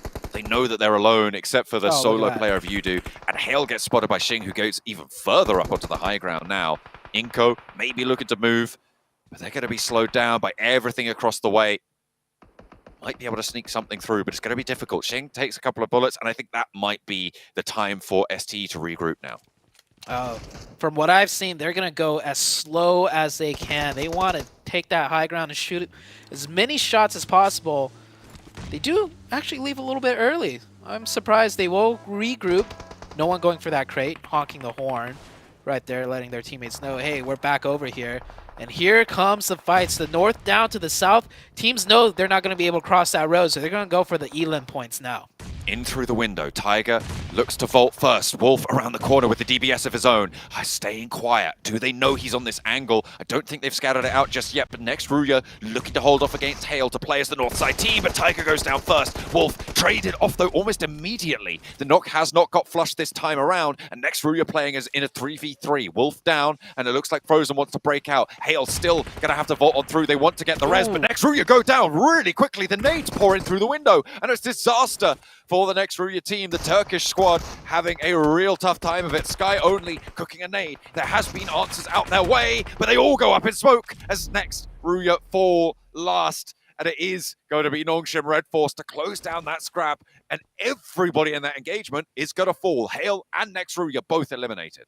Yeah, Inko was chiming in from distance too. I caught a mini knock onto one of the players of Hale. So yeah, two teams just snapped off the face of the map. We're going into the next circle very soon. Everyone is in the zone, and and Hyper is still in this match. So they've made it up to top 5. Hey, that's placement points right there. Take those. So if U2 Alliance as well. And they're both very, very close to that position where they're looking to challenge. Nongshim Red Force and STE still both in this one, though. Inko looking to try and get the points on board to vault up into those survival stage places as well, because they've been a bit down on their luck as of late. A good late finish with strong elimination totals would be great news for them. This is phase number 8 too. So heading into phase 9, center of the circle's on the road, I think. Meaning everyone's kind of gonna push out at the same time. This is gonna be tough. STE has the man advantage, but I do believe Inko and Nongshim are going to be looking towards STE's way as they push out. So STE almost in a 4v6 situation. The combined 3 of Nongshim Red Force and the combined 3 of Inko. This could be disastrous for the side of STE. Although they are in the most wait it out here. They are in the most central position, right? So they don't have to peek. I think so, yeah, just about on this next zone. They have got the most central position. Finally, Hyper goes down, and it goes down to U2 Alliance as well, who put another point on the table. and ladder up another placement as well. So they'll be playing a solo, trying to sneak on in. The major benefit that they have right now is they're on the south side. They don't have to cross as aggressively. Yeah, circle is closing here. And STE are closer to center for sure. You're absolutely right about that. STE realizing the stalemate on the north side, so they're gonna take the time to flush out the last remaining player on the south side. U2 Alliance force back into the blue, the util coming in. Just trying to survive here. Stage 9, here we go. A couple seconds before this blue zone starts crunching in on everyone. Just a little bit short on the nade there. Sunan finds the final one, and that should be the death sentence. There were first aids available for Iftar, but that second aid will be the end of it. Sunan dispatches the solo player, and now it's on both of these two teams to try and get more central, but they have to cross the road, and I think this is going to be curtains. This is definitely STE's game to lose, and look at the amount of smokes that they still have. 7 nades in hand, and they are just launching them over. They know the pressure they're exerting is going to be almost insurmountable. Inko valiantly laying out this smoke train now, but can they get across up to those steps? Because there is so many sightlines stopping them from doing so. Look at Becca on the back, still trying to hold it down, still trying to slow everyone out, but Becca and Squash both fall. Nongshim Red Force with 1 player alive. Sporter trying to survive a little bit longer than Inko across the way. And it is just a shooting gallery for STE right now. They're even running out. This is bold, but I think it's going to work. Oh, definitely. They're counting the knocks. They know that the enemy's down to at least 1, maybe 2. And STE, well, this is STE when they get the circle. You know, get the circle, win. Don't get the circle, win. And I'm praising STE a lot. We did see yesterday, you know, they had some falters. So it is there. They're not immortal, but getting 2 huge wins today, they already set a record for the league stage this year. So, I mean, they're looking great. Absolutely. They have done so much work in today's matches. They've put themselves, I think that might be enough to get them, well, certainly very close to Nongshim Red Force, although they were in very late, it has to be said, for Nongshim Red Force. That is true. And I don't know how many eliminations they got, but they were on the hotter side of things, which means that it's likely that they were engaged in quite a few little scraps there. However, STE were able to hold down the south side with that heads-up rotation to sweep through U2 Alliance, making that mistake to leave a player further south. And the fact that they only had 3 players on U2 Alliance, it is unfortunate that they did go down, but STE capitalized perfectly. Even that rotate to go 2-2 up onto the north, I think there's nothing I would change about that play. Yeah, they just maximized everything possible in an aggressive manner, right? Every single time they make a move, it is just set up to take some knocks, take some points. Shin coming in with 1,000+ damage. And I just love how patiently they play. Because some teams that are very aggressive and love third party, sometimes you don't see the patience kick in when they need to. STE sat like the first 20 minutes of that match doing nothing. They just kept chilling on the west side of Milta, and they're like, oh, we got the circle again? I mean, we see some spots center that are open. Do we want to go center? No, we'll just keep waiting. We'll just keep waiting. And we'll fight our way in, because that is how they work best, and that is what they did. I mean, they bided their time perfectly. They found their opportunity. They also read into the idea that, you know, everybody is going to be further on those north, and those couple of hard south shifts on the circles forced everyone into the north side of Milta. They just took the south, and because of that, they were able to build their castle and take home the chicken dinner. Ooh, you guys saw it. That is chicken dinner number 2 for 628 today. And 7, I got a question for you. Ready? What is it? Ready. I recall you saying earlier that you thought that nobody was going to catch Nongshim Red Force. Was that correct? That is correct. Okay. All right. Do you still hold that same thought? You know what? Yeah, I'm sticking to it. Because they're still being consistent. They haven't gotten a chicken dinner, but I mean, if we go back and look at the results, Nongshim Red Force is always towards the end of the match, and if they can continue to do that, and 628 continue, if 628 can continue this dominance, I mean, obviously they're gonna end up passing Nongshim Red Force. But I'm just impressed by Nongshim Red Force consistency. Okay, in regards to placement points, in regards to just getting points at every single match. But we gotta give some credit here to 628 because that was just so well played by this team. Cam, at one point we're able to see how patient they were. We saw a crazy split that at one point we were kind of questioning it, and then you were able to point something out for me. Yeah, listen, SCE, they're known for how aggressive they can be, how they can win team fights, but they can also control the zone. When they got that shift on phase 6 or phase 7 in Milta, when they had the 2-2 split, the two players on the north side, I thought immediately that they would just go back and group on up, but they stayed there on the north, out of the zone, just for a few moments because they wanted to make sure that no team was going to try and send it quickly through Milta and get on that west side. They were able to make sure that the zone stayed cut in half, and the other 6 remaining teams had to fight over half of the east side amongst themselves, and they can just chill there, having control of the full west side. They didn't overstay their welcome though. They only stayed for a couple of moments and then grouped back up to be able to defend that position when it eventually got pushed. Just their understanding of where the big threats would come from and how they could give up the game, just very well played. And then, you know, they didn't get as many kills as they did on their first Erangel victory, but come on, like, they are knocking on NSR's door. But I have to back up 7 here. I do still think that at the end of this group, Nongshim are gonna remain in first place because they are always getting points. They are always there in the mix. Just if you tune into the game halfway through, they're going to be in a relatively good position in the center to either soak up elims or play some points every time. They're never gonna have any donut rounds. Yep.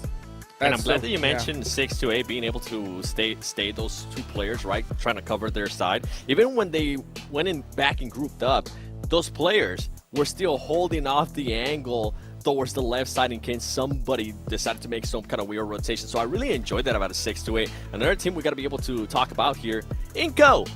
Yes. Yeah. Yes. Let's go. This is what we've been wanting to see out of you. Obviously, it's just one match. I need to calm down. Let me just collect myself here real Get quick. us go, baby. But this is good for them. This is good for them because this is a team that was outside of the top 11. I think they were still outside of the top 11 right there, but it puts them a little bit closer. We've been seeing what the gaps are looking like with a lot of the placement points here and there. The points overall for some of these teams.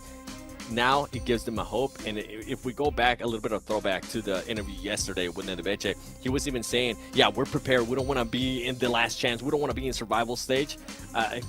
They're going to end up going to survival stage, I feel like. But at least this is now giving them some hope that they'll actually make it to survival stage and not just end up going home right away. Yeah, hopefully we do, because I mean the Team Brazil has been going absolutely crazy, especially the last stage. Here, not so much, but I think we definitely want to see some more signs of life from them. And you know, before we get into anything more, right? Of course, we got to talk about the official sponsor here for PMGC, the official smartphone, and that is the Infinix GT10 Pro, a phone created for esports players. If you guys want to go ahead and dominate the lobby, check out that GT10 Pro.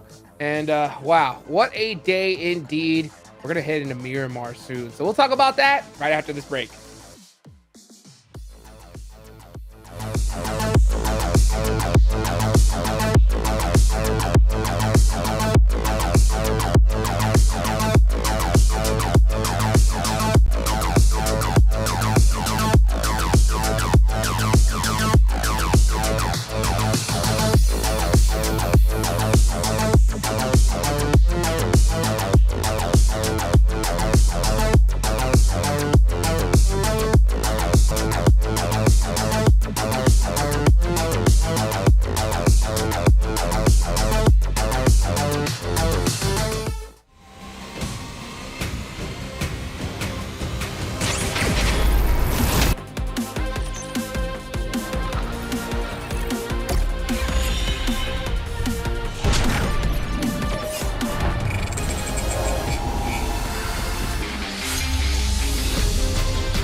And we are back. Oh, and we're headed into Miramar. So we saw 628 absolutely dominate. And I will buy into what you were saying there, Seven, because they had a crazy pop-off match, then a goose egg, and another great game. But we are seeing Nongshim Red Force get a lot of points on the board.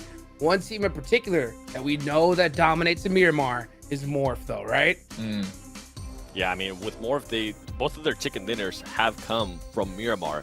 I feel like they've been very reliant on Miramar. Today we did some at least see some good performances out of them in regards to being able to catch some eliminations here. It wasn't as bad as yesterday up to this point. Now for this team, if they even want to be in the conversation for tomorrow when we talk about the third place camp, they need to have a great performance here in Miramar where they've been able to be strong. Now listen, they're only 4 points behind Nigma. Nigma's performance that we've sort of been teasing about, like are the circles messing with them, or are they messing with themselves, right? I think that's something that's still kind of up in the air, but nonetheless, with their lack of points that they've been getting today, it means that Morph not only have the two teams at the top been separating themselves from Nigma, that also means that Morph have been able to climb up a little bit with their 8 points that they got on the Asnaya game 2 rounds ago.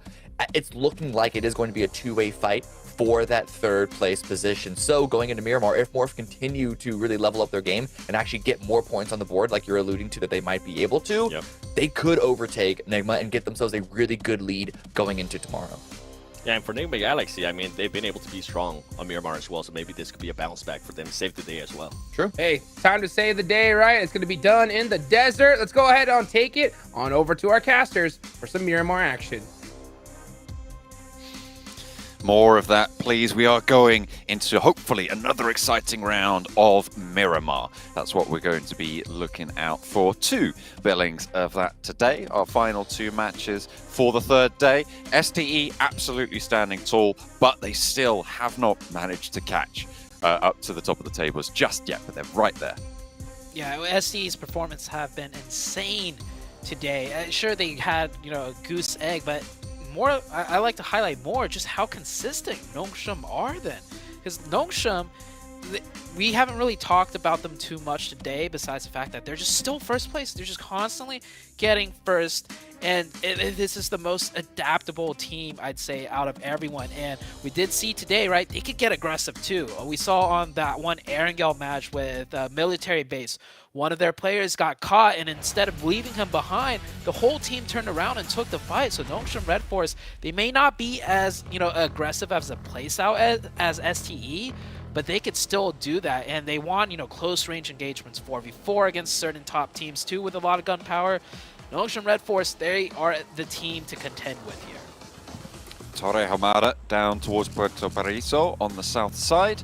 A little bit of an eastern lilt to this plane path, but should be quite nicely positioned for a fair few teams here. You can grab vehicles and head out to the western areas for the time being. Let's see where this first Miramar circle takes us, because we've had some quite solid excitement today, I think, on the circles. Overall, some pretty decent situations to spot. Are we going to have something crazy here? Maybe even a Puerto Paraiso near the islands, near Impala on that eastern side? We'll have to wait and see. We've had an eastern plane path like this just yesterday too, so teams are familiar as far as, stretching to the west, where which vehicles are open to take, which vehicles might be contested.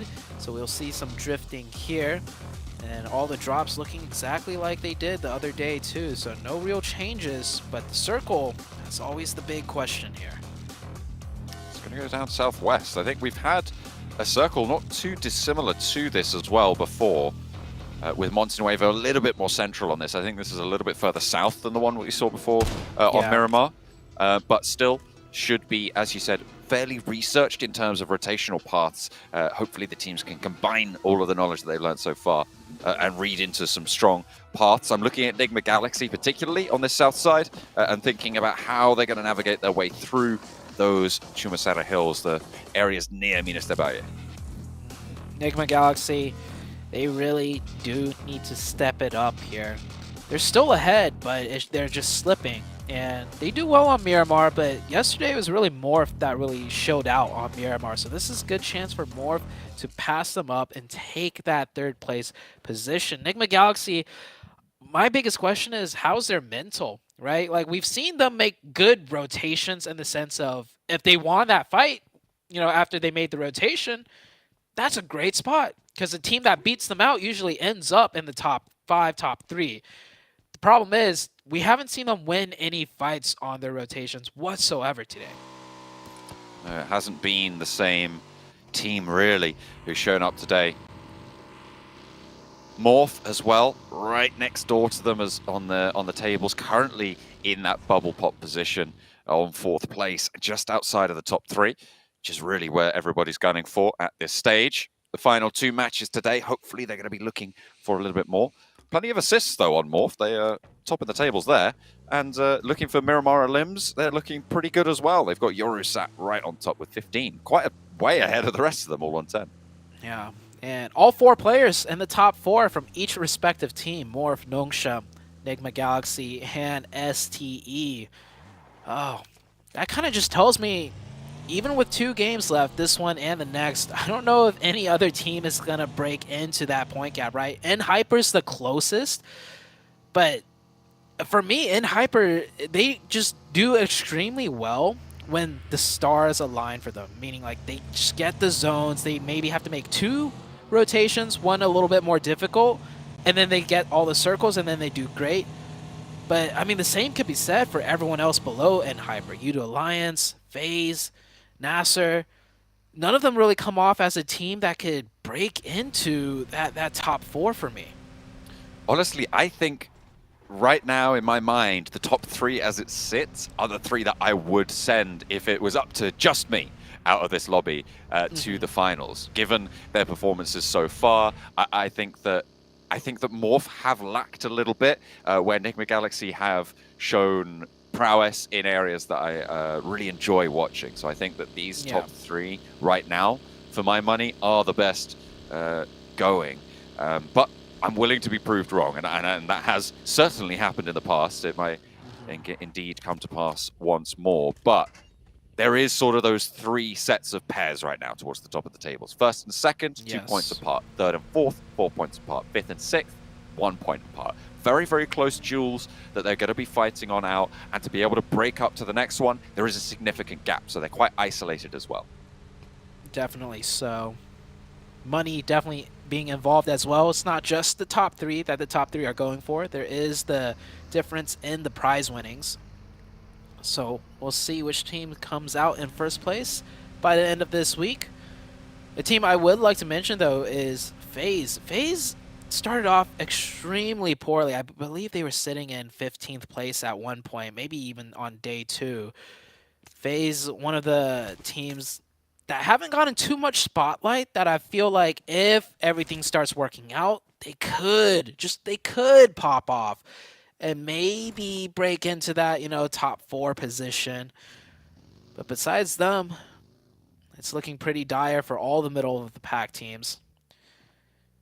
Got 2 games today and 6 more to go, so anything can definitely still happen. Nongshim Red Force, STE in contention for the top 1 right now. I'm going to be focusing a lot more, certainly I think tomorrow, on the 11th place bubble as well, because it's been very, very close and it's always super volatile, but it started to stretch out a little bit, right? You've got the bubble right now sat at 78 points, with 12th place in 74 points, so a 4-point difference. You're starting to be able to discount teams like, well, I mean, Canada Power for sure, definitely not going to be able to make it here. Hail as well is starting to fade away from me, and 7th Element as well. I don't see the strength that's needed to be able to make up that points difference right now. They'd need to make a profit of about 10 or 11 points, actually a little bit more than that, about 13, 14 points up towards that bubble over these next couple of matches. And right now, I'm just not seeing that strength. I'm not seeing that proactiveness. I'm not seeing that gun skill. And I'm not seeing the intelligent rotations that's needed to try and launch themselves up a little bit further.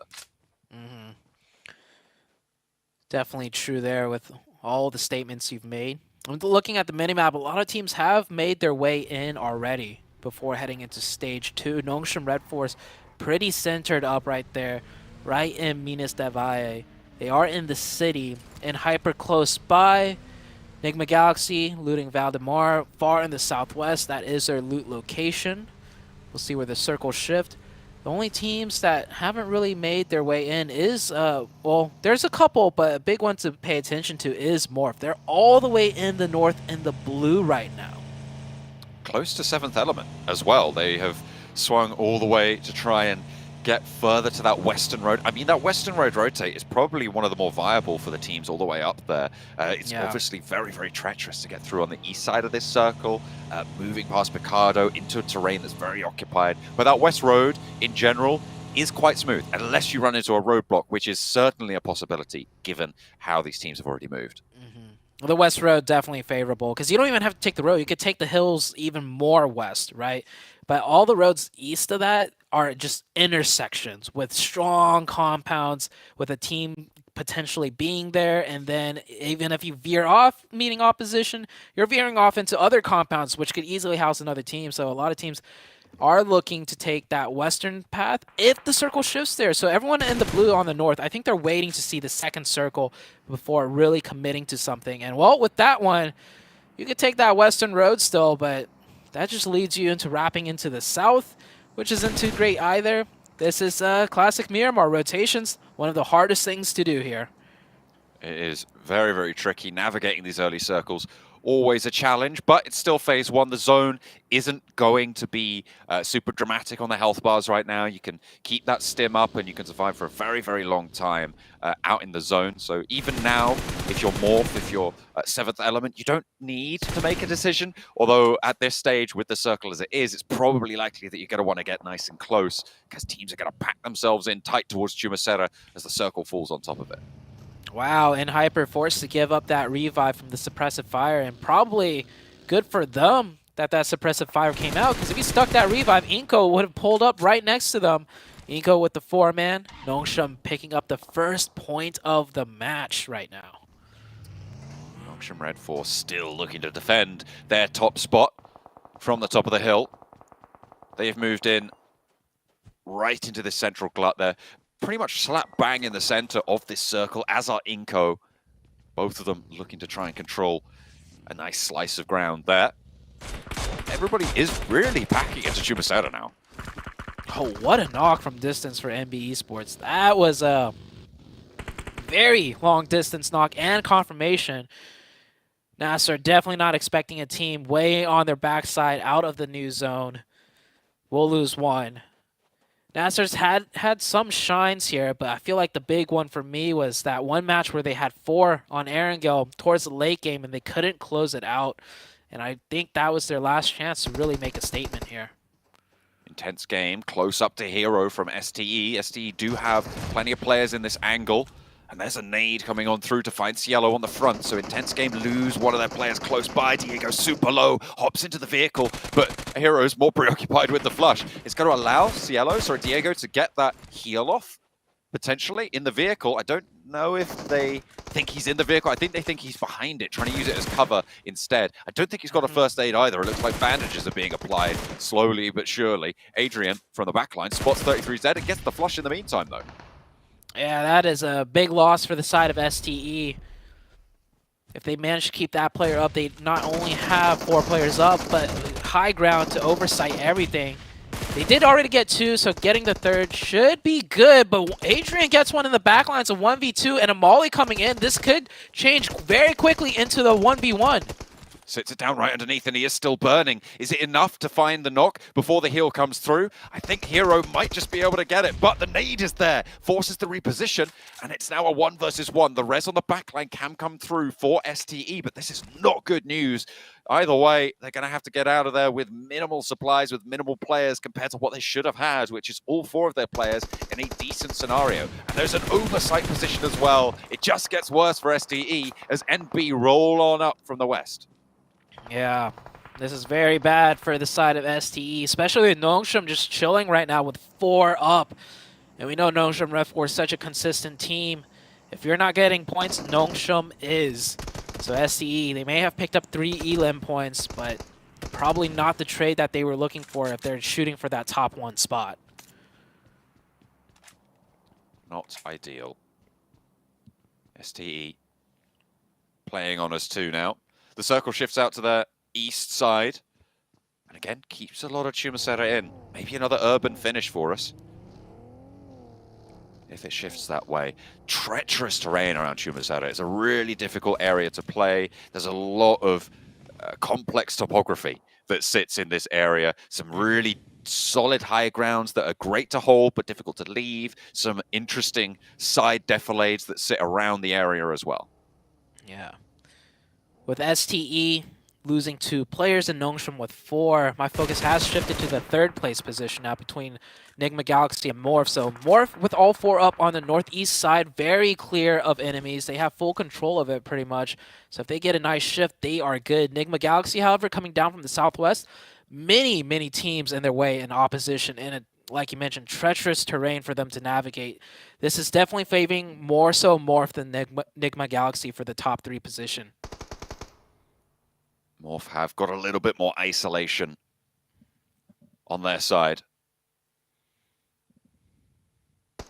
They will try and keep that under their control. Nextruya as well on the eastern edge might be able to stay alive if FaZe don't push them too hard, but I don't think FaZe have too many other options from the southeast side. They could try and push up but towards Kanina Power, but that's a lot of open ground right in front of Nextruya. It's going to be very difficult on the southeastern side. NASA just getting shunted out. I don't think you get much further here. There's so much open ground for them to cross. Okay, somehow get through, gets to the shack. Oh, 7th Element going in on a crash straight onto Hale. Hale do have 4 players, but it is a bit of a split defense. Can the brute force work? Hale pulling up on the reinforcement, and 7th Element getting cut down to just a singular player right now in Hyper from distance, popping shots off as well. Tiger still resable for the roster of Hale as well, so they can fold back together. They have managed to rebuff the push almost entirely. No one really looking to crash just yet and go for a third party. We'll see if they're able to keep all 3 players alive or if something is going to change on that front. Meanwhile, the circle does shift and it closes yet again right onto the middle, kind of cutting out a lot of the urban position of Shumasera in terms of the ending potential, but still very powerful positions to be played around there. Yeah, and with that shift, this is Morph's game to pass up Enigma Galaxy. Enigma Galaxy, they're known for their rotations. If they can make a good one here and win the fight that follows right up, more importantly, there's a chance Enigma Galaxy can still hold on to the top 3, but that is a difficult shift nonetheless for them. FaZe have moved over towards Nextruya as well. It was kind of their only option to try and take this fight because they can't stretch out ahead of it. Nextruya will just take them down. Frozen's a little bit isolated for Nextruya and may be vulnerable to a nade or 2 as NB lose a player on the outside to the remaining duo of STE, but damage is flying back their way. That's actually going to be Duxan completely taking down Sunan. As Oxy has the spray, has the angle. NB have lost their player in there, down to 3 on the west. Duxan playing a little bit of a split on the northwest, and that's good for them. They have control of it, so spreading out, maybe going for some off angles on some teams fighting elsewhere. Nextruya and FaZe do go for the full engagement now. They are forced to. FaZe looking good, finding the first opening. Nextruya with only 3. No, they have 3. Their third player not really being able to be seen on the map right now, and they're starting to back off. FaZe with 4, just pressing in. Frozen did nothing from this forward position. He allowed FaZe to move down through, didn't step up for the crossfire peaks. I mean, is he waiting for them to step in front of him so he can backstab? I'm not entirely sure what the plan here was for Frozen. And it looks like FaZe have just given them the loop. I mean, Dokuma and Yekta isolated as a duo. It's going to leave Frozen alone. If he gets the shot to Mela, sure, okay, that's good. That's a good result, but I feel like it should have happened a little bit earlier that he steps up, because now he's got 3 players of FaZe to worry about, all on his own. And in my mind, that's a misstep. That's a mistake from Nextruya, and it's the sort of thing we've been seeing from them continually so far during Group Red. Yeah, just not working as a team, and the other 2 that went away and just tried to play in zone got taken out by Morph. So they could have, you know, used those 3 to maybe get a knock on FaZe and get a point at the very least. And it's important because survival stage, right? They're not looking for top 3 at this point, but they don't even have that top, you know, 13 spot really secured either. They really need to step up their game. Need to keep putting that pressure on up. It's not going to get any easier, I'll tell you that much. But they are out of this match, so they'll have another Miramar today to play, but that's it. Kanina Power looking to hold off against Enigma Galaxy now. Agori, Lucci, Becca on the inside. Freak with the challenge, but can't find the damage. A good start to the hold for Kanina Power. Finding Freak.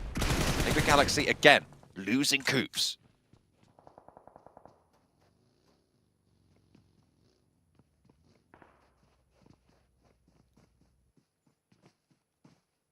Difficult position as the Kanina Power team will restructure themselves. Look at the adjustment from Nongshim Red Force, though. They're coming on through to try and third party from the high ground and see if they can scrap it on in. Kanina Power have lost a player though, and that is to Enigma Galaxy. So even with that advantage, Kanina Power are going to be at the disadvantage of having that high ground controlled. You can't really go for these pushes straight on through. FaZe have rotated out to the east side. They were trapped on the south, and Morph's split will continue to dominate on this eastern side of the map. Just playing quite split, with Pepping on that high ground compound there that sits on the northern edge of this circle. It's a little bit vulnerable, but no one really in a position to push for it. I think Ducksan may be the only team with that opportunity to go on through on that northern side and maybe challenge the solo from Morph. He should be positioned in a way to back off too, because Morph definitely looking to control more of that eastern front side. More rotations coming in, and yeah, controlling that eastern front side pays off. They pick up 2 more points, taking out FaZe. Kanina Power now having to make a move, being surrounded by Nongshim Red Force. And so many other teams looking this way as well. Kanina Power are able to handle the roll-up from Nexus. Sorry, not from Nexus, from Enigma Galaxy. It looks like Enigma Galaxy, yeah, they're just put down to 1 here, leaving just Ralph, and in fact, not even that, because they do get flushed away. So good news for Morph to continue to put more pressure on and open a potential gap here between them and Enigma Galaxy, as they have racked up 8 eliminations right now. FaZe swept away, and now the east side still dominated. Udo Alliance trying to hold on. They still have 4. They are also in a really, really strong position and a really strong compound with excellent high ground angles. Yeah, that is probably the best compound to be in right now, besides Morph's position playing on the outside. Nongshim Red Force making a wrap towards the field with 4. That's surprising for me. With 4 players, I'd imagine they try to fight their way into a more dominant position. But Nongshim Red Force, so consistent, they can still ink stuff out from this terrible spot on the low ground. Trying to stay alive. It's not looking great, I'd have to say, as another player gets taken down by a Udo Alliance. They're just controlling. Look at these balconies. Look at the elevation that they have. The shots down just cannot be converted away from, as XZY trying to hold it in for Nongshim Red Force. Trying to stay consistent. They've already outlasted STE though. But on 4 eliminations, that gap would close by 1 if they go out here. Tizzy wanting to have a teammate to keep him in the fold of it, but in comes the backup. The buggy run down onto Xenox, and that is bold, but it's going to work. Sporter onto the inside, looking for NASA to try and close down this fight, and on the inside, they will fall in the face of Nongshim Red Force. Udo Alliance, though, still have these angles. It's going to be so hard to make this work.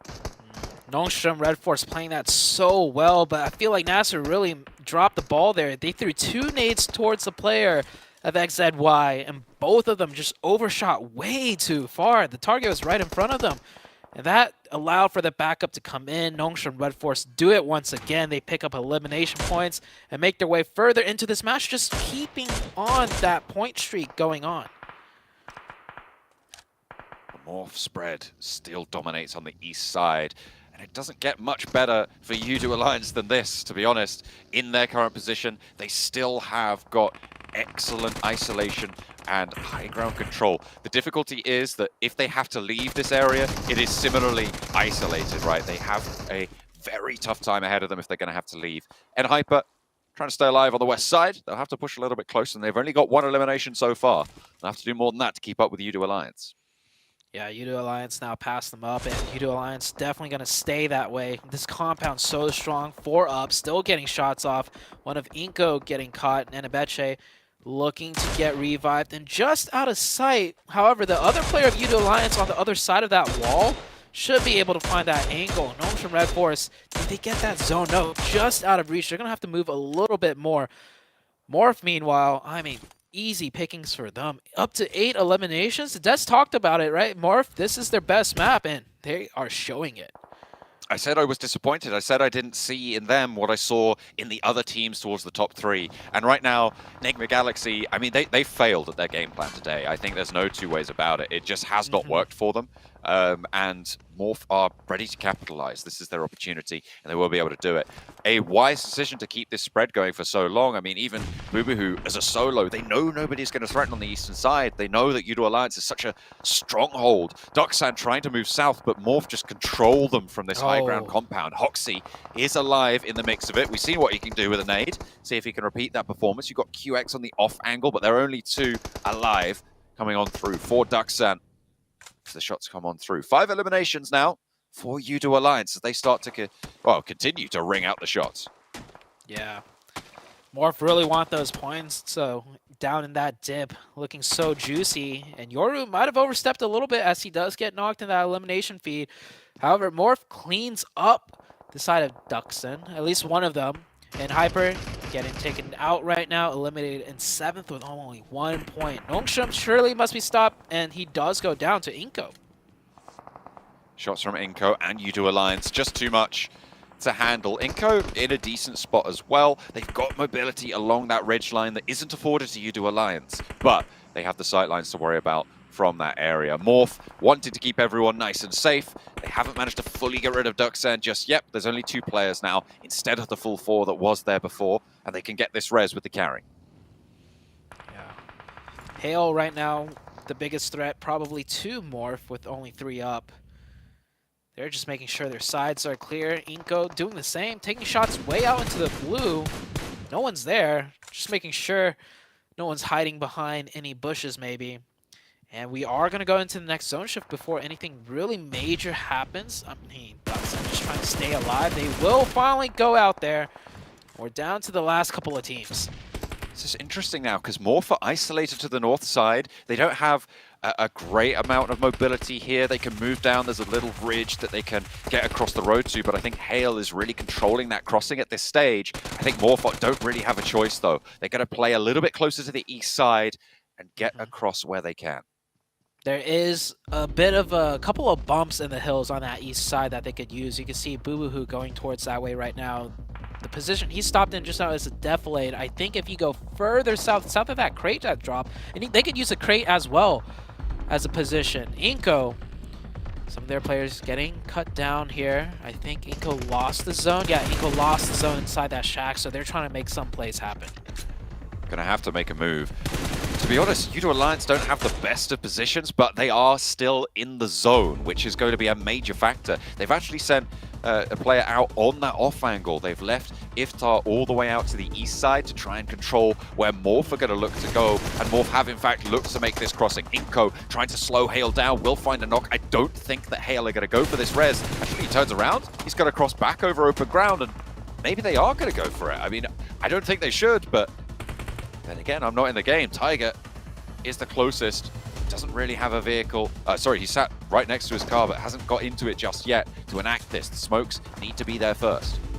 Yeah, I think the other player was just driving around to see when the bullets would stop shooting at him, to see if there is a spot in the zone that is out of line of sight. I mean, very soon it will be, because Morph from that high ground still utilizing it out of zone, and nice knock right there from Hale. Is he going to go in for the zone, or maybe just go in for the point confirmations? Almost a suicide mission, but he will stop short in that dip. Not fully in zone, however. They keep going. Another player taken down. Hale just having a tough time of this one. It always was going to be difficult, though. The high grounds, every single angle is going to be looking at them, and they were the team that needed to be forced out first. But Inko similarly in a pretty sticky situation, a knock to see them down the hill, but Yudo Alliance have taken a knock coming through from Inko, from Nenebeche, still in action, still willing to go the distance. Morph, however, I think at this stage might just be in an indomitable position. If they can get this res on the front, if they can keep Yoru alive, if they can control this side of the road, they're gonna have a great time here. Yeah, but look at Hale. Hale somehow managed to keep all 3 up through that. One goes down, though, and oh, the knocks, those are huge out of the side of Morph. Yudo Alliance actually chiming in on one side. Player does get knocked. Morph needs to finish this fast, because if Yudo Alliance spring up now, they're at a number disadvantage. checking out their backline. Boohoo steps out, and actually it's going to allow Pepeng to sail on in. Can they get the res onto Cleon? Because this ridge that they've stepped up towards should be the winning position here. Yudu Alliance have had to flex out in the meantime to take care of Inko, who are still alive with 2. Vitali and Squash in a defilade of their own, but Squash gets lit up, and Boohoo steps over that ridgeline. Excellent peek out there to pick up some points and leaving Inko out of this match. Now it's just Yudu Alliance and more. Look at Morph's elimination numbers. Up to 14 already. Make that 15. 2 more to go. Actually, 3 more to go. Yudu Alliance, there's really no chance of them making it in. The smart thing would just be to deny the points, but honestly, you don't need to, because Morph is looking for that top 3, not that survival spot. Let's see if Yudu Alliance decides to make something happen and try and go for something, but that's just more points for Morph. Certainly is. I mean, Yudu Alliance, it is out of the realms of possibility that Yudu Alliance could jump up towards that 3rd place, but with Morph doing what they're doing here, with the lead that already existed towards those top 2, I don't see it being possible after this match. Yudu Alliance will extract a little bit of blood there from Yoru, who will go down, but they'll have to trade it off for a full flush over onto Olio, and now it's just Flax spraying up towards Cleon. They know exactly where he is. And Boohoo will look for the close down here. A close run, steps up, gets the spray. The shotgun in close range is dangerous to deal with, but the jump through, the strafe is good to keep him safe for now. Keeping him penned in, making sure that he can't leave here. Instead, just steps out, and that's going to be a nice, clean sweep. Morph able to dominate, control, and manipulate this zone from the eastern side. Everybody who went to Jumasera early suffered at their hands. This is what they wanted to see. They will now be in contest for those top spots. Yeah, great circles for Morph. Remember, they came in from the very far north. At one point I mentioned they're still in the blue zone when everyone else has rotated in. So they get a little bit of that circle luck, but they executed it perfectly, playing those splits, holding those angles, and controlling everyone. Not just that, you know, they got the eliminations too. Sometimes when teams get those favorable zone shifts, they play way too passive and they get a chicken, but not a lot of elims. That is not the case for Morph. No, it certainly wasn't. I think they got 19 eliminations that match. Boohoo was stepping out for some pretty bold peaks, but had the backing of his team. They knew they had the terrain cover to be able to crawl back and get these reses on board and make sure that it was working for them. So, I mean, excellent control. I don't have any notes on their position. I think they definitely stepped out and were an aggressive controlling team, as you said, unlike what we've seen from some other instances. So hopefully, they're going to have a good chance at jumping up. Yeah, one thing I like to make note of is that the player reactions we just saw just now, they're excited, they're happy, but they're not cheering. They know they passed up Nigma Galaxy. They know they're in the top 3, but they also know Nigma Galaxy is a formidable team and their work is nowhere close to done. So they're keeping their composure, and Morph, I mean, we still got one more Miramar game, and we already said this is one of their better maps. Could they do it once again? We'll have to wait and see. I mean, there is that last match of the day. Can STE still stay alive for that little bit longer next time around and keep them out of that 2nd place? We'll have to wait and see, but Morph put up big numbers to be able to close down the first Miramar. What did we say right before this match started? You gotta watch out for Morph, because Morph and Miramar, like peanut butter and jelly, baby. What a performance right when it counted. Oh man, Nigma Galaxy, you better watch out. They better watch out. That's tough. Watch out. They already got past. And there's already, I assume, a reasonable gap there. It's more about it's time to step up for them if they want to reclaim that 3rd place position. Good point. It's a good point. Yeah, it makes sense. I mean, that we know for a fact that after that performance, there's going to be a good solid cap. So I can't wait to see exactly how much that is going to be. 28 points. Goodness gracious. The huge performances here, 7, just have been shaking up this leaderboard time and time again. Talk about dominating a map, huh? 3 chicken dinners now in Miramar. If it wasn't for Miramar, man, this team would not be anywhere near up here in the top 3, but I'm glad that they're taking advantage of it. I'm glad that they're continuing to just excel here at Miramar with their splits, with their rotations. Everything's working out wonders for them, 18 elements. But I got to give some props here to Yudu Alliance. This team has been consistent. It has been quiet, and it has actually climbed up to the ranks, and I can't wait to see what they're going to be in the overall ranking alongside with Inko. Even though Inko's not going to be pushing for those top 3, guess what? Inco's now starting to secure themselves some good points at trying to be within the top 11 because that's currently what they're going to be aiming at. Top 3, out of the question, Cam. For them, it's going to be being top 11. Yeah, actually looking at the overall, Inco are top 8. They've even gotten to the left side of the leaderboard. So for the team that was just struggling after day 1, struggled at the beginning of today still, they jumped up. And part of this, we have to recognize, once again, how tight, how close the points were and still are. I mean, it's less than 3, it is 3 points between where Inco is down to Duksan in 12th place. But they're still on the left side. They're still making sure that they're not going to be in the bottom 5. I think it's a bit too much to ask for Udo Alliance to try and break into the top 3. They're going to have like multiple amazing games, like try and end out today with a win and get like 1 or 2 tomorrow for that to happen.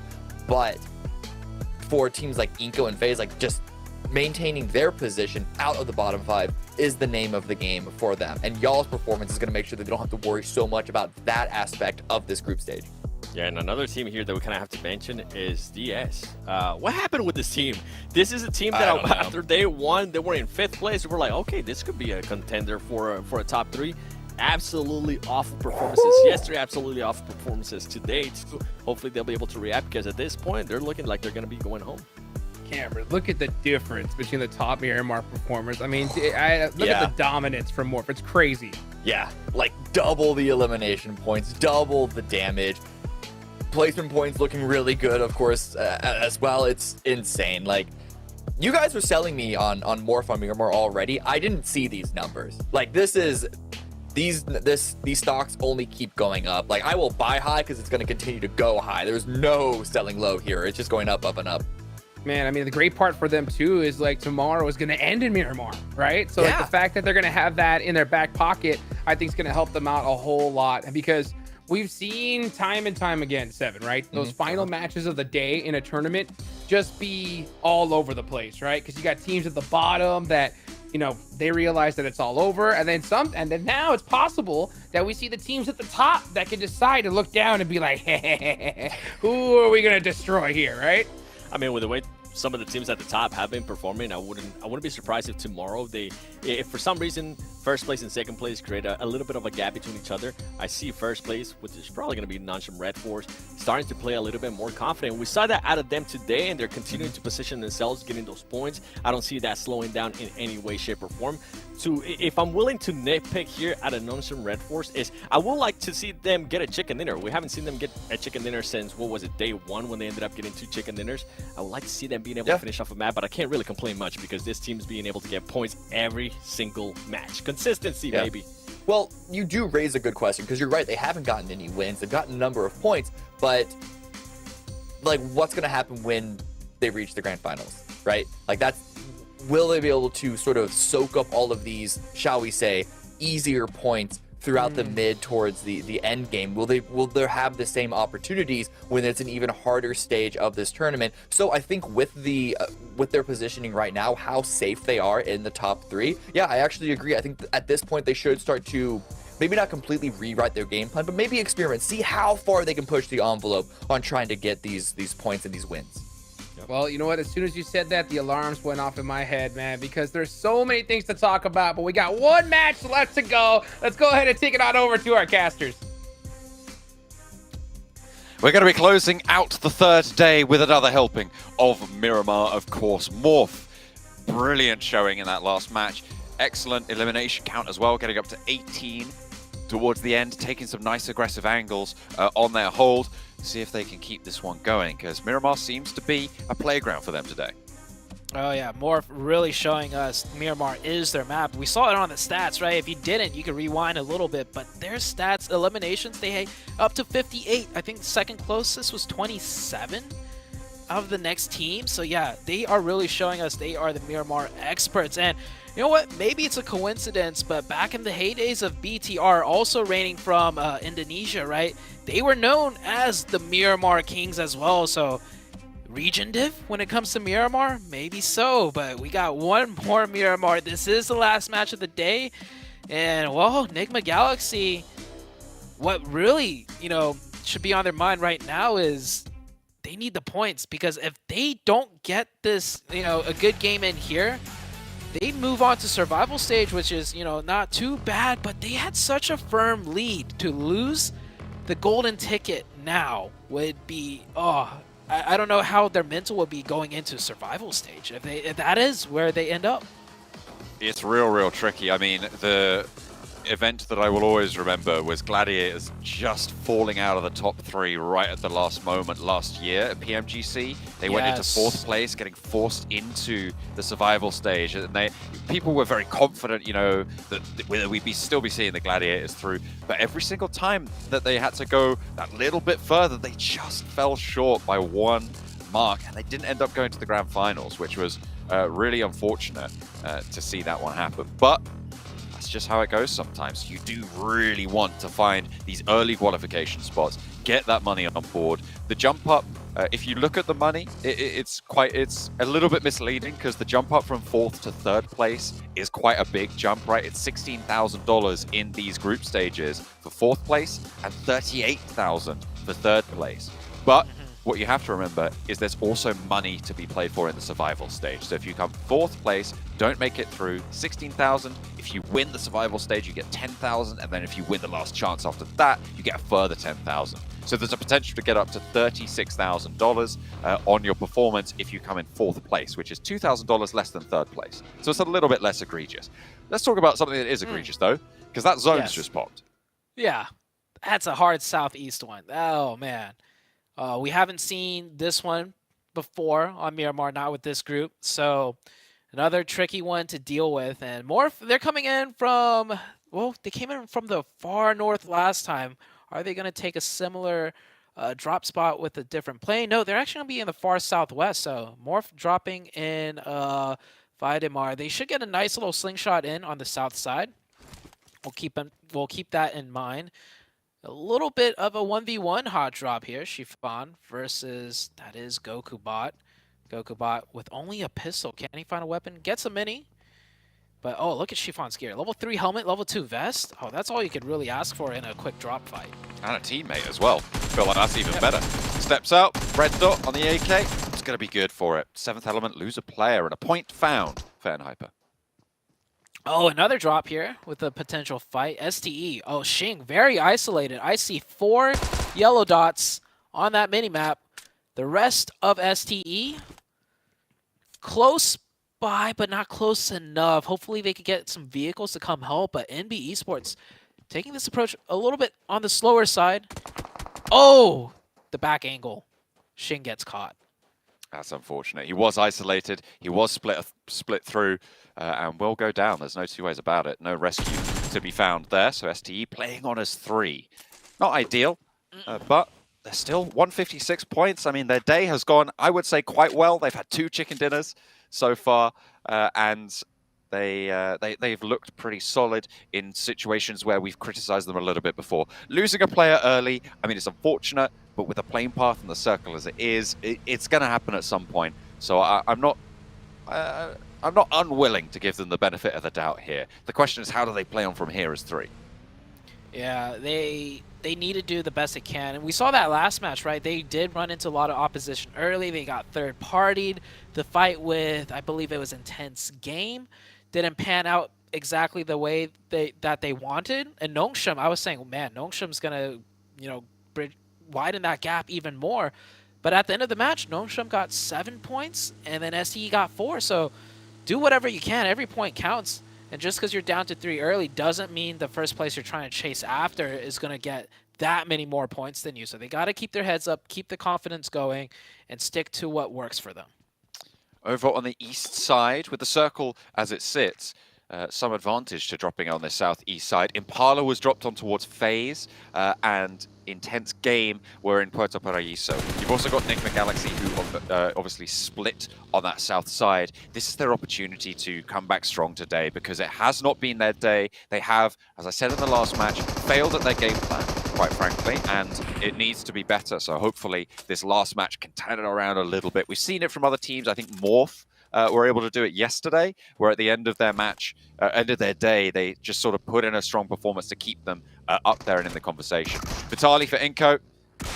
gets shut out almost immediately. Divine still has more players to deal with though, as Becker is right next door, turns away and won't go any further in. Yeah, he's going to turn tail and run, maybe into the sightlines of FaZe.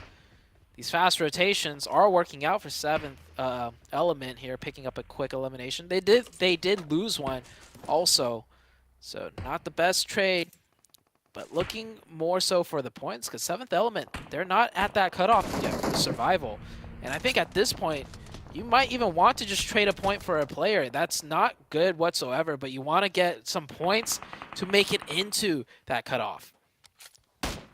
Alian, some shots away, over in the distance, but FaZe have got a little bit of a scrap to get on towards Impala. They're trying to break out, and then Hyper are their challenger right now. A nice nade from Mela, finds the final tickle FS to find the knock, and that's an isolated player as well. He's going to need some commitment to go for this res. Commitment from Hyper to get across this open ground, but Inco have a little bit of a sight line over there. Can need a power potentially as well. Might be not too far out of the question. Next, Ruya is sending down the east coast to the east of Impala, and they will be potentially rolling up to this scrap as well. Yeah, this is currently a 3-way fight between 7th Element and Hyper and FaZe. It looks like they will give up on FS, and it seems like this has kind of been in Hyper's thing. They're playing it more on the safe side. I don't know. I feel like in Hyper kind of need to switch their mental and just aim for that top 3 when it's still somewhat possible, which means they need to play much more confident. They need to take a little bit more risks, right? And if they start doing really poorly, then go into the default safe mode to make it into the survival stage. But you heard the desk say it. If Hyper can't make it in here, the confidence for them to making it into the finals through the survival or last chance, not very good. So starting to fade these opportunities. I mean, not super long with a format. 24, it does go by quite quickly if you're not paying attention. And they only have this match and then the 6 tomorrow, so 7 matches total for each of these teams to put their final bid into the ring. Try and get up to that 11th place, the all-important 11th place. From 4th down to 11th, that's the positions that see you into the survival stage. The top 3 obviously going right to the Grand Finals almost immediately. Well, in fact, immediately. And they will be seen in Turkey. After being in this almost boot camp situation, I suppose, over in Malaysia. Oh, look at this. This might be a planned camp out of Enigma Galaxy. They know Morph dropped towards Valle de Mar based on that plane path. And yeah, look at that. That is a setup if I've ever seen one. If any team knows teams' rotations, meaning other teams' rotations, it is Enigma Galaxy. They study so hard, and we saw in the interview, that is one thing they focus on. That is a trap play. Is Morph going to fall for it, though? Far in that southwest side. It seemed like they were scouting it out. Their player on the front, certainly scanning the terrain. I wonder if they spotted something, if they think something's fishy. Another circle goes to the east side, towards Puerto Paraíso, and keeps a lot of Los Leones in there, but a lot of hillsides to be played around here. Enigma Galaxy still holding face, holding strong to try and guard out their contenders for the 3rd place spot. I love this attempt out of Enigma Galaxy. It's probably more effective right now with that point gap made. It's probably more effective to stop the opposition in 3rd place and then play your game and adapt to the circles later on versus just playing your game and letting Morph do the same as well, especially with how dominant Morph is on this map. See if they can actually extract value from the position, because Morph is still just...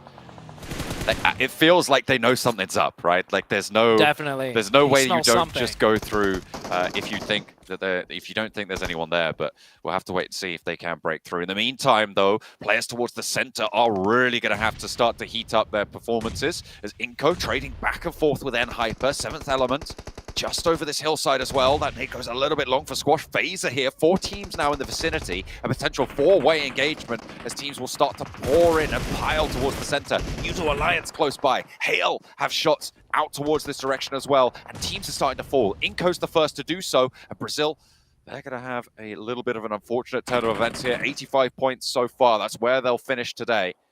As the rest of the team's trying to find these little divots, these ditches, these small valleys. Yeah, the fight rages on. FaZe ejecting out of there with the last 2 players, but look at the just all the different colors that they're driving by on that mini-map. So many teams trying to find whatever positions they can here. With this many hills and ridges, you never know what's over the next bump. So they have to be very careful. And the fight did start out, I think, between Nigma Galaxy and Morph. Morph did lose. I think Morph lost the player, or did? They did, looking yeah. at the right side, yeah. So it works out. They catch one. I don't think they'll catch more, but that is damage done. Hale able to take down Olio from Udo Alliance, trying to push in central on this divot. This position currently that Hale sit in is probably pretty strong for the next couple of circles. They want to move forwards, though. They want to take this compound from Udo instead. From Udo Alliance, they will try and wrest control of the building. Flax cooking the nade to try and stop the roll-up, but dips it down a little bit short, but it's going to be perfectly placed to find Get Slow on the outside. Maybe finding another as well as Nutin steps into a dangerous position, but Flax follows it up, gets the flush. Good point confirmation there. Udo Alliance, they are near the top of the leaderboards. If they have a stellar game here, their name is in the conversation for tomorrow for the top 3. I mean, we have 6 games after this. Anything could still happen. We'll see how that plays out. Nigma Galaxy all the way down on the south side now, and that's a great shift for them. It goes down south. Nongshim Red Force right in the middle with a huge split. STE coming in from the far northeast with only 3. That's going to be tough for them to fight their way in with a number disadvantage. I think Nongshim are going to have to regroup down towards the south. In fact, yeah, they are going to move there to the compound that sits in that crook of the road that's around that area. They're going to try and play for that, have a lot of control down to the southwest side as well. So a team like Nigma Galaxy and more are going to have a lot harder of a time against Nongshim Red Force. And Hyper still surviving in this, what was a central location, now right on the edge of this next zone. Chiffon popping off some shots with the mini. GK First is still down. They will not be able to get that revive. They need to keep both players up to put out suppressive fire, to force the players away before even thinking about a potential revive. Intense game close by as well. And it looks like with the player bleeding out very low, they're going to go for it. And they did put out enough suppressive fire for a 7th element to just stay away and not push any further into them. Udo Alliance still holding onto the building. Tiger on the inside. They know he's there. They've had the challenge, but Tiger opens up. Can't quite find the angle before he gets rolled down. And another flush found for Udo Alliance. 2 eliminations found at the cost of Olio, who went down on the outside a little bit earlier on. Nutin's on the out near that skip, trying to stay alive. Sky only, rotating through. Flax tries to get out into the vehicle, and will be able to do so. Afforded that opportunity by his teammates, but they are just going to be able to cut through. And that is an excellent hold for Hale with 3 players against the 4 of Udo Alliance. Really, really nice stuff for Udo Alliance to be able to take that one down and add 4 eliminations to their tally. Maybe chase towards more for Nigma Galaxy, more likely. Yeah, Udo Alliance doing pretty good here. And Hyper should be able to finish out that fight with Chiffon getting the opening and the second one right there.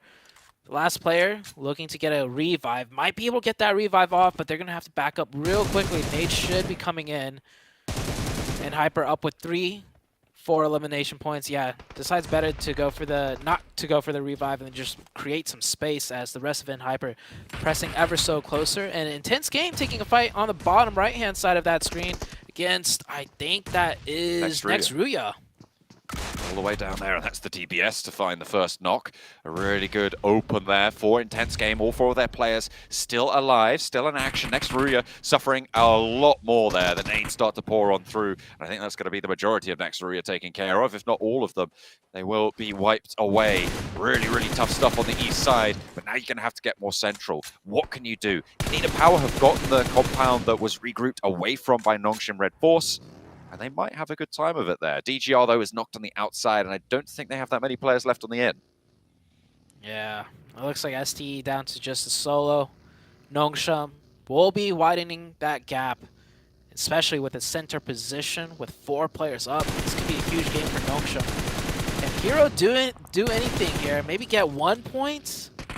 Looks around, the buggy's circling around him, distracting him every which way. He doesn't know where to look.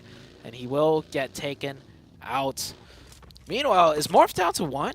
They are. Morph is down to 1, so that little roadblock set up by Enigma Galaxy, they may have not been the ones to take out the majority of Morph, but it was enough to throw off their game plan, and it worked beautifully. A lot of these teams in the top 3 going down, so it is Enigma Galaxy's chance here to try and catch up just that little bit. With 3 players alive, Yudo Alliance with that 4 elimination count, maybe having a chance, but they're right on the northeastern side. Can Enigma Galaxy find an opening, find the miracle that they've been waiting for today? That's spotted by NB on that northwestern side. That's really bad news for their move because the zone's already crushing through, and it's unlikely that you can spend the time to get this flush, especially when NB want to try and control it as well. The res looking less and less likely by the second. Mondo with the nade primed, looking towards where that vehicle was making sound. Doesn't catch a player. Akaze with the nade of his own. Nothing connecting, but they're getting a lot of territory control. They're forcing Duxon back further and further, giving them the advantage in the gunfight. Another player rolled up on now as Fist gets sprayed down onto Zipian.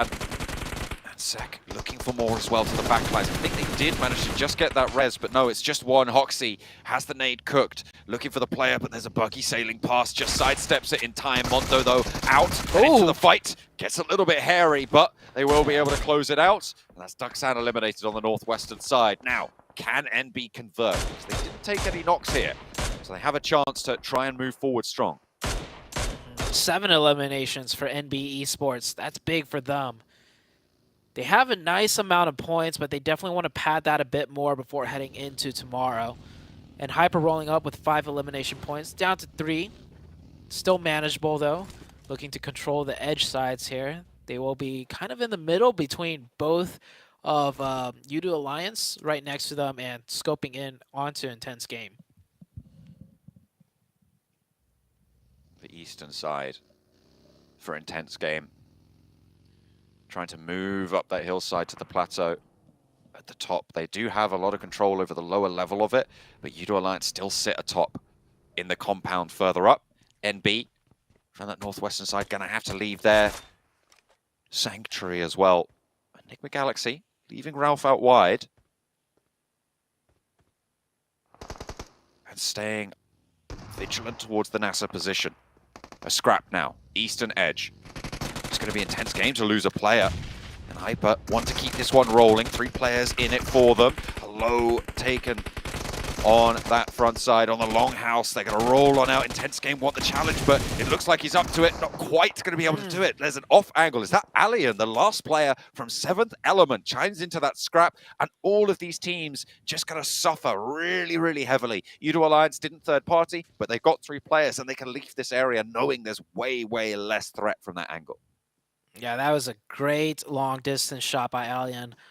I love how 7th Element, down to a singular player, doesn't just play passive. He keeps himself close enough just to see if there's a potential third party from the fight he was forced to run from. So, and Hyper, remember, looked like they were about to take out 7th Element completely. Alien survived and kept just close enough to get that revenge. There's quite a few teams just trying to hide on out. I still think that Nongshim Red Force have got this priority spot, this priority compound. FaZe have a little bit of a covered approach to it with the amount of divots that sit in front of them, so maybe they can get close enough to do something. Enigma Galaxy on the south, they're going to have to find an opening, and it's not going to be easy because NASA have that angle as well. When a Nongshim Red Force gets knocked from NB Esports, that is definitely a long distance. There shouldn't be anything really coming to fruition off that. FaZe down to 2. They give some info away with where Mela's shots are, so Intense Game are here to take this position away. 2v3 situation. Mela over the top. I thought he was going to be good for that one, but he goes down. FaZe gets that trade, though. Onzen, 1v2. This nade could be huge. Runs back into the house before he gets naded. And look at this on the minimap. 2 other teams looking this way. Enigma Galaxy primarily looking to get some points for themselves. If they can get this fight to conclude, if they can push on into this location, it's the foothold that they've been looking for this whole time on the south side. They have been kind of marginalized, sidelined into this lobby, but if they can find this opening, it would be excellent news. Will Allian play spoiler? Because FaZe has just gone down. Intense Game have kept 3 players alive all throughout their engagement as well, and Nexus's window, Nigma Galaxy's window might have just been closed. Definitely so. Intense Game have been doing a lot with 3, so even running into that opposition with 4 players could be dangerous for the side of Nigma Galaxy. And we've seen, actually, maybe a bit off camera, Nigma Galaxy losing a lot of their fights, 4v3s on these crashes or aggressive fights. Nigma Galaxy, I think this whole day, we haven't really seen them win an outright fight. So even with 4, they're playing it slow, which I think they should be, looking for opportunity from distance, looking for options on rotations. It's good for them to keep up 4. Maybe into the very late stages of the game is when they're going to be pressed in just enough to take the fights and win them with the numbers advantage. Nigma Galaxy rotating back out to the west side of the road. A little bit closer to Nongshim Red Force, so potential danger. You can see Ralph scouting out that way. Next circle soon to pop. NASA have spread out wide on that western edge as well. I think NASA realized that an opening happened in the south side for them to take some space away from Nigma Galaxy, and I think they beat them to it. Yeah, Nigma Galaxy wanted that west side for themselves as well, but were beat to it. And with that circle shift, I mean, that doesn't give much options at all now for Nigma Galaxy. They could have used that spot where Spec and J7 are on that southwest as a launching off point to wrap in and fight Nasser, but now they're just pretty much gate kept out by Nasser and Nongshim Red Force. Looks like they want to break out to the east to maybe get a pick or 2. Allian is still here for 7th Element. I feel like he's relatively unknown in this position. I'm not sure if Intense Game are going to know that there's a player in this spot. So potential for a backstab if the fight with Nigma Galaxy goes on through. Are they rolling around trying to bait shots, or are they trying to look for Allian? It's hard to tell sometimes. I think they're just trying to find some info on inside the zone, bait out shots. Because Intense Game, they have a difficult choice to make. Straight ahead is Nongshim Red Force, and outside of zone is also Nigma Galaxy. So Intense Game are just trying to figure out what to do here more than anything. Diego with the monster truck. Allian is certainly going to spot that. And into the buggy as well. They're both playing away. They're playing behind on the cover. He has complete broadside here. There is no retribution angle either from Cielo. Opens up. There's one as well. The teammate left. And that is brilliant news for, actually, Nigma Galaxy. It's going to really slow down Intense Game. It's going to put the fear in them that there's this snake in the grass. Cielo still waiting on the outside. And that's 5 eliminations for 7th Element, but over the top they go. He's going into a fight, a 1 versus 4. He's going to try and go for the flush, but just in time it's saved. Can he stay alive? No, because Allian is still there. Oh, he gets both of them. Allian takes both of those. Great job out of 7th Element. And man, I just can't help but say Nigma Galaxy had 4 and they lose a player that they really shouldn't have. They lost that player to the solo out of Intense Game. Sure, there was a third party from distance to confirm it, but man, Nigma Galaxy is just not playing on point right now as far as the executions go.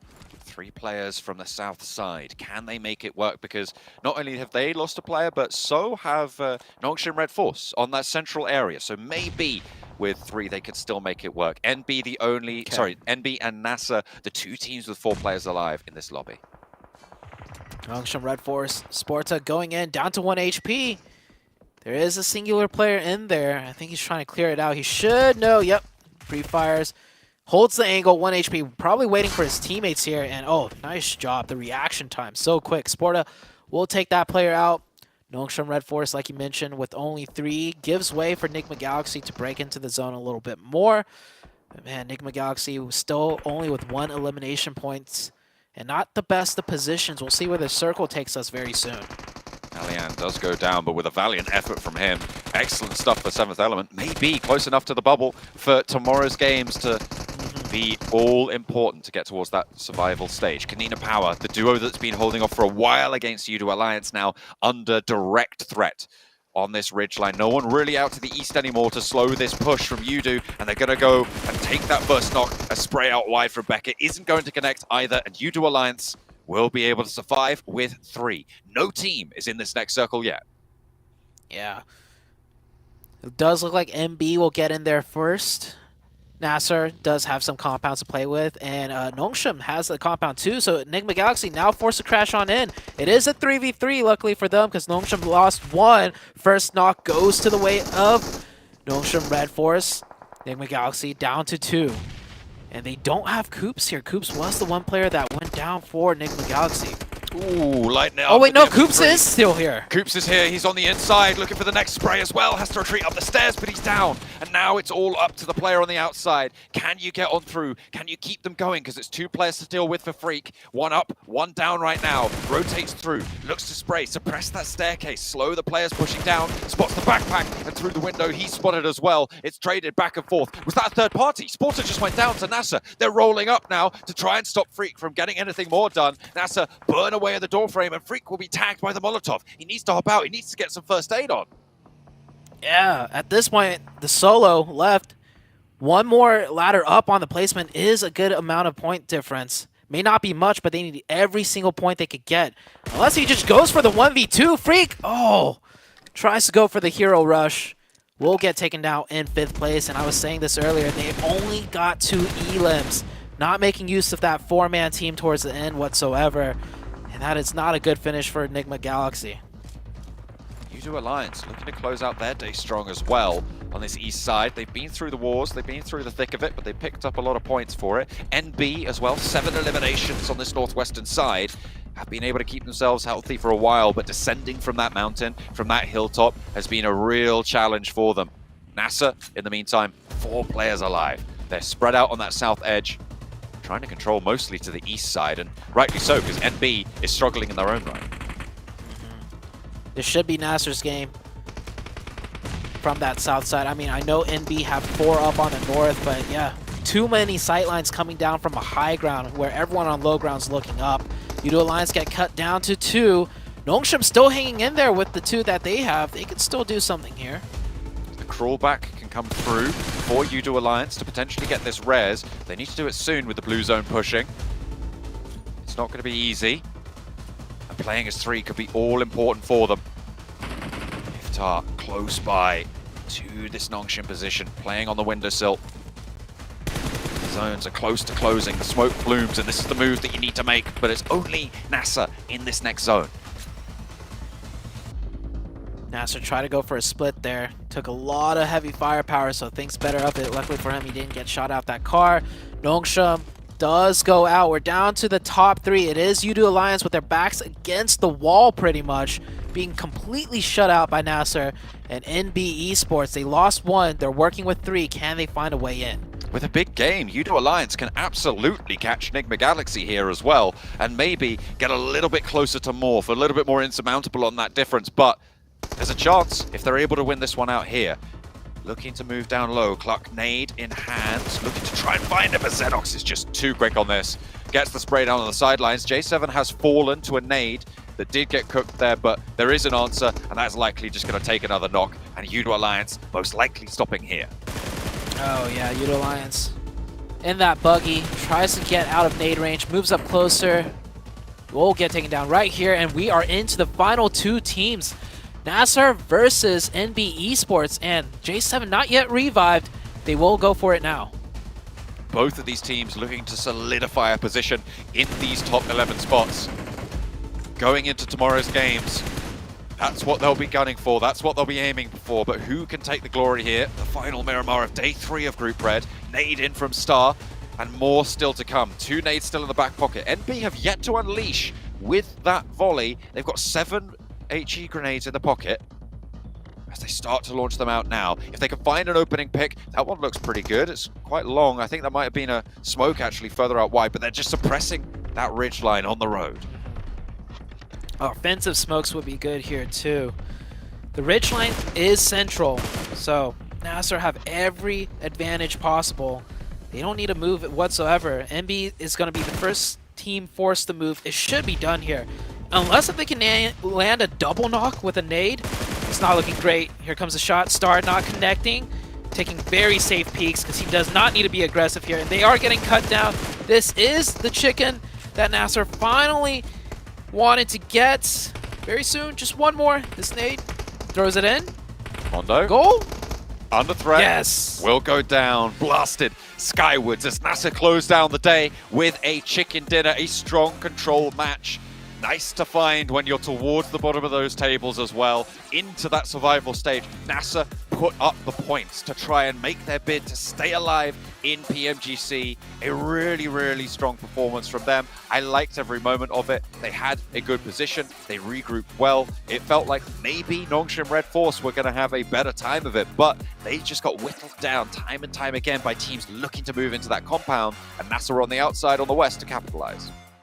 I think the decisive play for Nasser was actually, I think, maybe 7th circle, where they noticed Nigma Galaxy on the south side kind of maybe grouped up elsewhere, and they spread out and they basically corralled Nigma Galaxy to the east, where we saw all the fighting happen, and Nasser could just ride that out and pretty much made the other teams do the work for them.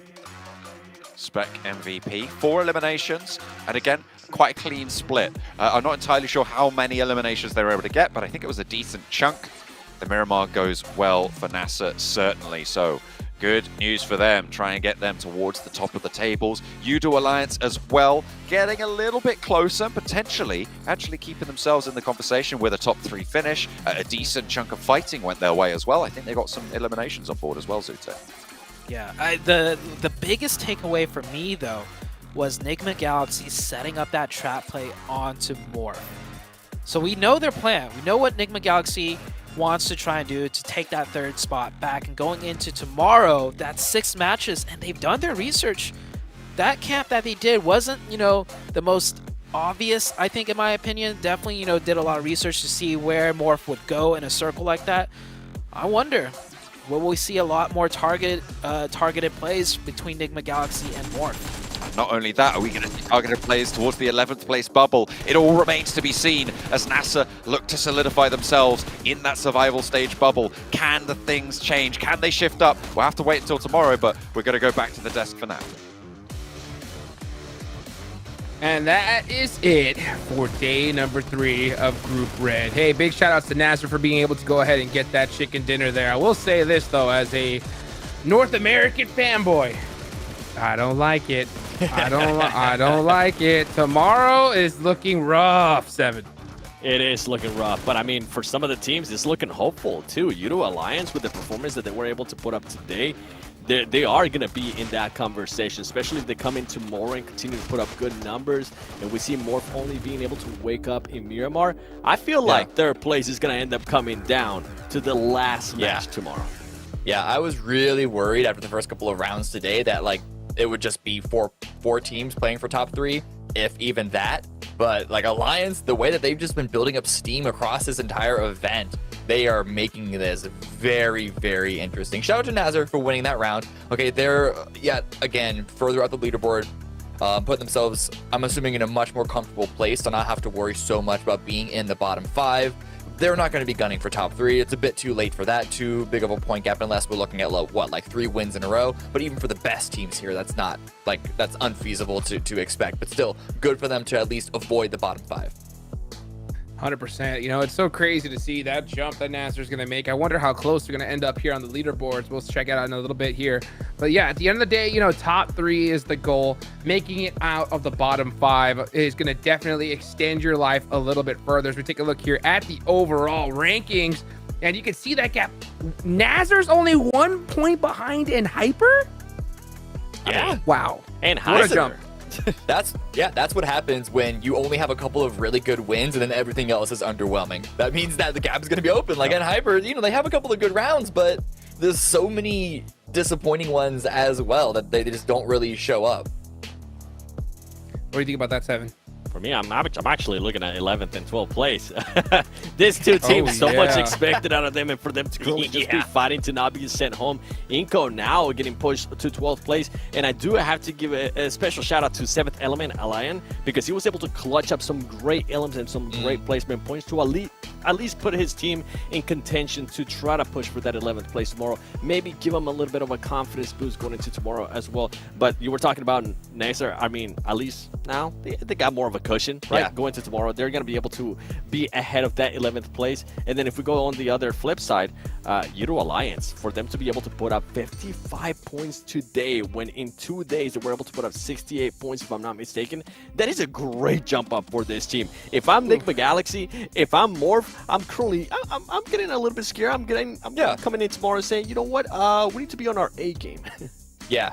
Again, because Alliance are going to be struggling. They are going to be following up behind. They are about 25 points behind the current third place holder, which is Morph. So they're going to need to continue to push it, right? There is still the advantage for Morph and Nigma, but they can't slip it up. They can't allow the opportunity to continue to present itself. And it's always very interesting to see how teams adjust to that mentality. Playing defense versus playing offense, we've talked about this so many times before in previous broadcasts, can change how a team approaches. And I just hope that Morph, Nigma, whoever it is, they know that by playing defense, they're not supposed to play conservative, not supposed to play safe. They need to push and make sure that they continue to get those points, even if it is only to keep the opposition at an arm's reach away. 100%. I mean, we saw Morph pop off in the first Miramar, and then all of a sudden, kind of dump it in the last one here. I mean, they do have that advantage that is going to be 2 Miramars to finish off tomorrow, but I don't think it counts, right? Because the last 2 matches, we always just see a whole bunch of craziness. So I think if you're a squad like Morph, those teams that are trying to make that miracle happen and break into that top 3, I think it's going to be really coming down to the first 3 matches, 7. Yeah, it's going to be the 2 different battles, right? We're going to have that battle for the top 3, and then we're going to have that battle for the top 11 too. You're going to see a push out of some of the teams that we really haven't expected. Hell, to be honest, considering how they have performed so far in this tournament, today was definitely one of their better days. Today we saw them being able to pick up some great ilms, which in turn can hinder some of those teams that are at the top, currently fighting for that top 3.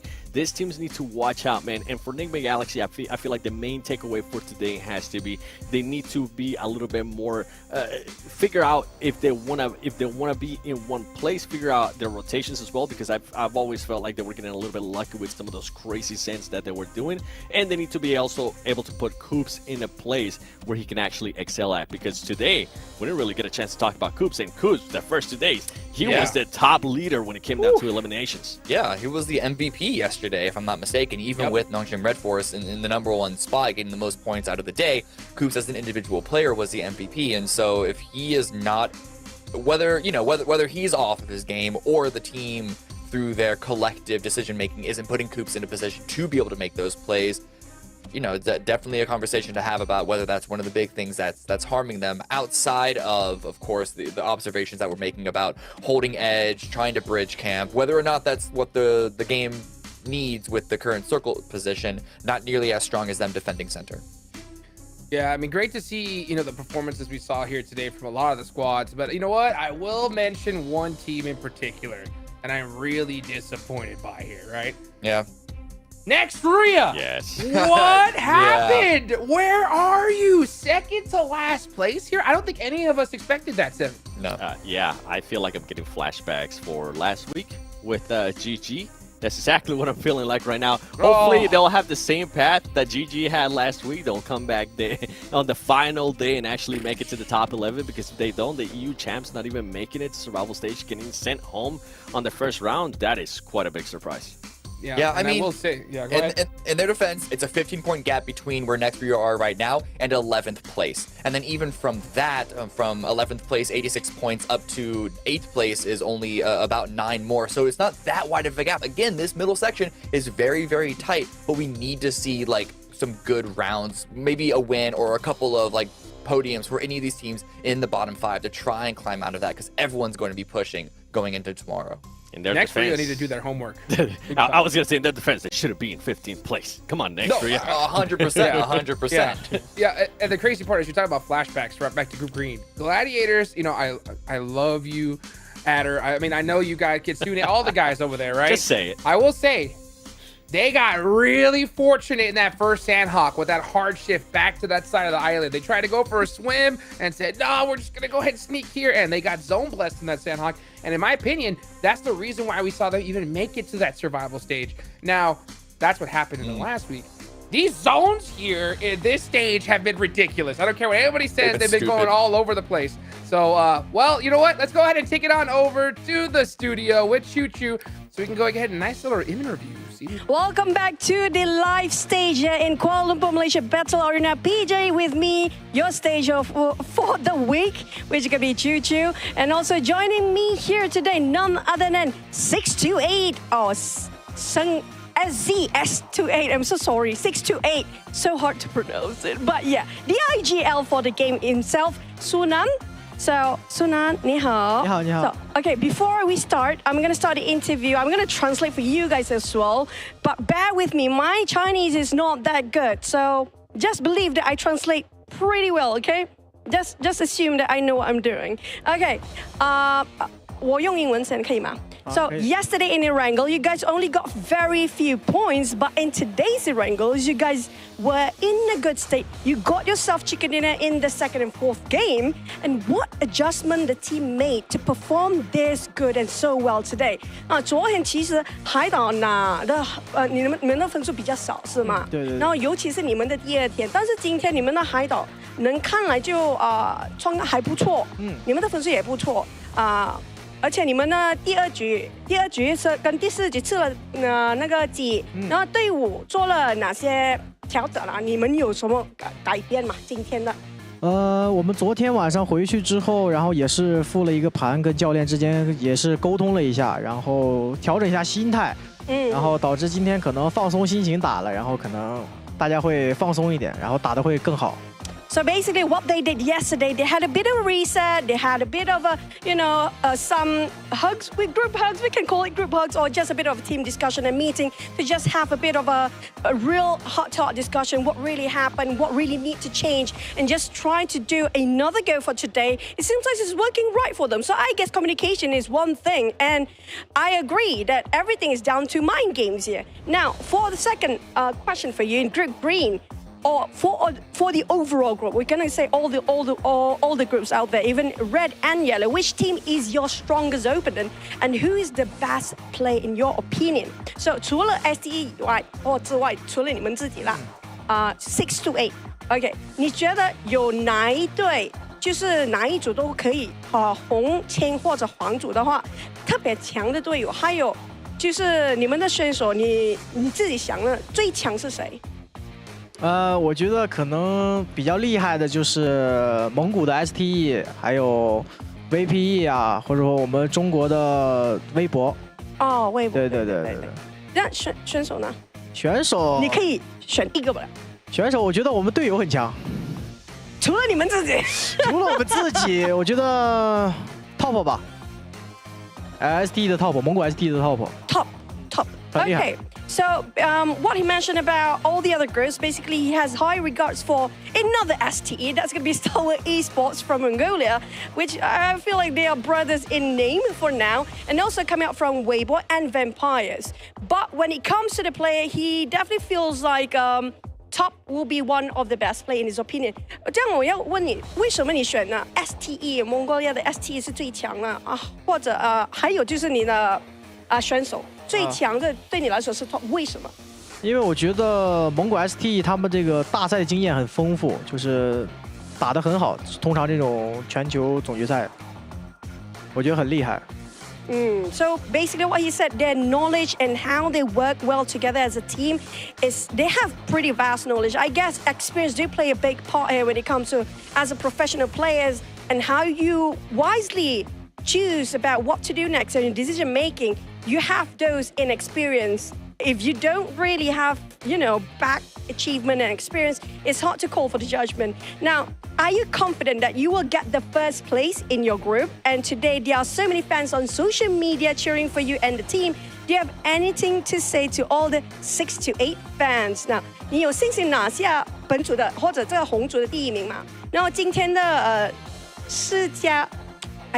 social media，social media 就是社交媒体上，有很多你的 fans 或者你的粉丝，对，为你队伍跟你的就是你的队伍就加油打气，对，有镜头面前为你们的加油的 PEL 粉丝们是吧？对 ，OK。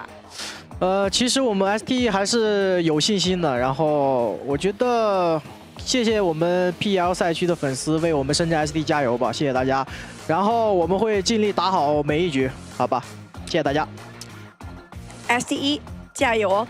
Basically what he said, they want to say thank you. Thank you so much for all the supports that are being given to them, and they will try their best to be in the Grand Finals, to be one of the best at the Globals. And they're definitely confident. I'm going to add some things here. They're definitely confident. They can fight everyone. They will fight the other STE as well. They are definitely going to crush it. Yeah, they're going to get #1, guys. That's it. Thank you so much for all the fans out there. So I think that's it. Thank you so much, Sunan. But I think that's going to wrap up for our final. Sorry, not really the final day. Tomorrow is the final day. Who will get relegated? Who will be in the top 3? Will they stay in #1 spot? Will somebody bring them down? Will they still going to crush everybody else down there? So I'm going to toss it back to the panels to close and wrap up the day. Thank you so much, guys. See you guys again tomorrow for week 2. Let's go, baby, man. Choo-choo's the GOAT. I'll tell you what, guys. What a great interview right there. We can take a look at the individual leaders here for Group Red. And it's actually going to be Morph on top, Cameron. What do you think about that? I mean, doesn't surprise me considering on the Miramar, their numbers were massive. Like, we thought that the STE, 16 elimination round was big enough as it was, followed up by an even greater elimination run by Morph. So Yoru specifically really putting in the numbers, really making sure that Morph can get back into the conversation, back into proper contest for not even just 3rd place at this point, but maybe even challenging 2nd and 1st. That might be a bit of a stretch. It's a bit of a small little gap there. And considering how good Nongshim and SDE have been, not the easiest thing, but hey, it's there. Look at that. It's going to be none other than Nongshim being able to get the MVP title for today. And I honestly, I think I'm a little, that consistency, Seven, you mentioned it earlier, right? It's just too good. Yeah, that's what it is. They're not being super flashy. They're not getting those chicken dinners, but it does come down to that consistency. Even when they finish in 8th place, they're still able to get at least some chicken dinners, some eliminations. And when they do end up at least in a top 5 situation, they're always there, at least hindering some of the other teams that are currently trying to chase them in the points. I don't see them slowing down tomorrow, and it's going to be very, very tough for ST to actually pass them in 1st place, unless ST just comes out and continues to get chicken dinners, and Nongshim is not able to respond, because I need to see Nongshim get another chicken dinner. Please. It's been a couple days. Yeah, I think it's well-deserved. As my final point on Nongshim specifically, if you want to sort of illustrate what we're talking about with their consistency, how they're always able to get points, 1st, 2nd, and 3rd place all have 101 eliminations. They are tied on eliminations, but the gap is purely off of placement points. 68 placement points for Nongshim, only 55, I say only 55, but 55 for SDE, 47 for Morph. And SDE and Morph have a full chicken dinner over Nongshim, and yet the smaller gap there is 13 points. That is how successful Nongshim are consistently of getting podiums. Even if they're not able to convert all those podiums into full-on wins, into 1st place chicken dinners, they're still in the mix, and they are just farming those every single round. Oof. That's the way to do it. I mean, we've seen historically, right, the teams that have that greater consistency level gain that championship title. I think that's why you mentioned, you believed in them a little bit more than 628, even after a 19 elimination game, right? Because that is going to be really hard to sustain, especially in the group finals. Yeah, I mean, if you flip it, you look at Morph, right, with the stat that Camp was just able to give out. Yeah, Morph is currently the team with tie for the most chicken dinners with STE at 3. But if you actually look at their placement points, they've only gotten 17 placement points outside of their chicken dinners, which averages out to at least, I think it's 1.1 placement point per match. That's just not going to be able to cut it if they want to be able to maintain that 1st place. Yes, they are being able to output those eliminations. We just saw them being able to have one of the players at the top in regards to eliminations. But coming in tomorrow, I feel like they can't be waiting. They cannot be relying on Miramar. If that's the case, I'm hoping that Enigma Galaxy and Coops and the team does exactly what ST was able to do yesterday, which is, have a group hug, figure it out, and then come back tomorrow and absolutely smack everybody. Yeah, put in that work. Well, guys, of course, we got to give a big shout out to none other than the Infinix GT10 Pro, the official smartphone here for PMGC. If you guys want to dominate the lobby, check out that GT10 Pro because it was created directly for esports players. Guys, also, make sure you check that TikTok while you're at it. Search that hashtag PMGC 2023 so you can keep up to date with everything that is going on here. One more day. One more day. Wow. Well, we'll see what happens because it's going to be a show. So, guys, make sure, of course, you go ahead and hit all the buttons, follow everything you got going on because tomorrow It's going to be intense. See you then.